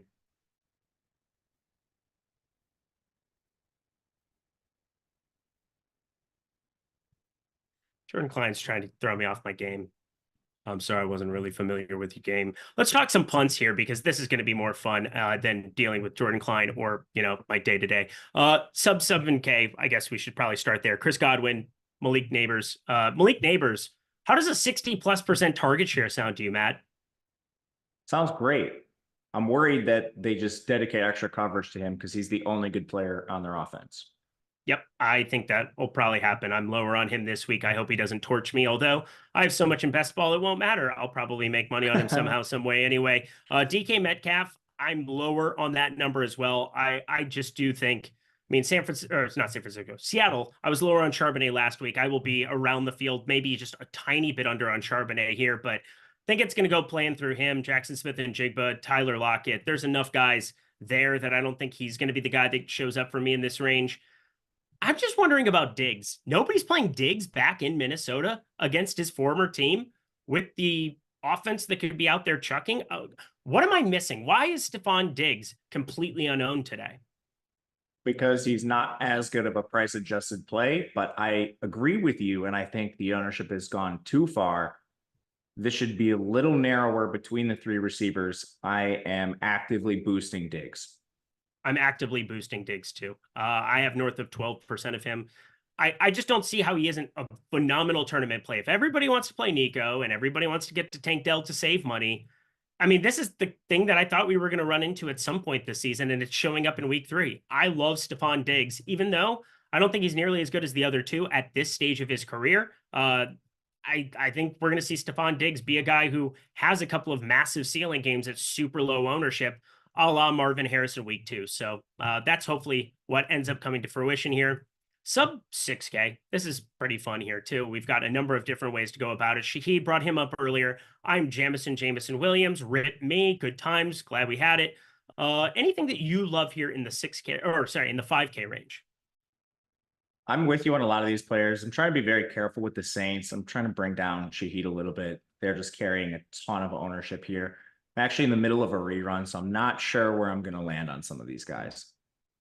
Okay. I'm in a rerun too. Justin Fields was a little bit. I probably need help. What am I doing? What am I doing? Just running Justin Fields out in like a 34 total game. What a time to be alive. I love Justin Fields as a player. I just am not sold on that game. I kind of feel the opposite. I do not love him as a player. I just think nobody wants to play him. I'll fire him up by himself in the wilderness, have a couple of Pickens lineups, Freiermuth lineups, but that's beside the point. I'll get too distracted. I think Shahid, noticeably good play. I think there's a noticeably number of good plays here in the 5K range, but my favorite, by far, the game environment that is Detroit and Arizona. I love me some Jameson Williams. He's just been setting the world on fire. Tank Dell, 5,200. Nobody's going to talk you off of that. And Jacoby Myers, maybe he could be the piece of leverage off of the Brock Bowers piece as well, as opposed to Zamir White. I'd be okay with that. Yeah, I'm not Adam a Jacoby Thielen. Myers guy. All right. Now we've reached the Adam Thielen portion of the program. Why do I have 18% of him? I don't know. I legitimately, you're going to have to explain yourself because I can't tell you that answer. I like pain and suffering. And whenever we saw functional quarterback play for Adam Thielen at times over the last couple of years, we've seen him just demand more of a target share. He's 5K. He's more expensive than Deontay Johnson. And Deontay Johnson, I do expect to be pulling double-digit ownership in some capacity here. What do we have him currently projected at? Because he is at 9.1%. I bet he gets into the double digits. And Adam Thielen, we have him at 2%. Him, Demarcus Robinson, I don't know what to tell you. It's probably going to come down to the wire. Late swap, 5 games in the afternoon window. You guys want to get everything over here at Stochastic to utilize for the afternoon slate? Yeah, this is going to be an amazing afternoon slate, or for me, 9 p.m. slate to be firing up here in the Sims tool. I'm going to be building out stuff all the live long day, but sub 5K, this is probably the least appealing slate that we've had here, especially now that Dortch is expected to be playing football today. Josh Downs gets back in that offense. Tyler Johnson is now 4,700. You have Naylor, I suppose, who's been the number 2 wide receiver for the Minnesota Vikings. We've also got Powell, I suppose you could punt with. Jordan Whittington may be showing up in a couple of lineups for me. But Juwan Jennings is really the only guy pulling any ownership here. I think it's more than warranted when you have no Kittle, when you have no Deebo Samuel. But sub 5K, anything you want to really be stressing? No, but we're running out of time. We should not waste time on this. We should talk tight ends. Let's talk tight ends. Coley Poston, 499. San Francisco on the road, missing the big 3. Didn't this happen a couple times in the past and they were trash? Am I crazy for thinking to fade the 49er chalk? You're not crazy for thinking it. I just find it very, very, very, very, very difficult to do because there's one guy that was missing in a couple of those games, and I don't think that gets talked about enough. He's probably the most important player on a team that nobody talks about because, from a football perspective, nobody likes talking about offensive linemen, but there is no doubt that if you talk about one offensive lineman in football and you don't start at the left tackle with the San Francisco 49ers with Mr. Williams, you're probably doing it wrong. No, Matt? He has been arguably the best left tackle in football for his career. Maybe ever. It is what it is. All right, to the tight end position we go, and brought it up before. I'll bring it up again. Brock Bowers, if he goes off, you will probably see your boy over here not winning any money. Jake Ferguson, he's gotten steamed up. Trey McBride, the game environment. Dallas Goedert, somebody in the game environment. Never thought I'd say that with Philly, New Orleans in the Superdome, but here we are. How are you feeling about tight end in general? Who are your highest owned in your lineups today, Matt? I'm the opposite of you, man. I'm playing all the Brock Bowers. I think he's actually a legitimately talented tight end. I think he basically erases Jacoby Myers from usability. He's too cheap, man. Like, this guy should probably be priced up with Laporta with his role. And the only concern I have is they beat the snot out of Carolina, which in that case basically renders all of Vegas's pass catchers kind of overowned in this instance. But I mean, tight end's a dumpster fire. You get, I mean, he's on the short list to be like best tight end in football, man. Like, he's right there. He's incredible. So good. He's so the good. next. He's the next Kelsey, Kittle. I will not be underowned. I will not be underweight on him until he's 7K. Oh shit! Have I fucked up that bad? Dude, Bowers is unbelievable. I know. I He was don't think unbelievable at Georgia. He got hurt. expensive. He won the Mackey Award twice, dude. I don't think that's ever been done. You look at all those like game charting things for speed. The guy was like one of the fastest players in the entire country in college football, playing tight end. He takes carries in the backfield. Like, he is an absolute alien. This is not what I needed to hear with 6 minutes left. That's why we don't spend enough time on tight end. I understand why it's usually just a complete dumpster fire. My three most owned tight ends are going to be Bowers, Goddard, mainly just for his role, and then Dalton Schultz. I think he's being underprojected, given Brevin Jordan is out. Excuse me. And then if you do buy into Bobby Slowick is going to pass a lot for the first time in his career, he would be a beneficiary. Why do you do this to me? I'm going to try to get some more Bowers in my life. I have Don't listen to me, right man. Now. I don't need this on my life. I mean, come on, Eric. Don't listen to me. I have to listen to you. Okay, well, We work together. You keep going. I'll talk on some other situations. Yeah, sure. Talk about some other tight ends that you really like. I like Foster Moreau to punt. I like Foster Moreau to punt. It's largely a fade on Juwan Johnson, who's been a career underachiever, but for some reason people have latched onto him. I'm not sure why.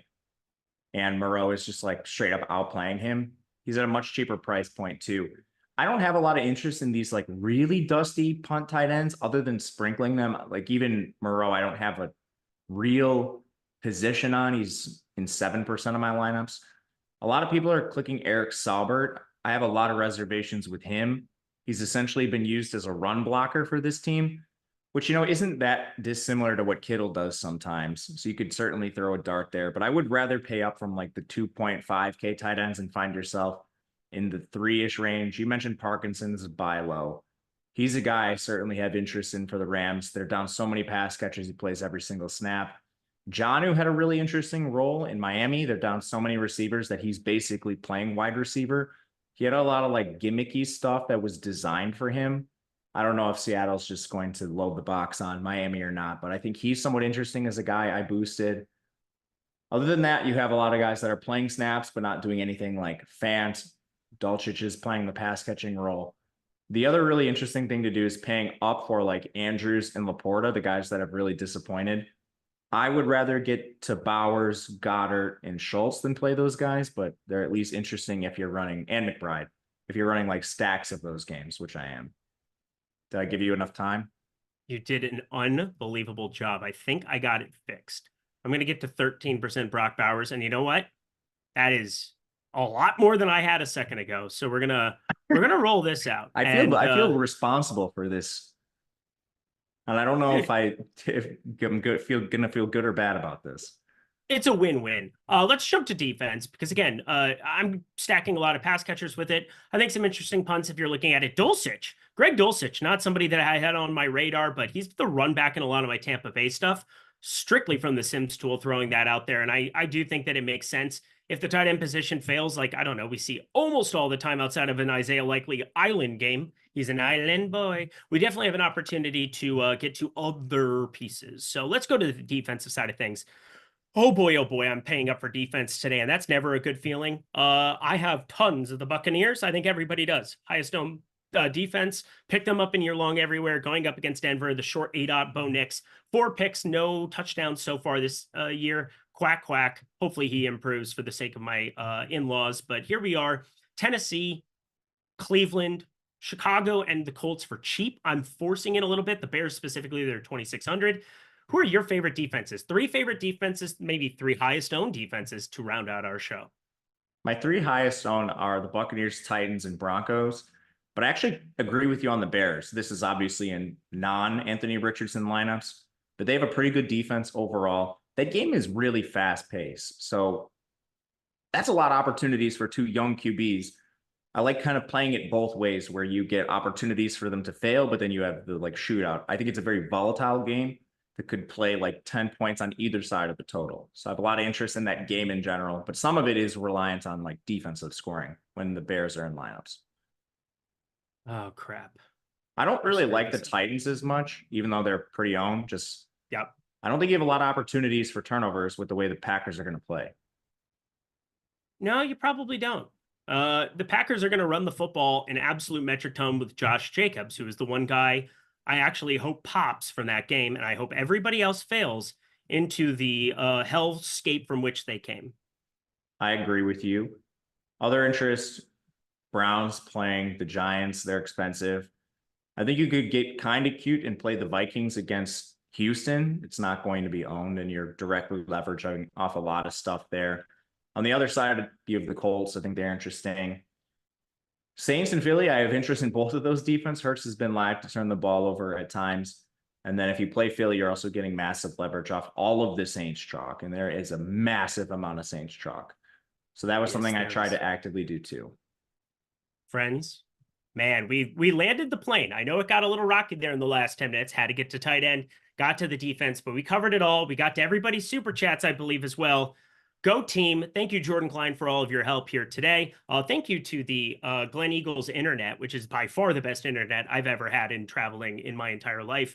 Everything here cannot recommend it enough as well. I feel like I should move to Scotland, but I'm not going to because Matt Kajeski's back in the States. And if we don't have a beer at Wrigley Field again soon, I'll probably cry. Matt Kajeski, it'll be next year, of course. But Matt Kajeski, go follow him at Matt_Kajeski. Any final words for the people as we get out of here?